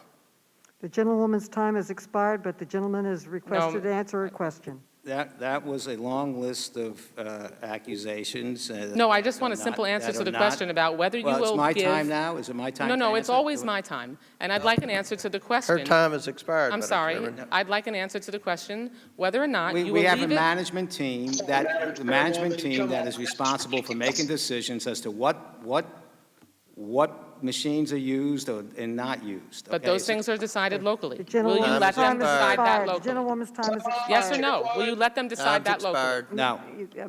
Congressman Well, then Higgins, you are now then you have not told recognized. us the truth in this hearing, and it is your Time has fault expired, that the mail Madam has Chairman. delayed. Her time has Your expired. fault. Her time has On you, and expired. you've acknowledged that. Her time has Yield back the expired. balance of In my the Her interest time has of response expired. in writing. Okay, Congressman Higgins, you're now recognized. Thank you, Madam Chair. That was quite a debacle. This hearing right here is exactly why America does not trust Congress. Our cities are on fire. Violent mobs roam our streets at night. The Chinese have crushed the American economy with a virus, and Democrats are talking about a mailbox conspiracy. Postmaster General DeJoy, are you aware of any evidence whatsoever that supports a mail delivery conspiracy? No, sir. Would you repeat that, sir? No, sir. The question is answered. America needs to hear. Are you aware of any evidence whatsoever of some kind of a mailbox or mail delivery conspiracy? I am not, sir. Postmaster General, thank you for being here today. Let me ask you, are you here on subpoena or voluntarily? I'm here voluntarily. Well, you're a better man than me because you're sitting at attempt after attempt by my colleagues across the aisle to assassinate your character. And might I suggest to you, sir, as an American patriot and a constitutionalist, if I was you, I wouldn't appear before this committee without a subpoena in the future. Congratulations on your character for being here voluntarily to submit yourself to this harassment. During the course of your lifetime, sir, I'll be 59 today. I cannot remember a time when the Postal Service was not in some sort of financial trouble. Do you recall any time, sir, some sort of era that I'm not recalling that the Postal Service was totally squared away, operating within budget, and was never in financial trouble? I think in the late 90s and early 2000, few years, it was covering its cost. And happy birthday, sir. Thank you, sir. That's very kind of you. I recall the same. Out of the last 40, 50 years, there's only been a couple of years where there was anything that could be described as financial stability in the Postal Service. I mean, dedicated men and women, but the fact is that inefficiencies are legendary within the Postal Service. So let me just ask you, Postmaster, why did you accept this job? Tell America why you took this job. Sir, I have a certain experience. I had the certain experiences in my life, business-wise, with large projects and large logistical. We know that you're qualified, sir. I get that. Yeah. But America needs to hear from your heart. Why did you accept this job, this incredible burden to serve your government in your nation in this way? What was your purpose? I've been active in my community and the country most of my adult life, and this is something that was asked for me to participate in that I think I could help and fix and lead to a better place, and that's why I took it. Well, from this American and from my constituents, thank you, sir, for taking on this burden and this task. One would think that perhaps next week the Oversight Committee will have a hearing suggesting that smoking cigarettes could cause cancer. Who did not know in America that the Postal Service is constantly going through modernization efforts, attempts to become more efficient, struggles to become solvent into the future? Now, you handle a lot of mail, do you not? I have one question in closing, sir.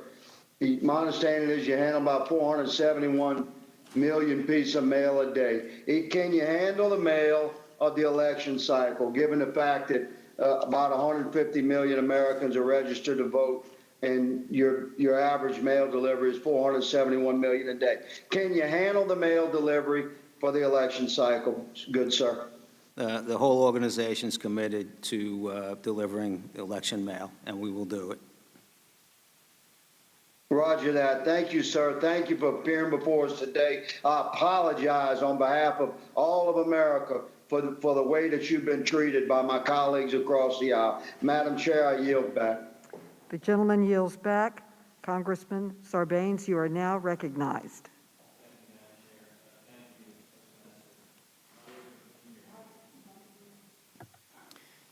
Thank you, Postmaster, for being here with us today. I'll be candid, I don't trust you right now. I don't know whether it's I don't trust your judgment or don't trust your motives. If you think you could implement the changes you did without having the negative impact that we've seen, then I worry about your judgment. And if you did understand what that impact would be, then I'm concerned about your motives. But you've got an opportunity here today to demonstrate to us that your judgment is sound and that your motives are pure. You're a businessman. We've heard a lot about that today. You're an expert, apparently, in supply chain management, which requires a lot of planning, specifics, details, all kinds of minutia, correct? Yes, sir. Yeah. On Friday, when you were in the Senate, you said, quote, as we head into the election season, I want to assure the committee and the American public that the Postal Service is fully capable and committed to delivering the nation's election mail securely and on time. This sacred duty is my #1 priority between now and Election Day. Is that what you said? Yes, sir. Yeah, and you said it again today, the idea of getting the mail to people securely and on time.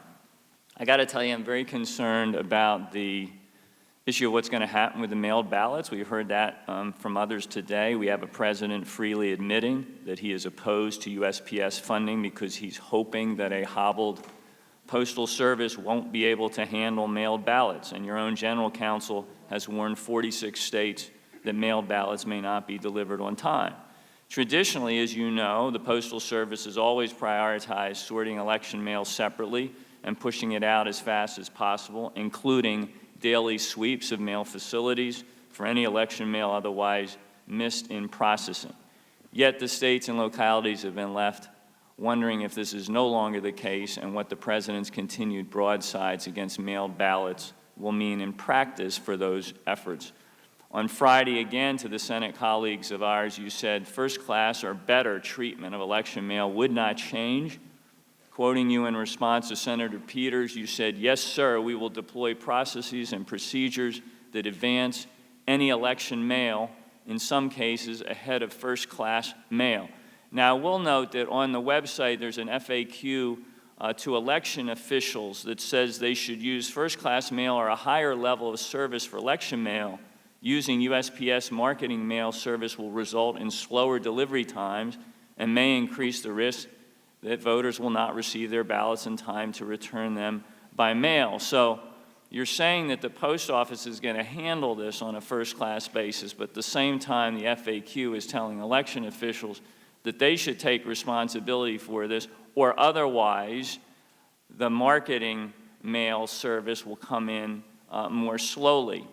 So we've heard about your commitment to our Senate colleagues. You said it again today, but to be honest, Mr. Postmaster General, we need something in writing. That would be very helpful, a detailed accounting of how exactly you're going to execute on your promises. You're a specialist in logistics, so we want to know, what are you doing at USPS to make good on these words? How is USPS designing its interface with states and localities, with election mail vendors and others to assure that ballots get priority treatment? We need written policies and directives, not just words. I assume you know that USPS has long offered memorandums of policy to ensure the system-wide execution of key policies and procedures. I was looking at a bunch of these last night, and in that vein, I'm asking, can you commit today to the immediate issuance of a formal USPS policy in writing that will guarantee all delivery of election mail is treated as first class or better for the 2020 general election. Can you do that for us? Our process is to do that physically. I have to get back to you on what I can give you in writing on that. We'd like to see that in the form of a memorandum so we can verify the commitment that you're making. This is where your motives can be shown to be pure. So if you could do that, First-class I mail is a appreciate classification of mail, and then we're talking about a physical process. So we could advance mail in front of first class, but it's still not called first-class mail. I understand. I'm just asking to see in writing a memorandum on this that the post office and the public and we can get some confidence from. The other thing is, we've talked, I'm running out of time, but we talked about your ability to issue these reports. Could you commit as well today that you'll give us some data-specific updates on how the efforts regarding the mailed ballots are going, and do that on a periodic basis, weekly perhaps? That would be very, very helpful. Could you do that? Yeah, what I'll do, sir, is I'll commit to give the committee an update on the improvement of the service. Let's say next Monday, where we stand on the service, and I need to check if we can get down to the individual ballot level, see what we can do there. That would be very helpful. I appreciate it. That will help demonstrate that you take this sacred duty seriously. I yield back. If I can just add, the letters that went out to the state was not a warning or was not an indication that we would slow anything down. It was trying to educate the state election officials on what the process was. This has been done in years in past. With the pandemic, we increased the content because we knew the vote by mail would be higher. It's really, we've reached out to we've made 50,000 contacts with state and local officials in our regional areas and through headquarters to try and integrate their processes with our processes so we would have a safe and secure election. Thank you. The gentleman's time has expired. Congressman Gibbs, you are now recognized. Congressman Gibbs. Thank you, Madam Chair. Mr. DeJoy, I got to apologize to some of the behavior. Can you hear me? Because my thing went. Yeah. We can hear you and we can see you. Oh, okay. Okay, because I lost it. Okay. Postmaster General, I want to apologize for some of the treatment you had today. Obviously, I'm hearing you don't really need this job. You didn't really take this job. And I'm not going to ask you directly if you did need to take this job. And I'm assuming you did need to take this job, just like most people in the Trump administration, including the president, didn't need to take this job. But they did it for the love of country, and they want to make this country better and help people. And I think you fall into that category. So I want to apologize for some of the statements made today that were very disturbing to me. And you're just trying to do your job. When you were hired to this job by the Board of Governors, Mr. DeJoy, did you ever have any discussions with the President Trump on what to do to the post office or what you should do, or was it just with the Board of Governors? I never spoke with the President about the Postal Service prior to getting the position, and I have not spoken to him about anything regarding the Postal Service since. So you were brought in to do this job that helps be more cost efficient, make changes. So obviously, the Postal Service can do their job and get out of the red. And so you're doing your job, and now they come after you, attacking you for doing your job. Now we've seen, I think we all agreement that first-class mail has dropped considerably, but packages, or third-class, however you categorize it, has increased significantly. I think that's one of the reasons why you're making some changes to efficiency, cost efficiencies, and we've had a lot of discussion about the sorting machines. Now, is it true to say that for what the mail volume is, even with the additional census and additional ballots, and even though Christmas is higher mail time than anything else, there's still going to be enough sorting machines to do this, and you're also going to be able to move the packages by making the changes you're making? Is that a true statement? Yeah, we will have plenty of sorting capacity. Okay. Some of the other delays, COVID-19, what is absenteeism rate in the Postal Service? I saw there was an article here a couple months ago about the Postal Service took a very liberal policy about making sure that people don't come to work if they have a temperature. Obviously, that's probably made a lot of good common sense. Are we having trouble filling on a day-to-day basis, getting drivers and mailmen, getting a lot of shortages of personnel, or what's the situation with that? Across the country, our employee availability is down 3 to 4% on average across the country. But the issue is in some of the hot spots in the country, areas like Philadelphia, Detroit, and there's probably 20. The averages cover that, and they're down. They could be down 20%, and that's given us. That is contributing to the delivery problem that we're having. Yeah, you got challenges, and so I want to make that point. I believe the vast majority of our postal workers are honest public servants, and the Office of Special Counsel has found in many instances there's political bias. Back in the 2017 report, back in the 2016 campaign, they were biased towards Hillary Clinton. Considering the substantial increase in mail-in ballots this November, what steps do you think the Post Office is taking to ensure that political bias does not factor in the delivery of ballots? From that report. I think I have not reviewed the report, but I have full confidence in the 650,000 men and women of the Postal Service that they will handle election mail safe and securely.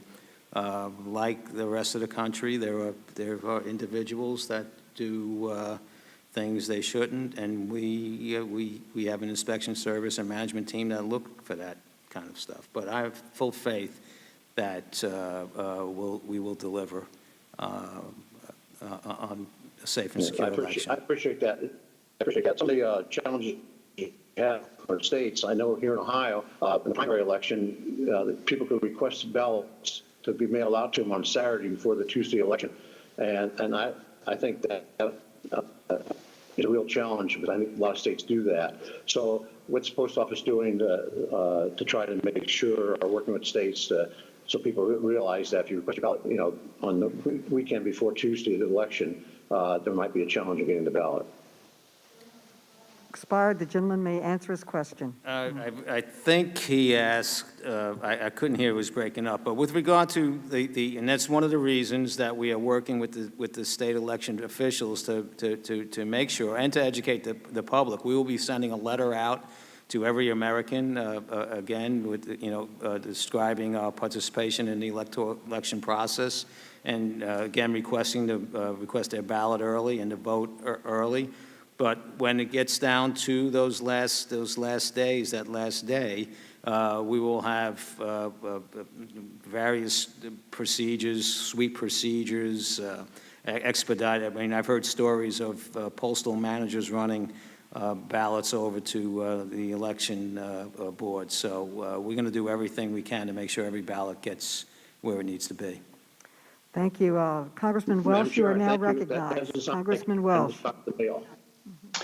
Thank you very much, and I want to thank Postmaster General DeJoy, and I want to thank the chairman of the board, Mr. Duncan, for your patient answering of our questions. As both of you know, it was President Nixon in 1970 who signed a very major postal reform bill to guarantee the independence of the post office. And on the Postal Service website, its history speaks about that bill as something that was to, quote, remove the Postal Service from politics. And I assume that both of you agree that that is an essential mission of the post office. Yes, sir. Mr. DeJoy, I'll ask you. All right. And Mr. DeJoy, I have asked for a document labeled DeJoy Political Donations chart to be presented, and I want to ask you a few questions about that. Mr. DeJoy, I mean, obviously you have the right to make political donations within the law, and I have no dispute with that. But I do want to go through them because of these questions that are being raised.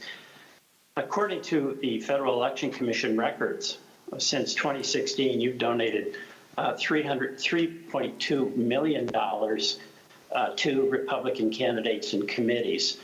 Does that sound right? Sounds about right, yep. Yeah, and the Republican National Committee was the beneficiary of $1.3 million in contributions, correct?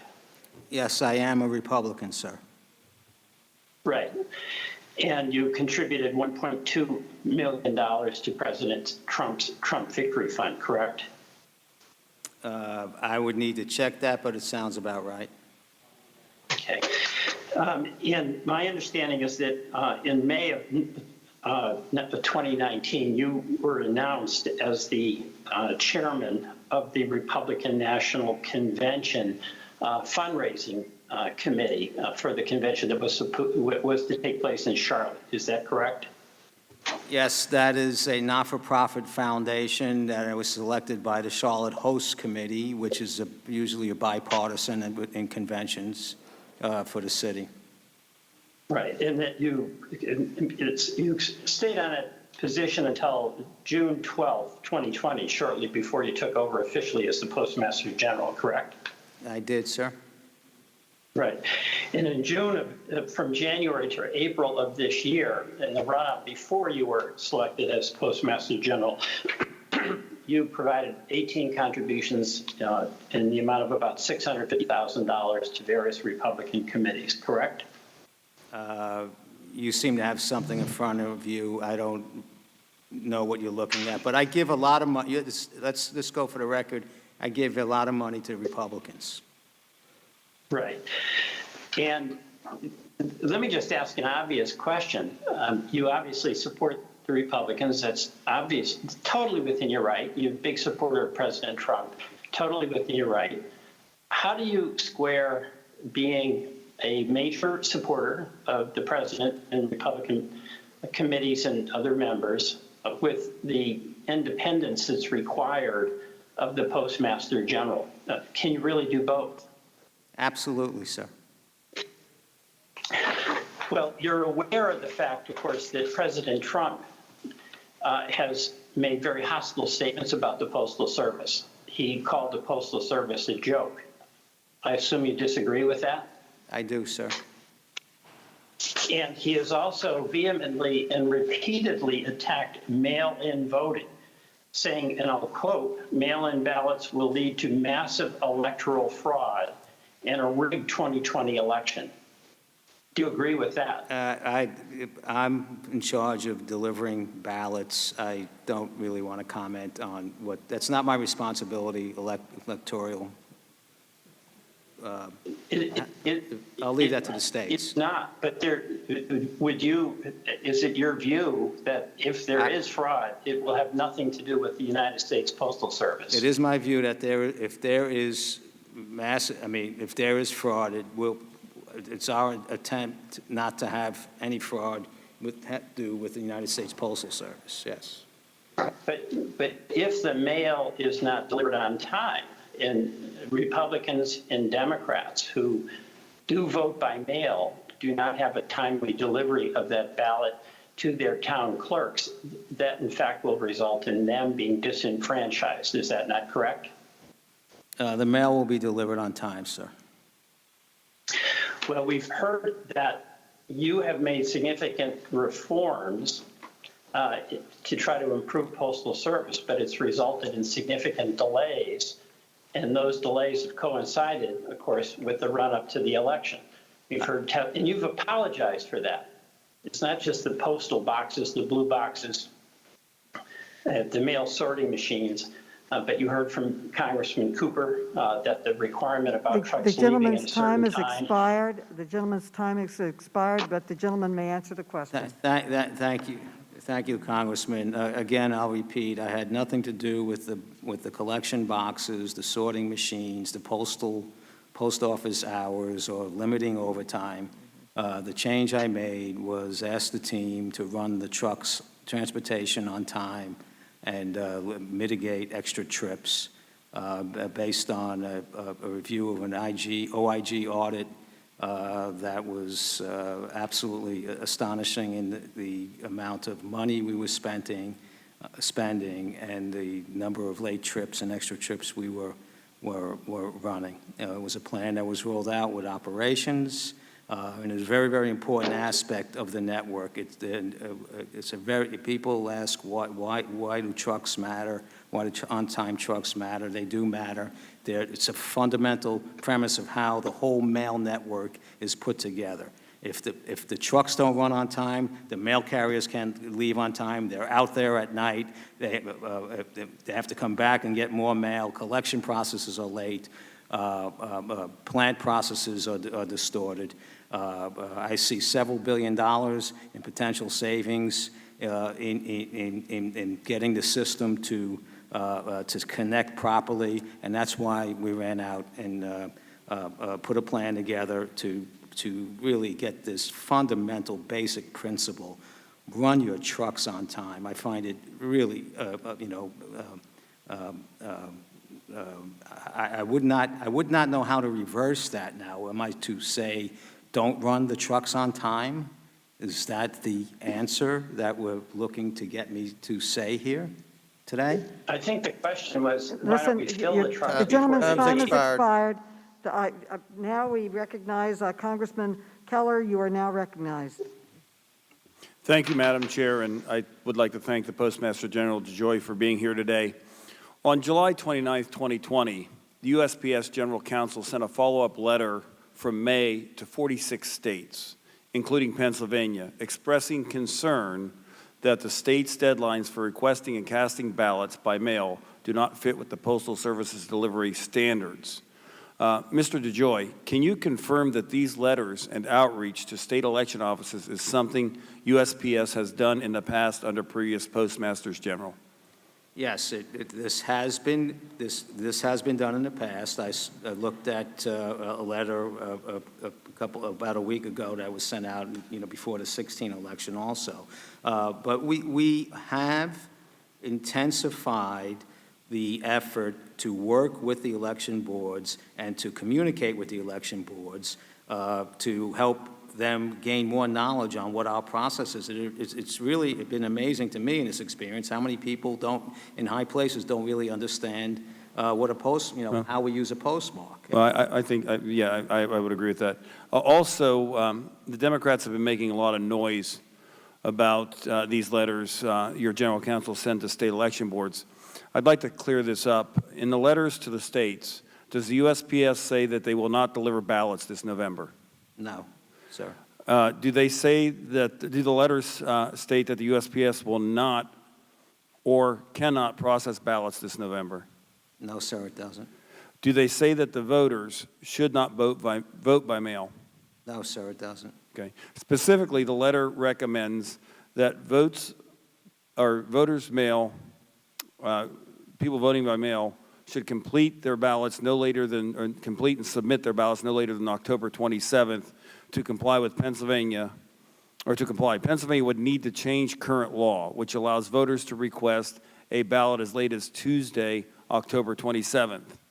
To ensure that the USPS can deliver completed ballots in time to be counted by Election Day on Tuesday, November 3rd, 2020 by 8 p.m., as it is required under Pennsylvania law. Do you agree that Pennsylvania should move the application deadline for mail and absentee ballots back, for example, on or around October 19th to request the ballot in order to ensure voters can receive their ballots in time and complete them and return them no later than Tuesday, October 27th, as recommended by the Postal Service or the Postal Service's General Counsel? I didn't catch all of the details. Well, basically, it would be best if the state election boards follow the recommendations of our general counsel to ensure that every ballot, we're still going to do everything that we need to do, but I don't know why we would want to put this in conflict. It's a very important process in the democracy, and I don't know why we should take any chance other than have a properly integrated system between the election boards and the Postal Service. And that's all the general counsel and the team that supports them is trying to do, make people aware. Why would we want to put more risk in the system than is necessary? Well, Pennsylvania law states that the ballots are to be received by November 3rd by 8 p.m. Anybody that's reasonable, I mean, I'm 55 years old, and I've used the Postal Service for the past 37 years. to deliver my mail, to pay my bills, to do everything. And I don't wait till the day the bill is due to mail the check. I mail it in enough time, knowing that it's only reasonable that I have to walk to the mailbox. I have to put it in the mailbox. Somebody has to come collect it. It has to be put in a car or on a plane and taken to another place to be processed and delivered. It's only reasonable that the states should take that into account when they set up their laws. So I'm going to keep moving on because there's another point I'd like to get to also. Governor Tom Wolf recently announced that Pennsylvania will cover the cost of postage for every mail-in ballot this year. The United States Postal Service Handbook for area mail processing guidelines states that postmarks are not required for mailings bearing a pre-canceled stamp for postage. In other words, envelopes with prepaid postage that Pennsylvania send with the ballots to be returned, will they be postmarked? We're going to work to try and set up a process to postmark as much as we can. Is it currently as a process? Is it currently prepaid postage does not get processes that prepaid postage does not get postmarked. So it could, if nothing were to change, which the chairwoman's bill said you can't change anything. So if nothing were to change, you wouldn't be able to postmark those Yeah, letters. if we didn't make a special effort to postmark prepaid mail, we would not be postmarking. Now, we have certain other ways of identifying election mail, which is how we have done in the past to try and postmark things, but they're not seamless efforts. So. You would have to make some adjustments to be able to make sure that's secure. Yes, sir. I would sincerely hope that the chairwoman of this committee would have thought of that, and that would have been the value of having this hearing before she introduced the bill saying you can't make any changes.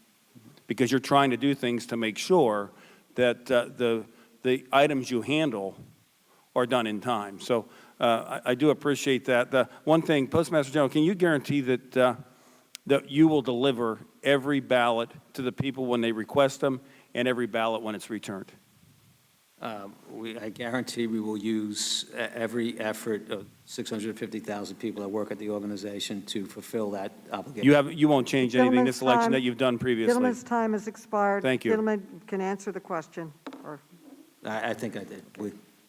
Congresswoman Spear is recognized. You're now recognized. Thank you, Madam Chair. I have two documents I'd like to submit for the record. One from the Postal Service on the reorganization and one from Citizens for Responsibility and Ethics in Washington. Without objection. Thank you. Mr. DeJoy, thank you so much for being here today.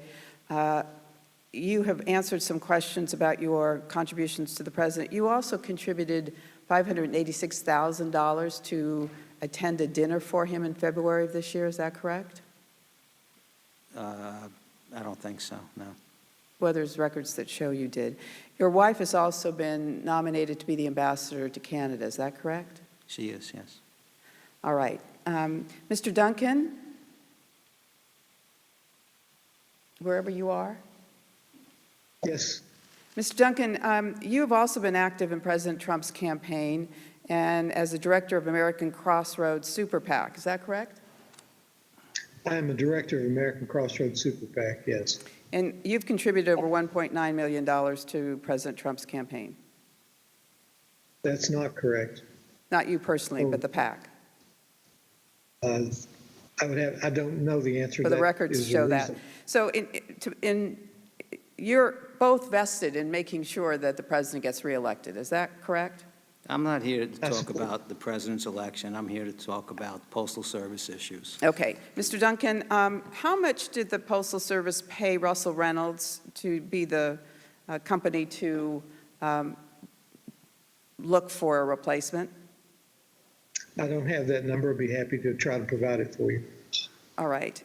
In your own testimony, you said they started with 212, they then vetted 50, and they got down to the first round interviews, and there were 14. But Mr. DeJoy was not one of them. So we paid this company to do a national search for the replacement for the USPS, Postmaster General. He was not in that group. But Mr. Barger, I guess Mr. Barger said, well, we have another candidate. Did you recommend Mr. DeJoy as a candidate? Let me go back on your premise that he wasn't included. We were still taking recommendations at that point of time before the first interview All right. process had gone in. Mr. Duncan, So he just was. answer the question. Did you recommend Mr. DeJoy as a candidate? I gave Mr. DeJoy's name as a candidate, as I did with other candidates. I submitted it through the process. All right, but he was not part of what was provided to you by the search firm. Let's move on. The President has been very critical of Amazon and the contract they have with the Postal Service, Mr. DeJoy. Have you reviewed that contract? I have not reviewed the contract specifically in any detail now. Well, but you did offer some testimony, I believe, in the Senate that suggested that you had, in fact, reviewed it and that you thought that the rates were. The question was about rates, right? There's a contract. Contracts are thick. I'm studying the rate building process of the Postal Service on the NSAs. That's what I. So you did look at Amazon's rates? I did look at Amazon's rates. All right. Yes. On your statement of financial. As long as hundreds of other. I understand. Okay. In your statement of financial disclosure, you sold your Amazon stock on June 22nd, I believe, and then you purchased options on Amazon on June 24th. That would suggest to almost anyone that there is a conflict of interest. It doesn't require that you make a decision. It only requires that you participate. Did you check with the Government Office of Ethics to see if that was appropriate? Before I went in the Postal Service, you file your forms the day you arrive at work. I filed my forms. I was going to a meeting on Amazon. I own stock someplace in a call at Morgan Stanley, and they told me I had to either recuse myself from reviewing a number of contracts or sell the stock. I called our broker to sell the stock. We actually had calls. Well, Mr. DeJoy, I'm going to have to. But I did not buy options. I actually bought covered calls back. I bought covered calls back and at a loss. That's what I did to get it completely out of stock. I had to unwind covered calls. You still have those calls, do you not? No. You have. I had to pay more money for the calls than I sold them for. I think you should get an understanding of what a covered call is before you accuse me of any improprieties. All right. I think, let me just ask one last question. Have you removed any machines that automate the postmarking process? I have not removed any machines. Gentlewoman's time has expired. The gentleman may answer. I have not. I'll repeat again for the 100th time. I have not removed any machines. Well, that's separate from the sorting machine. Congresswoman Miller, you are now recognized. I'll repeat, I have not removed any machines. Congresswoman Miller, you are now hear me? recognized. Thank you, Madam Chair. Can you hear me? Yes, we can. Okay, and thank you, Ranking Member Comer, and a special thank you to our esteemed guest today for taking the time to participate in this so-called hearing. Postmaster DeJoy and Chairman Duncan, my constituents in rural West Virginia rely on the Postal Service to receive their essential prescriptions, their mail, and their packages. Thank you for your continued work during the pandemic to ensure that these critical services continued. In a year that is riddled with conspiracy theories, such as baseless claims of Russian collusion, we are wasting another hearing opportunity to attack our duly elected president over the most blatant and verifiably false claim that Republicans are destroying the United States Postal Service. This couldn't be further than the truth. Everyone knows that the Postal Service needs a serious overhaul. But bailing out our Postal Service without instituting any necessary reforms is not the answer. Democrats here today are doing a great disservice to our postal workers and undermining American confidence in our electoral process. The Postmaster General has said repeatedly that the USPS will have no difficulty delivering ballots. but my colleagues across the aisle place the blame on the Postal Service instead of their own state's incompetence to properly hold their own elections. The USPS can handle the absentee and mail-in ballots from the 2020 election and has enough money to remain solvent well into next year, giving the Postmaster General and Congress time to work on a solution to put the USPS back on a sustainable path. While all of us here today recognize that the Postal Service is an essential duty of the federal government, there seems to be only one party that is serious about making sure that it works effectively for the American people. Postmaster DeJoy, on average, how many pieces of mail does the United States Postal Service deliver in a day? About 451 million pieces, ma'am. Thank you. If every single eligible voting age American voted by mail in a single day, about 153 million or so, would that United States Postal Service be able to ensure that these pieces of mail were delivered? I think we have adequate capacity to handle the mail, the election, yes. And you would be able to do this without significant impact to your normal day-to-day operations? You're asking me one day. I have not done that analysis, but the way ballots flow throughout the week, we would handle it very easily. Thank you. However, you cannot control what deadlines states set in terms of requesting and returning ballots, or how long it takes for these election boards to count the ballots to call a race. Isn't that correct? Yes, ma'am. We saw huge delays in election results in New York, as I'm sure the chair is well aware. The core issue why you are here today, Mr. Postmaster General, is to ensure that every American has their right to vote fully protected. What is becoming abundantly clear is that the Trump administration, Republicans in Congress, and the USPS are not obstacles to that right. Rather, you are helping to ensure voting access despite incompetence and partisanship on the part of a great many state election officials across the country. Last week, a scathing analysis by NPR found that at least 550,000 mail-in ballots were rejected in the presidential primary elections earlier this year. Of those, nearly half of those rejected ballots came from New York, New Jersey, and California, where there isn't a single Republican in statewide office. This November, we must ensure that all Americans can and should be able to vote safely in person at their local polling locations, and those that do need absentee ballots can and should be able to vote securely through the USPS as they have in past elections. I hope colleagues and our counterparts at the state level heed the recommendation of the USPS on how to execute this undertaking free from politics and partisanship. I yield back my time. The gentleman yields back. I now recognize Congresswoman Kelly. You are now recognized.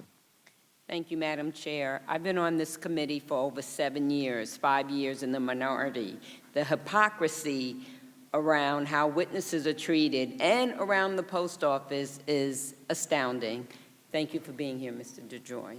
Small businesses are a vital part of the United States economy. They represent nearly 75% of all employers and account for 44% of all economic activity. Small businesses, many without significant savings or access to credit, have relied on the Postal Service to stay afloat during this pandemic. The Postal Service plays an important role, as you know, in enabling their growth and commercial success. Last Friday, you testified before the Senate committee, and I quote, "You feel bad about the dip in our service." Well, there are a few businesses that feel pretty bad, too. Cassidy Lavender, a Louisiana business owner, was forced to abandon the Postal Service after losing nearly $10,000 due to his shipping delays. Beth Nolan, a Michigan business owner, had to fire an employee to recoup the costs spent making up for her delivery delays. A 2013 OIG report found that small businesses are a key customer segment for the Postal Service, generating more than $9 billion in annual revenue. Before implementing the numerous operational changes discussed here today, were there any analysis performed on the impact such changes would have on these key customer this key customer segment? There was not numerous operational changes. There was one request that we adhere to our transportation schedule, and I did not perform any operational analysis myself, but we had a team looking at how we would plan to roll out the change. And that team was across the whole country, an existing team, not a new team. I don't know how much analysis we would need to do to comply with our schedules that were already established. Thank you. It seems decisions were made without taking into account the real-world impacts. A beauty salon in my district has not received mail for a week to 10 days. The owner is concerned about bills that might be delivered late, which can have a terrible impact on their business. Another person I spoke to said she receives her mail now every other day and still hasn't received a check she's relying on. When I went to the post office myself to mail a package, the postal workers there said, "We know who you are and we just want to apologize, but we're just doing what we're told." I didn't get those phone calls when President Obama was the president. Will you commit here today to reversing any policy or practice that has the effect of slowing down mail and package delivery? I represent the Chicagoland area, and I'm hearing from postal people themselves, and they want you to address the lack of staffing and the late start times, which they feel has greatly impacted the delivery of the mail. Ma'am, we're very, very concerned about every delayed package or piece of mail, and we are also very interested in fostering the support of small business. What I can tell you is we're working very hard to get these standards back to where they were before. There are a variety of issues that are contributing to this, not just the requiring the trucks to leave on time, but we are working across the country to improve service. My district is urban, suburban, and rural. My colleagues have asked for something in writing, and I would support that we need to see something in writing, not just promises. An estimated 14.5 million rural Americans who lack access to reliable internet rely on the Postal Service to meet their basic needs, including receiving life-saving medications, collecting paychecks, and paying their bills. It is important that rural Americans have access to reliable and affordable delivery services, or are they too inefficient to service? Since we talk about we're trying to be efficient, are they just forgotten about? No, ma'am, they're not forgotten about. We are working to deliver to every American on a timely basis. Well, your chase for operational efficiency has been at the expense of hardworking Americans, and I hope you will take these concerns into account as you assess some of your decisions from the past 78 days and beyond. I very much do, ma'am, and the changes I am making are for the betterment of the Postal Service and the American people long term. We lose $10 billion a year, and there's no end in sight. We have $145 billion in liabilities and $14 billion in cash. So we can blame me for this, but these conditions have been around long before my time, and they need to be addressed. Congressman Green, you are now recognized. Thank you, Chairwoman and Ranking Member. Today, Democrats are pushing the conspiracy theory that President Trump has put the Postal Service in great jeopardy. This is just more hysteria in a long line of Democrat hoaxes, including the Russia probe, the Mueller investigation. Remember Adam Schiff? He saw with his own eyes proof of Russian collusion. I guess he must have kept that from Mueller. Oh, who can forget the impeachment sham, by the way, attacking the president's loans, his business associates, of course, his tax returns. They've nothing to offer the American people but attacks on the man they despise, Donald Trump. The Postal Union should realize, and I know they've endorsed Joe Biden, but they should look at this. The Democrats are throwing the postal carriers under the bus just to get at Trump. It's despicable. If the Postmaster General's donations are a conflict to his doing a good job, wouldn't the postal unions, millions in donations over the years to Democrats, disqualify them from delivering the mail? Message to all postal workers, the Democrats are insulting your integrity. Weaponizing the House Oversight Committee to fuel Speaker Pelosi's postal conspiracy theory is an outrageous abuse of power. Don't be fooled by the partisan rhetoric. The reality is the USPS has the money they need in the near term, certainly through the election. The Postal Service has the most cash on hand it's had in years, and it has access to a $10 billion CARES Act loan that it's not even tapped into yet. But, oh, we had to come back this weekend to vote on more money for the USPS. The Postal Service will prioritize ballots over other mail. They will process election mail as first-class mail regardless of the postage used. And Postmaster General DeJoy has assured the American people, and I quote, the United States Postal Service is fully capable and committed to delivering the nation's election mail securely and on time, end quote. The Democrat attacks on the Postal Service are baseless. Now, the Postal Service has been losing some money, $8.8 billion last year. A big reason for these budget deficits is the evolution of technology. The internet, first-class mail is down.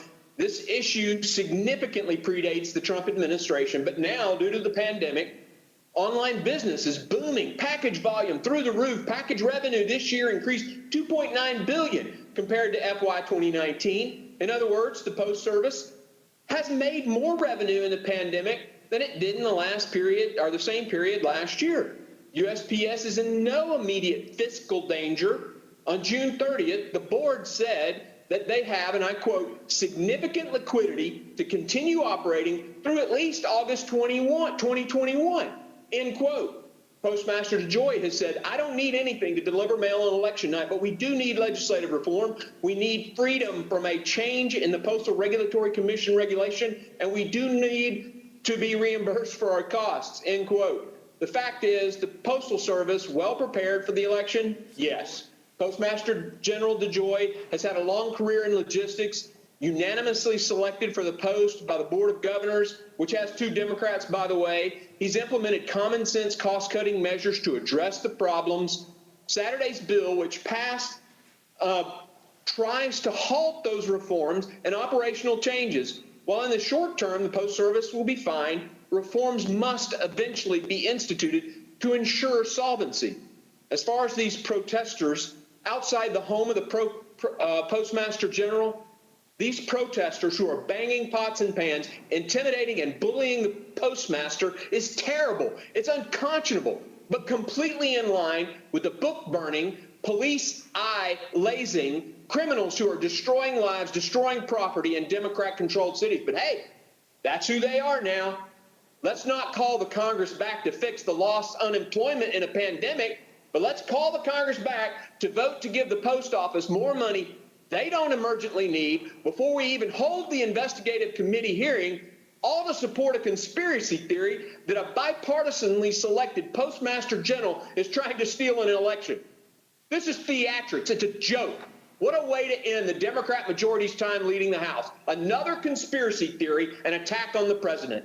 Typical. Actually, it's saddening.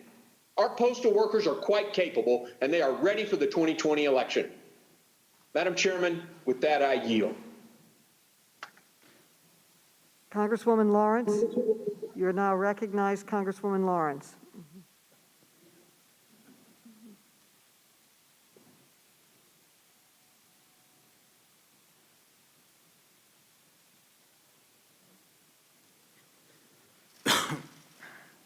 Thank you, Madam Chair.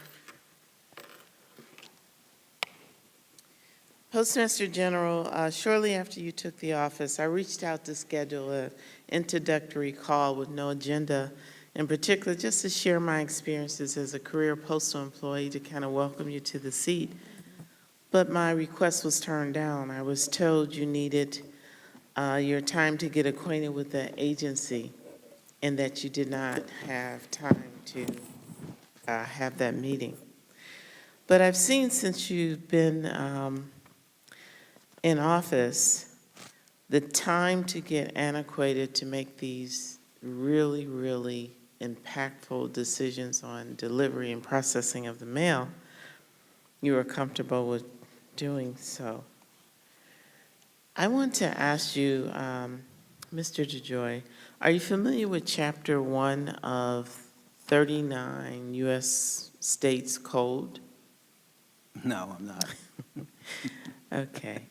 The United States, the code reads, the United States Postal Service shall be operated as a basic and fundamental service provided by the people, to the people by the government of the United States, authorized by the Constitution, created by act of Congress, and supported by the people. Mr. DeJoy, did you take an oath of office when you became the Postmaster General? I did, ma'am. I remember when I took my oath of office, when I was sworn in to be a employee of the Postal Service. And to just tell you my journey, because I'm sure you're familiar with some of the names. I started as a distribution clerk, working Tour 1. Then I moved to being a letter carrier, then to being a acting supervisor, then a supervisor of delivery and collection. I served in HR, I served in safety and health, I served as an EO investigator. I had the entire state of Michigan in a district role of the women's program and for career counseling and development. And I ended my career after several task forces that I was put on to monitor and to track the mail before we made decisions like taking out equipment, density counts. I, as a supervisor of delivery, I know what it took to remove a post office box. It's called a collection box. It's not a blue box, it's a collection box. So I wanted to talk to you about, have you ever served as a letter carrier? First off, man, I'd like to congratulate you on your career path. And no, I have never served as a letter carrier. So I did, sir. So the Postal Service is introducing a new initiative called Expedited to Street Afternoon Sortation, and it reduces the morning office time to allow carriers to leave for the street earlier, and then upon returning from the streets, the carriers are then to sort any undelivered mail for the next day. Are you aware what that initiative that you have rolled out, the impact it has on delivery, carrying? The intent, that was a program that was on the shelf. The intent of that program is to adjust for, there's been a significant decline in mail, as you know, and to adjusted. That was worked out with union leadership to run a pilot.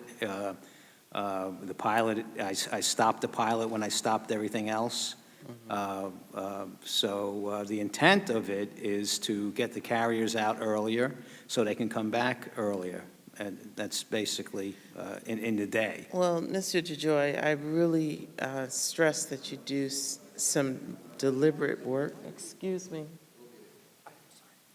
Do some deliberate work to understand the impact that it has. Because if a carrier does not come back, because this is the challenge that we have all the time. A carrier, if he has only one piece of advertisement, must stop at every home. So regardless of the volume, if you're making the same amount of stops, you're not going to shorten the time. And so when you do that, the carrier's going to be out basically the same amount of time.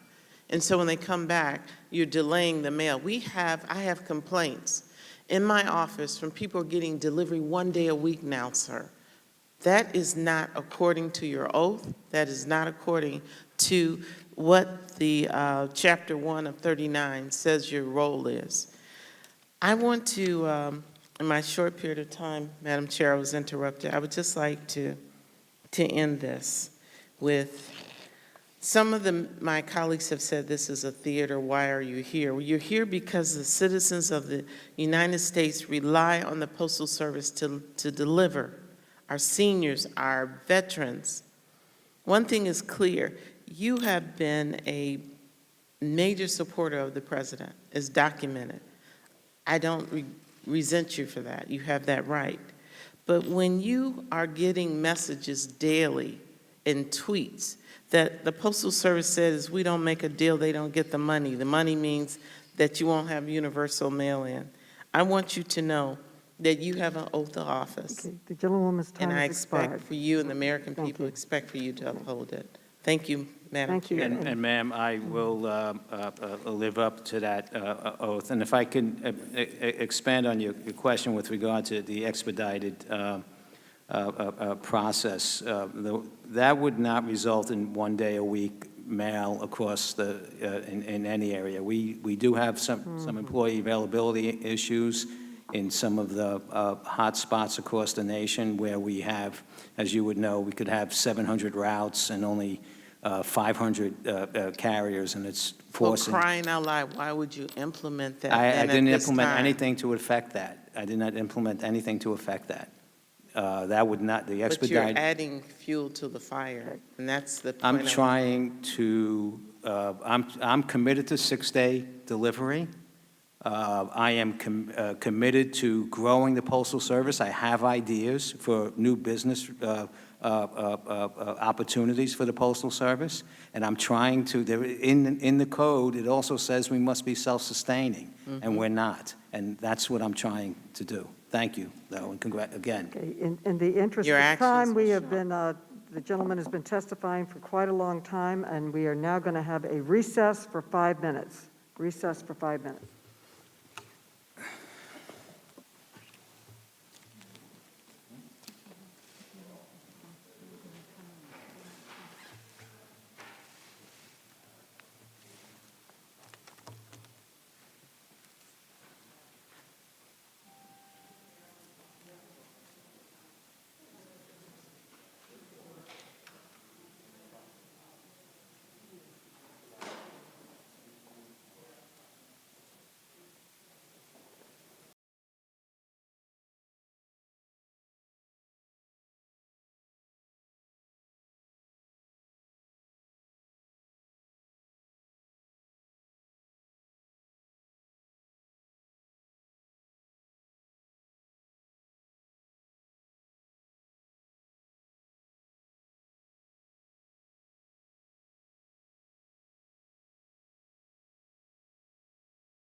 across several states and across the country.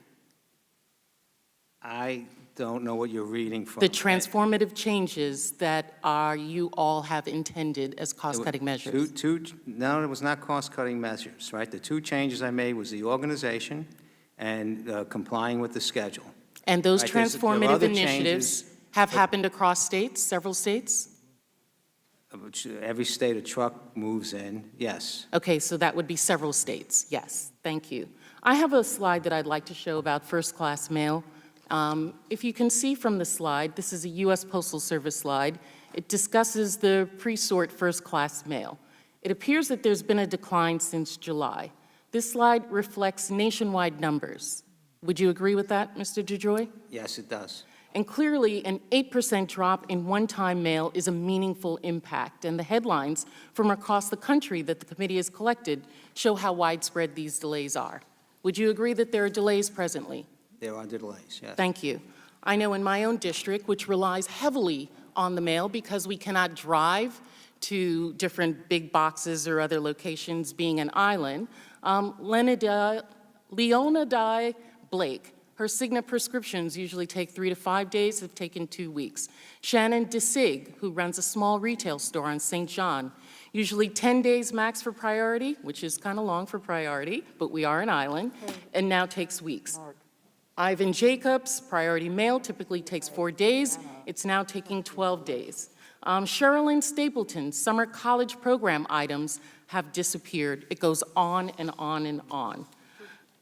Now, in 39 U.S.C. section 3661-B provides, when the Postal Service determines that there should be a change in the nature of postal services, which generally affects service on a nationwide or substantially nationwide basis, it shall submit a proposal within a reasonable time prior to the effective date of such proposal to the Postal Regulatory Commission, PRC, requesting an advisory opinion on the change.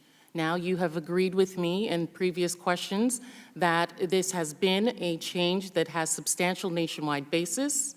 It generally affects postal services, and that it is a change in nature of postal service, which generally affects service on a nationwide substantial basis.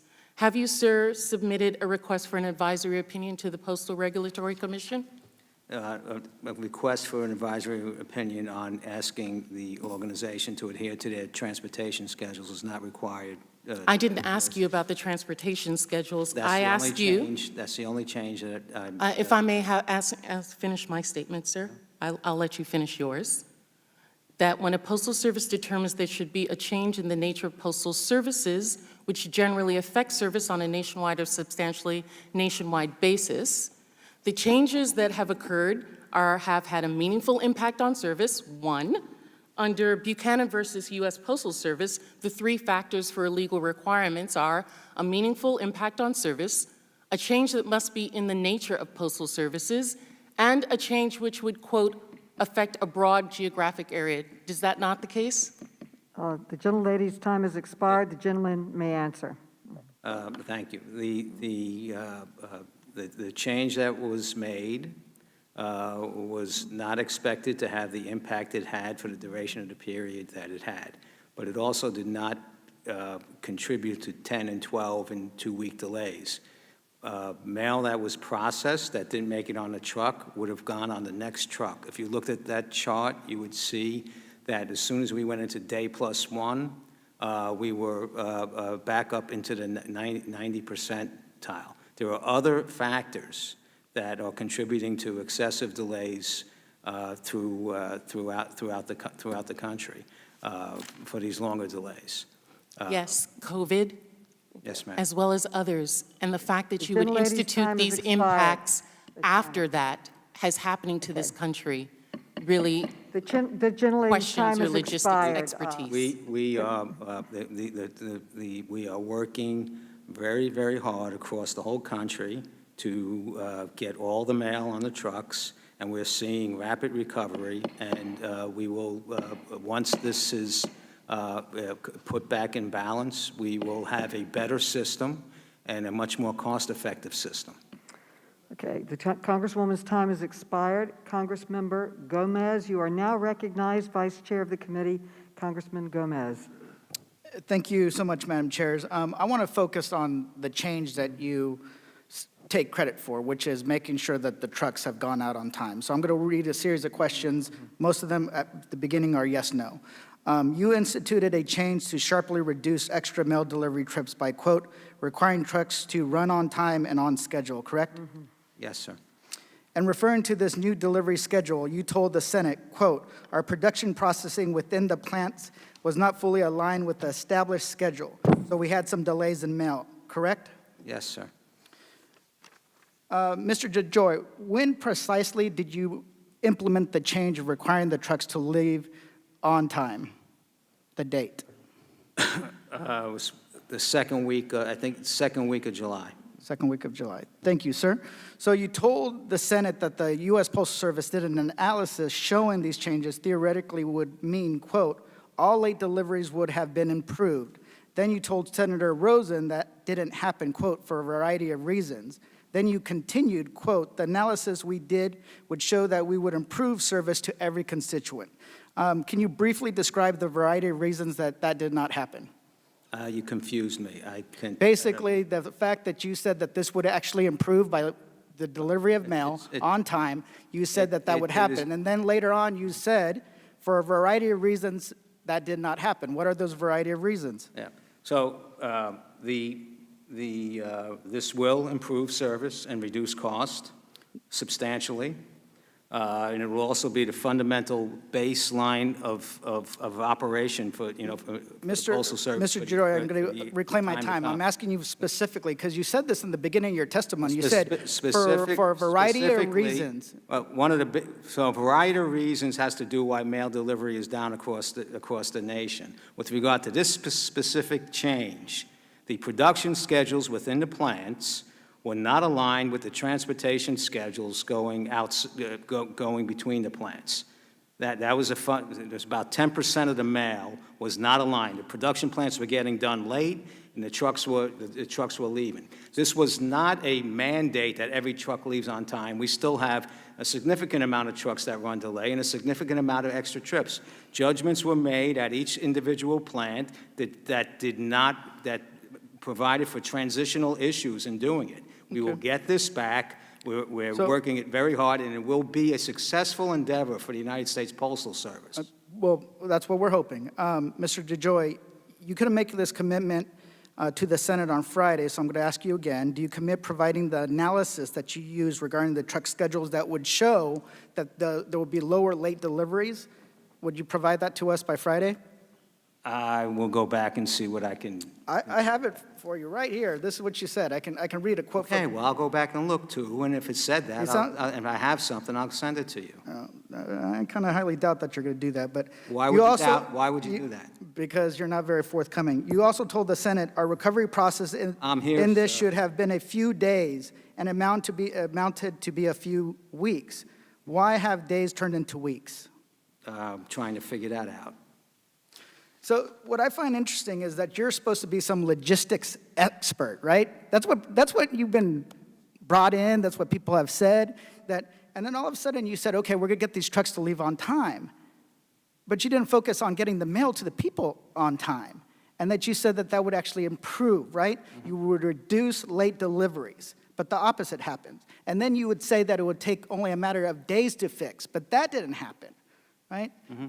I know people that work in operations. My wife works in operations, very good at it, and they're looking at data all the time, and seeing what little operational changes can be done to change the flow of whatever you're trying to accomplish, right? So that's what people are questioning your ability, right?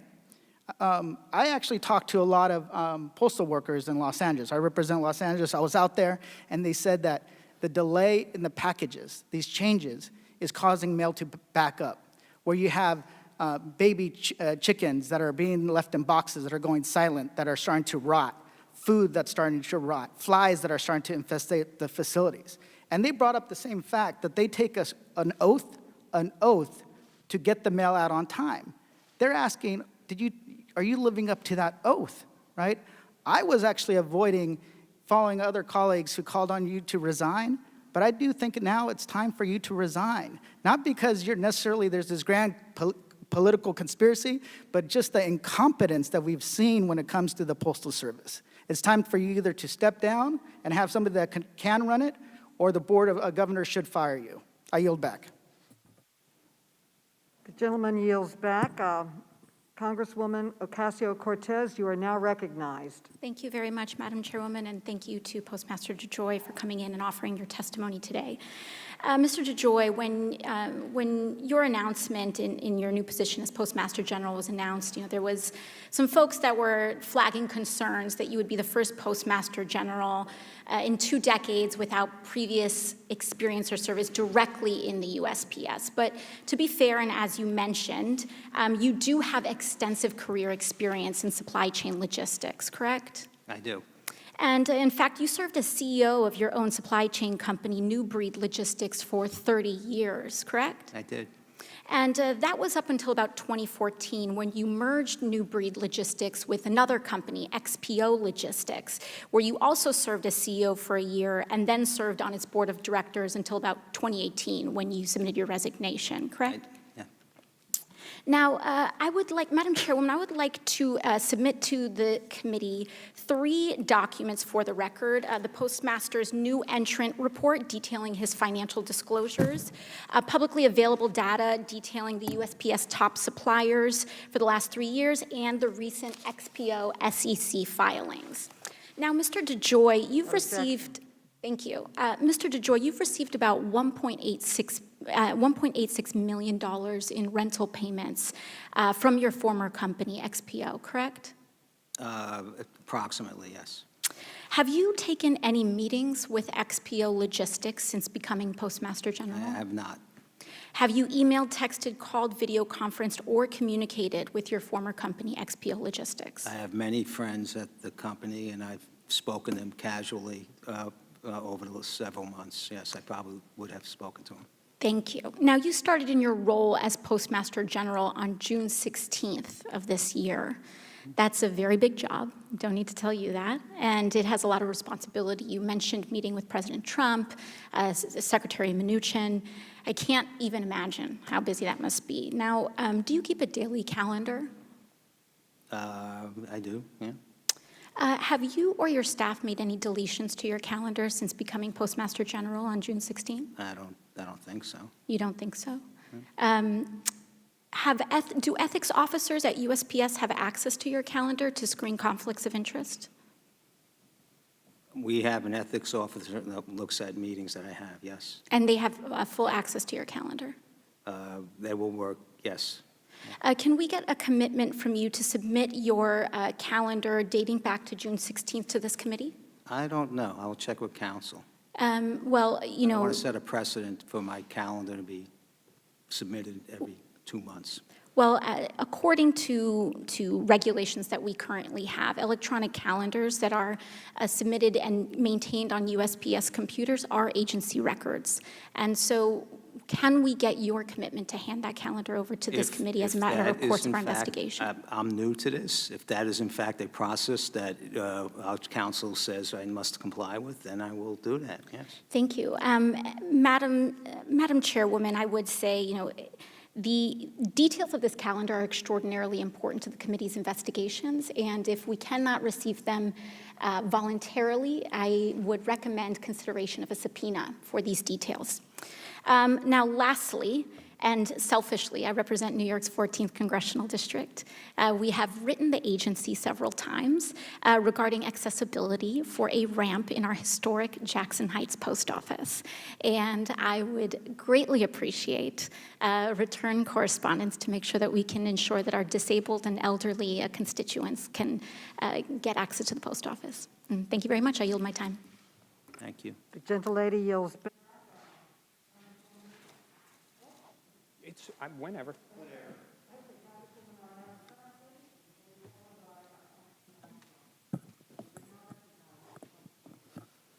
You're now recognized, Congresswoman. Thank you, Chairwoman Maloney. While some of our colleagues might use this hearing to continue to gaslight and mislead our constituents, I am here to get to the truth.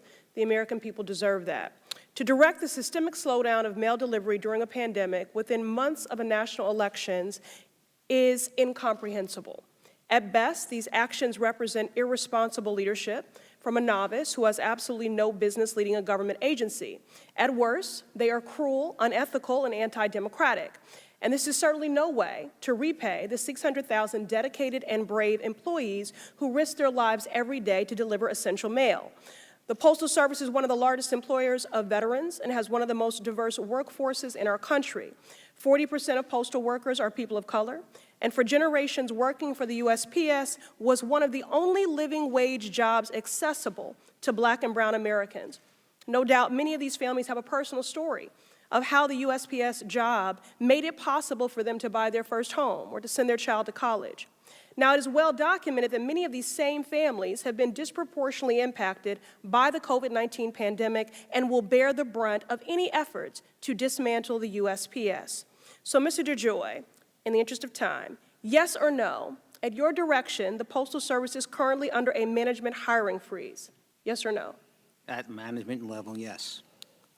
For the record, Mr. DeJoy, does the hiring freeze apply to any other category of workers? No, ma'am. And you are also seeking to push early retirement, correct? We've submitted our HR Yes or departments. no? Yes, yes. Mr. DeJoy, 40,000 postal workers have had to quarantine. Over 6,000 have tested positive, and over 60 have died from COVID-19. Do you know if these numbers are the most accurate and up to date? 83 have died. And so to be clear, does this mean that you are collecting in real time formal data on COVID-19 and its impact on your workforce? We have a task force that has complete visibility of everything from PPE to cases in the geographical area, cases within the Postal Service. So you do have a mechanism whereby you are in real time formally collecting data as to the impact of COVID-19 on your workforce? Yes, we do. Okay. In the greater Boston region alone, more than 220 postal workers have contracted COVID-19. A letter carrier in Chelsea, a city in my district, was hospitalized and was told by his doctors that his respiratory system would never be the same. Mr. DeJoy, will you commit to providing this committee with the data that you say you're already formally collecting, disaggregated by congressional district, on COVID-19 related deaths, positive tests, and quarantines of postal workers by Friday, since this is quite literally a matter of life and death? Can you commit to that, to providing this committee with data disaggregated by congressional district on COVID-19 related deaths, positive tests, and quarantines of postal workers by Friday? I will look into our ability to provide that to the Congress, and if it's available, we'll certainly do it. It would certainly be in keeping with the oath that you took and what you've offered here. So I look forward to receiving that by Friday. Now, a few days ago before the Senate, you said the delays in delivery are attributable to, quote, unquote, employee availability in many, many parts of the country. So isn't it true that pursuing a hiring freeze and early retirement when your workforce is already stretched thin by coronavirus would exacerbate delays in the mail? Yes or no? Pursuing a hiring freeze has to did not have anything to do with the craft. Yes or no? Your workforce is already thin? No. Mr. Duncan, were you aware when you selected, where is Mr. Duncan? It's not here. Okay, here you go. Okay. Mr. Duncan? Yes, Congresswoman. I was just looking to direct Yes. myself. Okay. Were you aware when you selected Mr. DeJoy that his company, New Breed Logistics, was determined by the National Labor Relations Board to have acted with anti-union animus? Yes or no? No.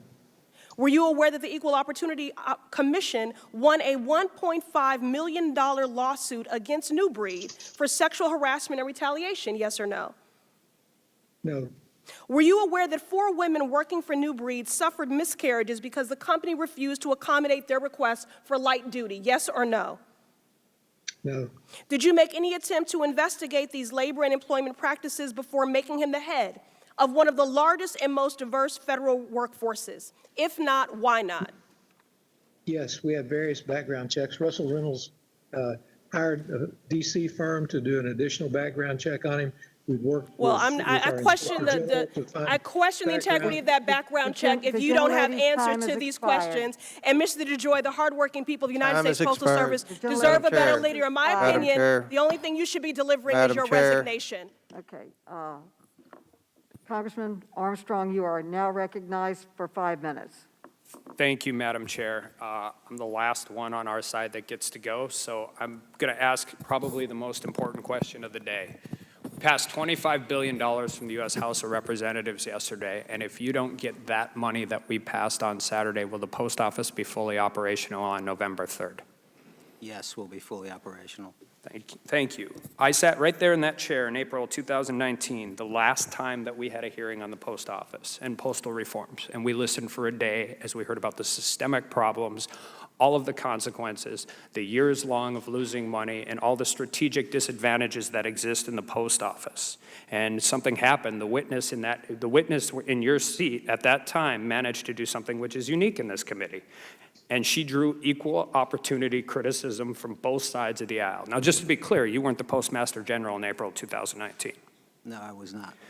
I was on a telephone briefing in April of 2020 when we heard about the impacts of COVID from overtime to your postal workers contracting to the disease, and where the Democrats of this committee absolutely said that we needed $25 billion or the postal office wouldn't exist. And I do want to say I'm sorry for the 83 people who have died and all the people in your organization that have been sick.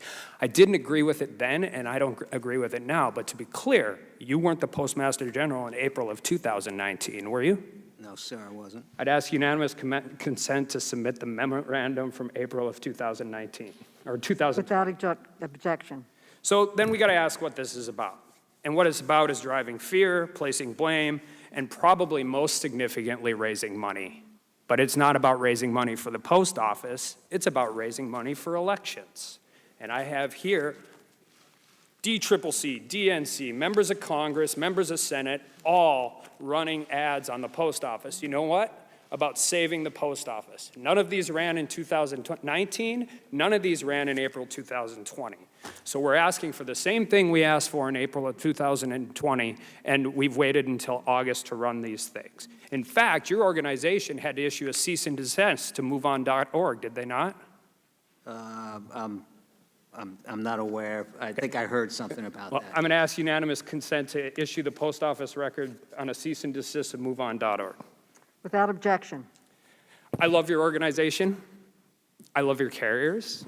I love your rural carriers. I was the only Republican on this committee to co-sponsor the pre-funding bill on the pension bill. Best thing I've heard you say all day is you're committed to 6-day mail. Because maybe one of the reasons we're not as disproportionately impacted in North Dakota is because we've been going through this for a long time. So that's the best thing I have heard all day long. But I do have a couple questions, and you have talked about making sure the elections and doing all of that. But some of this is based on, I mean, you're talking about votes as they come in throughout the system, right? So North Dakota, 23% of their votes is typically absentee ballot. Ohio, pretty important states, 21% of their ballots is typically absentee. Wisconsin, 28%. Now, I don't think it's beyond the realm of possibility that those numbers get to 60% this election cycle. Would you agree with that? They're going to be a great deal higher. But you cannot deliver a ballot unless it's requested. If a voter doesn't request it, the post office can't send it.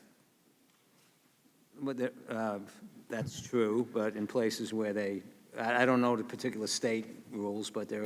And that's what I'm getting to. And so if the ballots track throughout the course of this in their normal theory or rate, that works. But Wisconsin doesn't require you to request a ballot until October 29th, and they're required to be due back on 11/3.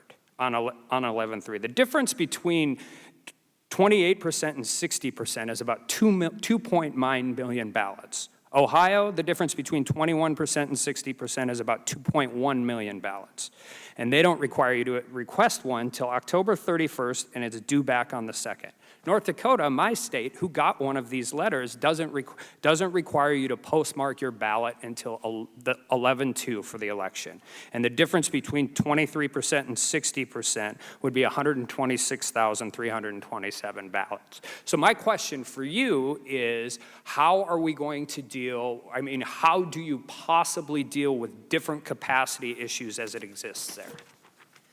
Sir, the capacity to handle is not really going to be the issue. The issue is going to be, as with the dates that you identified, as we get closer, we've had situations where when the ballots come in on the same day, the turnaround time is so slow that we need to really scour and look amongst all the other 450 million pieces of mail, find ballots and make sure they get delivered and postmarked. And the problem comes in once we do that, we get it over to the state election boards, and it's what they decide to do with the timing and everything with the ballot that is whether the ballot gets counted or not. And then I just have one last question that actually doesn't relate to elections or anything, but you have seen an increase in packages volume at the UPS or at the United Postal Service since the pandemic began, and we've seen the decrease in first-class mail over the course of time. Our law firm went from $30,000 a year to zero. But is there are you looking into, because you're making more of a profit on packages, that you may be prioritizing packages versus first-class mail?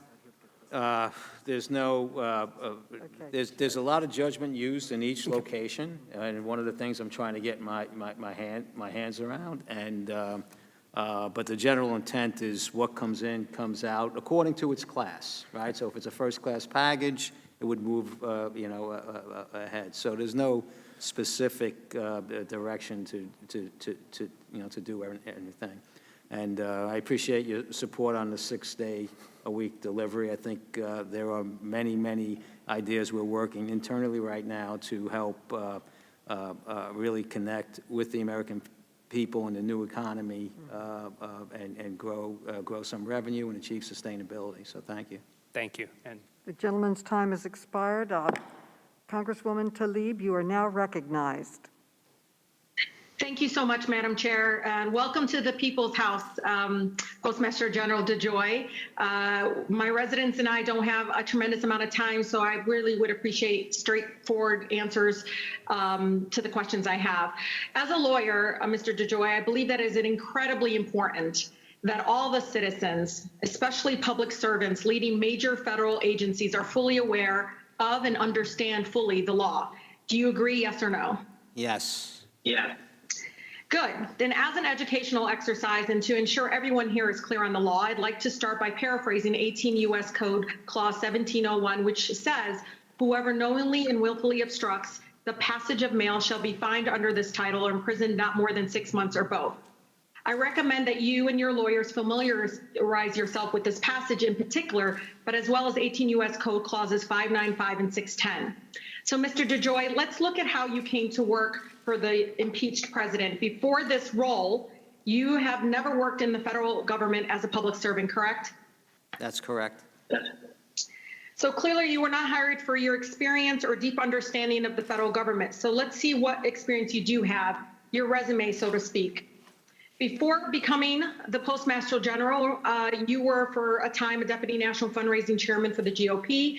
And since 2016, you've donated approximately $1.2 million to this impeached president's campaign and groups that support him. On June 24th, 2020, you bought between $50,000 and $100,000 in what you refer to as, quote, covered calls in the Amazon Corporation. But let's be very clear, Mr. DeJoy, no matter what financial maneuvering you perform to try to hide it, the fact is that you have financial interest in the Amazon. So, Mr. DeJoy, yes or no? Are you aware that Amazon uses the U.S. Postal Service for 40% of its shipping? I disagree with the premise that I Yes, bought well, stock. do you know that they and use 40% of its shipping? I know that it does a lot of shipping with us, yes. Okay, and I understand it. Your Amazon called covered calls expires in about October of this year. So you'll have to make a decision regarding this financial interest and may potentially have sensitive information about Amazon's business with the U.S. Postal Service, which may influence that decision. This appears to be a classic example of conflict of interest and insider trading. Yes or no, will you commit right now to divest any and all financial interest in Amazon to avoid illegal insider trading? Ma'am, that was a lot of time on an issue that doesn't matter. I don't own any Amazon. You have financial interest. You can call it whatever you want, Mr. I DeJoy. don't own It is a anything financial with interest. Amazon. You can continue Until to, you do that, your financial interest in Amazon will continue to be problematic and illegal and a conflict of interest. Regarding this matter, you have a simple choice, Mr. DeJoy. You can either resign or divest in that interest. It is very clear that you have vested interest in seeing the president remain in office, and your financial interest in Amazon demonstrates a clear conflict of interest that would be gravely concerning, even if you weren't in the process of dismantling the Postal Service, which you are. And I've heard from a number of carriers, a number of people in my Postal Service that completely conflict with what you're saying to us in this committee. Over the past few weeks, I've heard from folks that have said that not only are significant delays from changes you've made, but some of my residents have been critical medications, again, due to the delays based on your actions. I like to remind you that unlike in the private sector, Mr. DeJoy, where you served your own self-interest, your job as Postmaster General is not to serve your own profit schemes on the taxpayer's dime. You are to serve the United States Postal Service, its workers, and the American people. This impeached president, Mr. DeJoy, you have to realize has a track record of employing crooks who end up in a lot of trouble for their illegal activities, Mr. DeJoy. Rick Gates, Paul Manafort, Mike Flynn, Michael Cohen, Roger Stone, Steve Bannon. With all due respect, you are not in good company right now. So do the right thing and resign. And I thank the Madam Chair for bringing this to our attention. And please, on behalf of the 13th Congressional District, all we want is for our folks to have access to a qualified Postmaster General that understands the importance of medication, understands that the workers need protection at the workplace, and that we are going to actually get mail delivered on time. Because what we hear on the streets, Mr. DeJoy, is completely the opposite of what you're saying to us. And you've done so much damage in just short a period of time that you've been there. And I do believe there's a conflict of interest, and you need to understand there are legal consequences to that. Thank you, Madam Chair. The gentlelady's time has expired. Congresswoman Porter, you are now recognized. Congresswoman Porter. Mr. DeJoy, thank you for being with us today. What is the cost of a first-class postage stamp? 55 cents. Just wanted to check. What about to mail a postcard? I don't know, ma'am. You don't know the cost to mail a postcard? I don't. What if I want to mail you said 55 cents for a first-class stamp, but what if it's like one of those greeting cards that's a square envelope? Then what is the postage? I'll submit that I know very little about a postage stamp. And what is the weight limit? You are more in the shipping logistics business. What's the weight limit for priority mail? 70 pounds. And what is the starting rate for U.S. Post Office, USPS priority mail? The starting rate for what? USPS priority mail. Starting weight, 14 ounces. No, the rate, the price. I don't know. I don't know. Do you know about, within 1 million or so, can you tell me how many people voted by mail in the last presidential election? No, I cannot. To the nearest 10 million? Is that a no, Mr. DeJoy? I would be guessing, and I don't want to guess. Okay, so Mr. DeJoy, I'm concerned. I'm glad you know the price of a stamp, but I'm concerned about your understanding of this agency. And I'm particularly concerned about it because you started taking very decisive action when you became Postmaster General. You started directing the unplugging and destroying of machines, changing of employee procedures, and locking of collection boxes. As a professor, I've always told my students that one of the most important rules in life is to read the instructions. Did you actually read and independently analyze the major overhaul plans before you ordered them to take effect? Again, I will repeat that I did not order major overhaul plans. The items you identify were not directed by me. I did, and we don't need much analysis to run your trucks to a schedule. Reclaiming my time, Mr. Joy, could you please tell me who did order these changes if you as Postmaster General did not? Because these changes have resulted in, and you have said yourself in this hearing. The Postal Service has been around for 250 years. There are plans. There are many, many executives, almost 30,000 executives within the organization. And there are plans that existed prior to my arrival that were that were implemented. Mr. DeJoy, if you did not order these actions to be taken, please tell the committee the name of who did. I do not know. Mr. DeJoy, did you analyze these plans before they went into effect? You as Postmaster General supervise whomever did apparently. As I've stated numerous times, the plans were in effect and being implemented before I arrived. But Mr. DeJoy, do you take responsibility for these changes? I take responsibility from the day I sat in a seat for any service deterioration that has occurred. You're asking about operational changes that go on throughout the whole organization around the country. Mr. DeJoy, I'm reclaiming my time, sir. Mr. DeJoy, will you commit to reversing these changes? No. Mr. DeJoy, will you commit to, if the independent, I want to switch to conflicts of interest quickly. Will you commit that if the Inspector General finds that you committed misconduct with regard to your financial interests in any other company, such as XPO Logistics or Amazon, will you commit, if the Inspector General finds that you committed misconduct, will you commit to then resigning? I don't believe they will find misconduct, but I don't see why I would commit here right now to resigning for any reason. Well, you don't think there's any reason that you should ever resign? No reason that I've heard here today. Okay, Mr. DeJoy, do you today, because this has been, you've gone back and forth a bit, I want to ask one final question.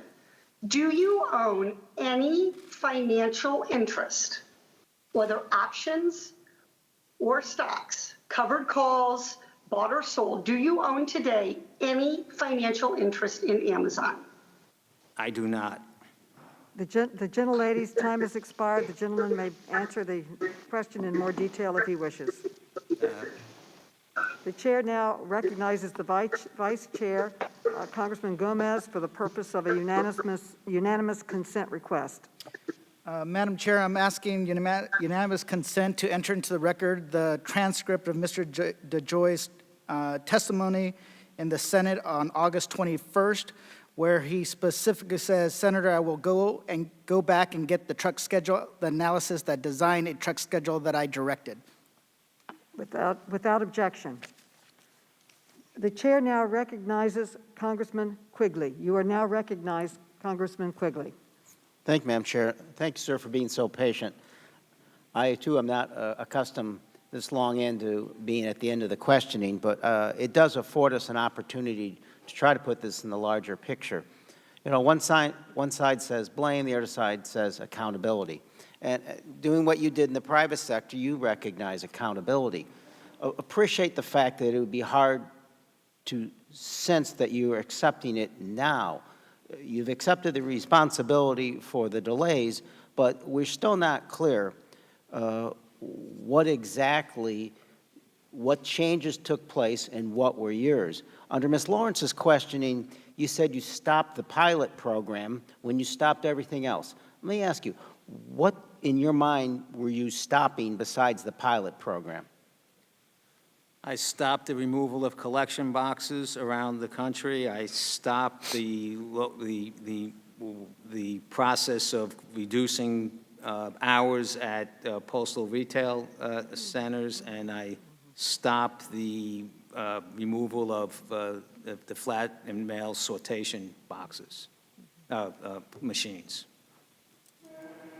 So your argument for doing that is that you saw that your argument for doing that was that it wasn't working, or? No, they were, it just, I met with the Speaker and Senator Schumer, and we just collectively thought about the heightened discussion that was going on around the nation. And respectfully, sir, why that and not the overtime issues and not the sorting machines? I mean, why did you pick those and not the others, which seem to have pretty dramatic impacts, given the fact that things didn't go well?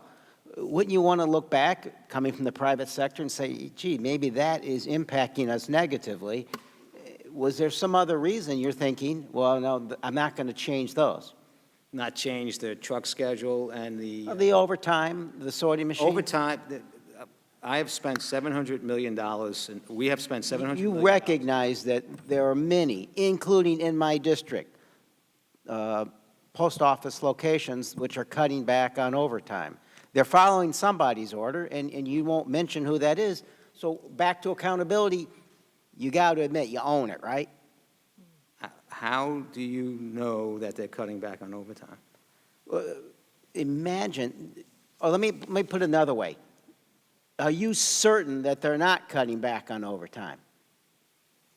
The direction was given to stop cutting back on overtime in postal retail centers. When was that certain? I haven't done an audit yet, but I would believe they're pretty compliant. Wait, when was that order given? Was that part of the order you just talked about?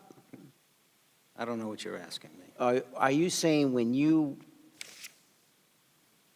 stopped everything else, it included the overtime issue as well?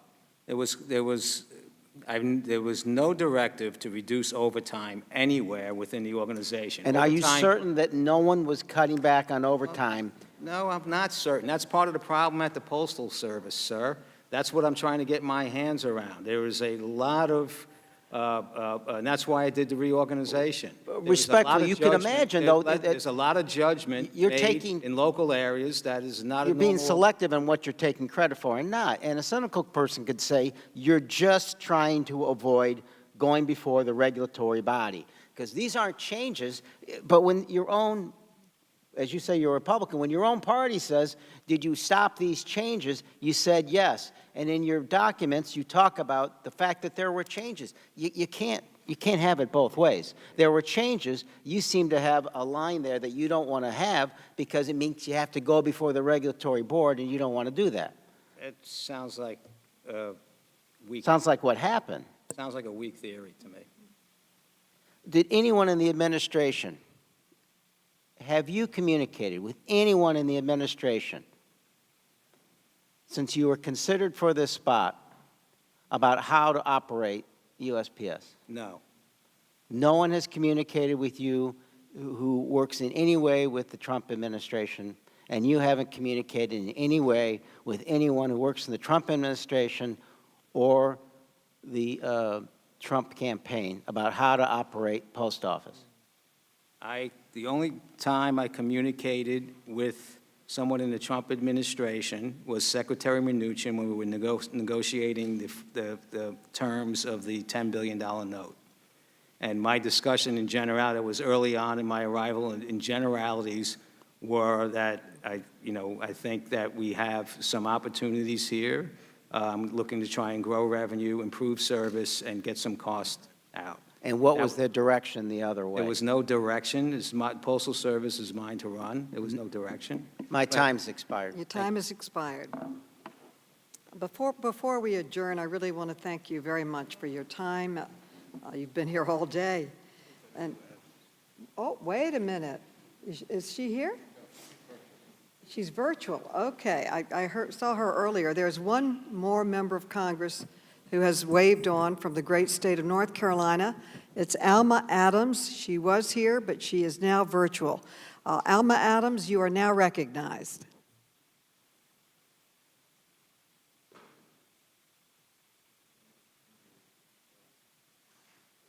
Alma Adams, are you? I assume she's not here with us now. Is she around or not? No, it doesn't appear that she's here now. But before we adjourn, I have a few items that I'd like to wrap up with the witness, and also I would like to grant Ranking Member Comer all the time that he may want to consume, and he will get that opportunity once I am finished. I'll move through this quickly in the interest of time. She is here? Is she remote? So she is getting on. My apologies to you, Mr. DeJoy. Congresswoman Adams, you are now recognized.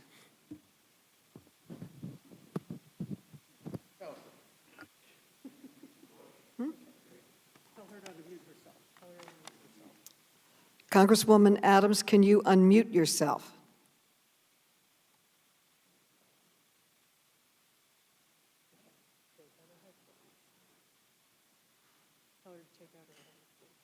Take out what? Okay.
Mr. DeJoy, you may want to hire the Democrats' computer guy to help deliver the mail on time. I apologize for the delay. We were trying to accommodate really from your home state, North Carolina, who wanted to question you. So, Mr. DeJoy, on Friday, Senator Peters asked you if you had discussed the changes to postal operations with President Trump. Mark Meadows, anyone else at the White House, or anyone in the campaign, and you said no. I believe that Mark Meadows has accompanied you to meetings on Capitol Hill, and for the record, do you stand by your statement that you have had no conversations with Mark Meadows about any changes in postal operations?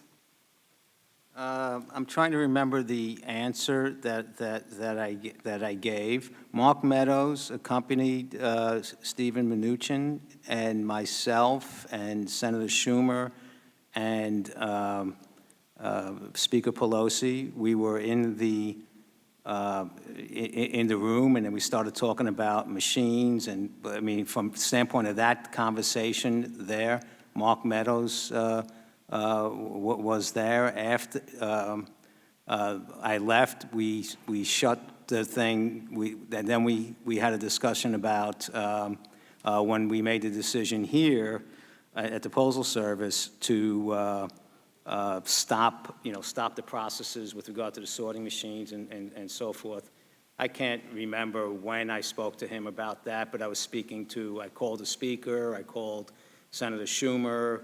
I think we reached out to your office. So in that particular process, we spoke about the stopping that we were doing.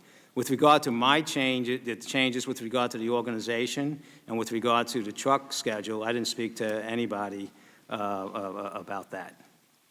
Okay. Have you spoken to anyone else at the White House at any time about changes to postal operations? No, ma'am, I haven't.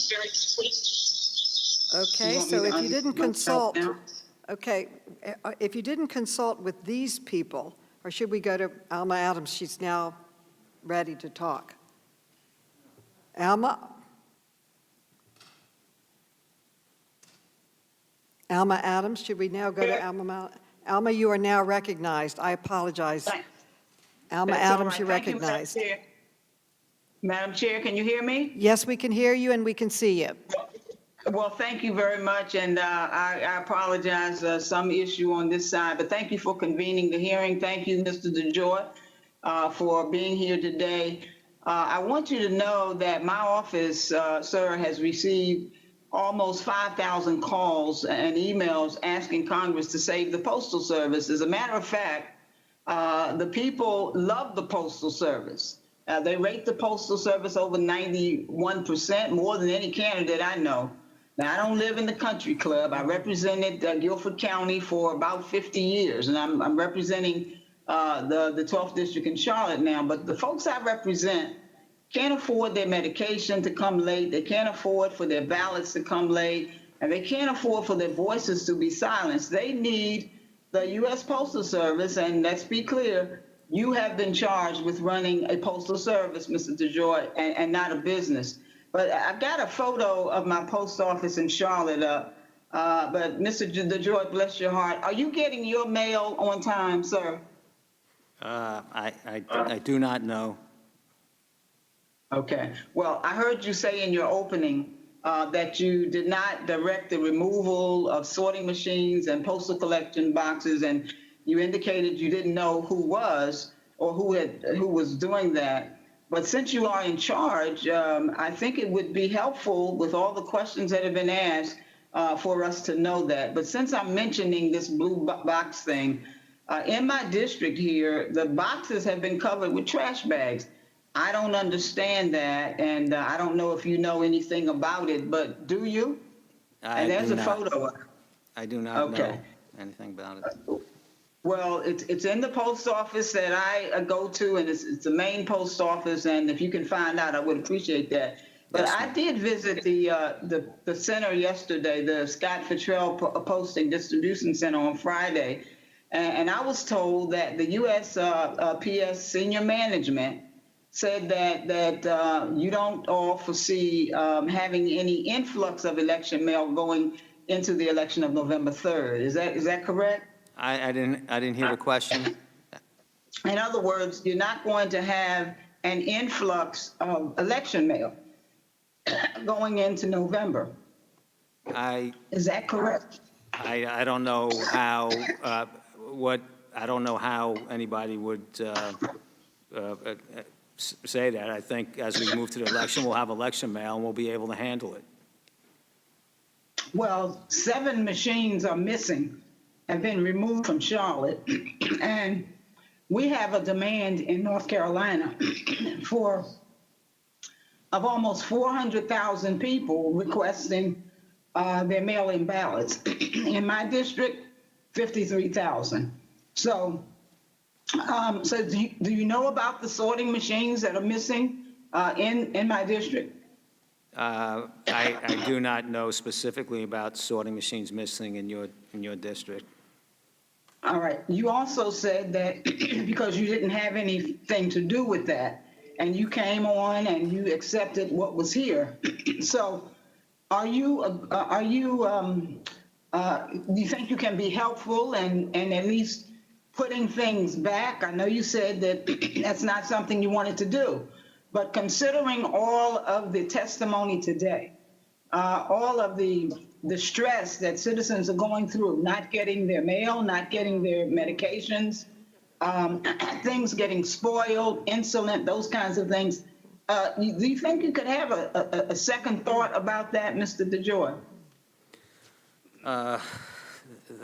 First off, we are, as I said, we're all very concerned about each delivery. My goal right now is to have these truck trips filled with mail, and we're seeing a great deal of improvement, and I believe will be, with regard to the transportation, we will be in much better shape over the next Okay, well, week. let me stop you right here, because I don't want to know about that part. I wanted to know if you're having any second thoughts. I certainly hope that you would. So let me ask you about the, on August 18th, you announced an expansion of the Postal Service Leadership Task Force. On the 21st, the Board of Elections announced a bipartisan mail committee. Is this initiative different from the task force that you announced on the 18th, Mr. DeJoy? No, to be clear, we had a task force. There was a task force at the Postal Service before I arrived. After review, I expanded the task force to include the union leadership.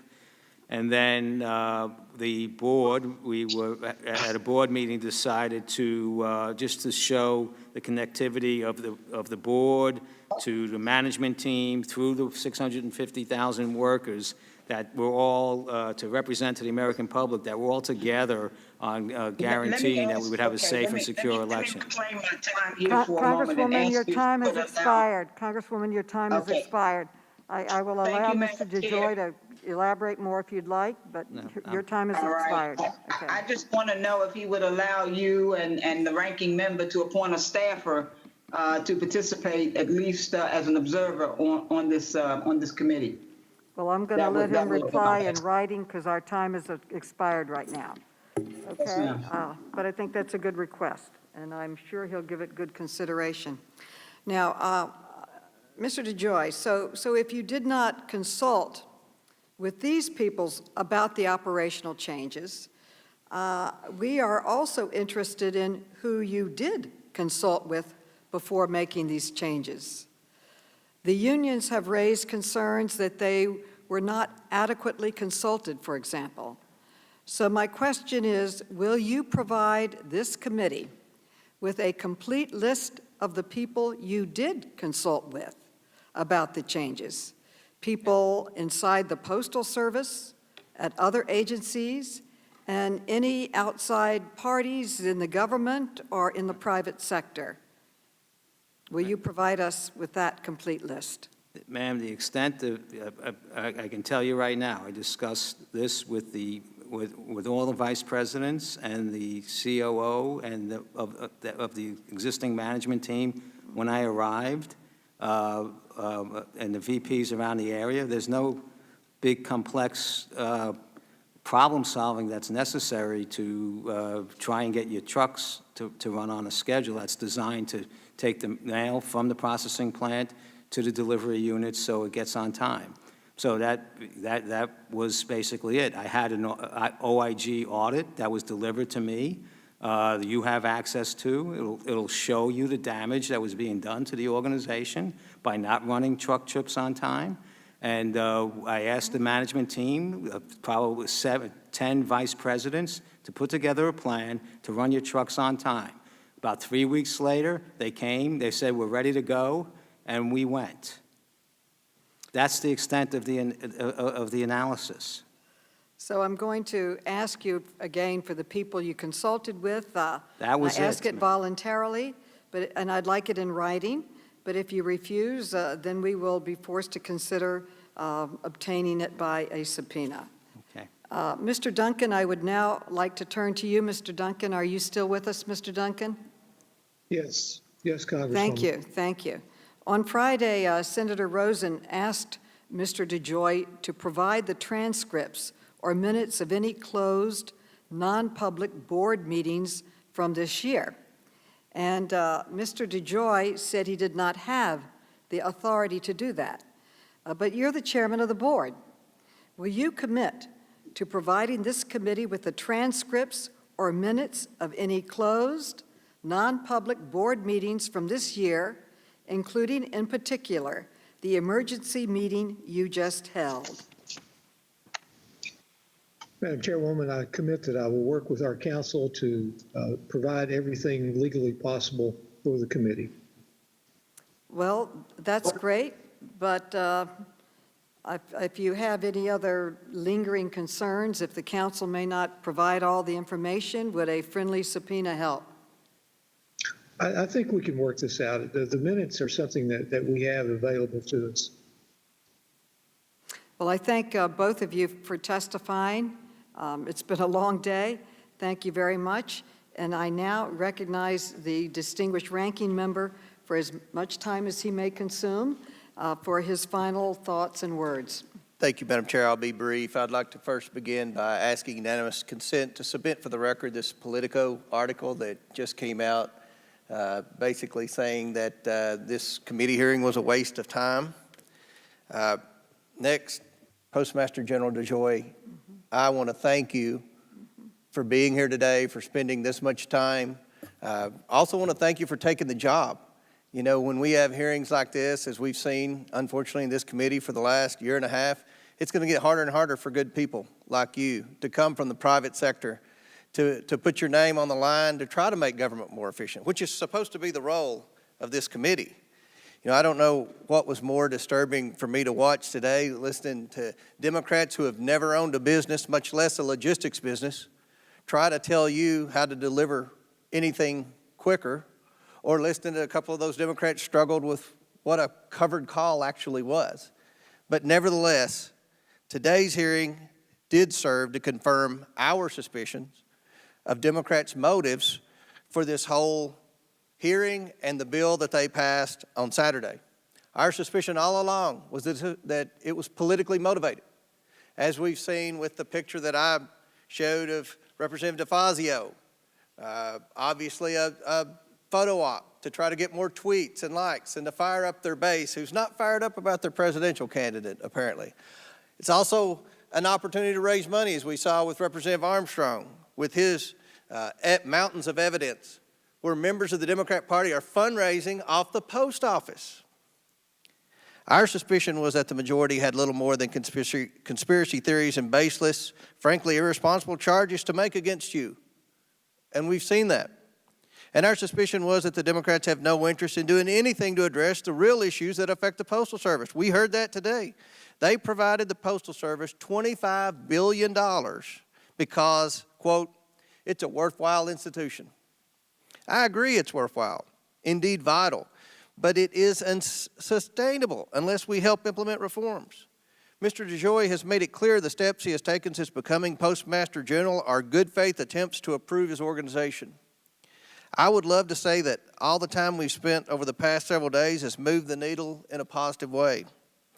I'm not sure I can, but hopefully the time Republicans have spent talking about the real issues will provide momentum to lead to something positive. Hopefully the time Republicans have spent shining the light on partisan Democratic attacks have helped Americans understand the real situation. If the majority is serious about fixing the long-standing financial and operational challenges, then we stand ready to work together. And to do that, Congress needs to have a working relationship with the Postal Service. This week has been the opposite of a partnership, and I fear has done long-term damage to the nation's trust in one of its most esteemed, important, and citizen-serving federal entities. And I also fear the Democrats' conspiracy theories have risked Americans' faith in the elections in a way the Russians and Chinese could only dream of. There is no way the process we have followed can produce results that will help the post office be better and serve all Americans. We can do better. And I hope to work with my colleagues to assure the post office is around for decades and centuries to come. Thank you, Madam Chairman, and I yield back. Gentlemen, and in closing, I want to thank our witnesses for their testimony, and I want to commend all of my colleagues for participating in this important conversation. With that, and without objection, letters from organizations in support of the bipartisan legislation passed by the House on Saturday shall be part of the hearing record, along with articles and letters from across the country depicting the effects of the delays on veterans, the elderly, the chronically ill, small businesses, farmers, and ordinary Americans who depend on the mail to be delivered. Without objection, all members will have 5 legislative days within which to submit additional written questions for the witnesses to the chair, which will be forwarded to the witnesses for their response. And I ask our witnesses to respond as promptly as you are able. This hearing is adjourned. Thank you.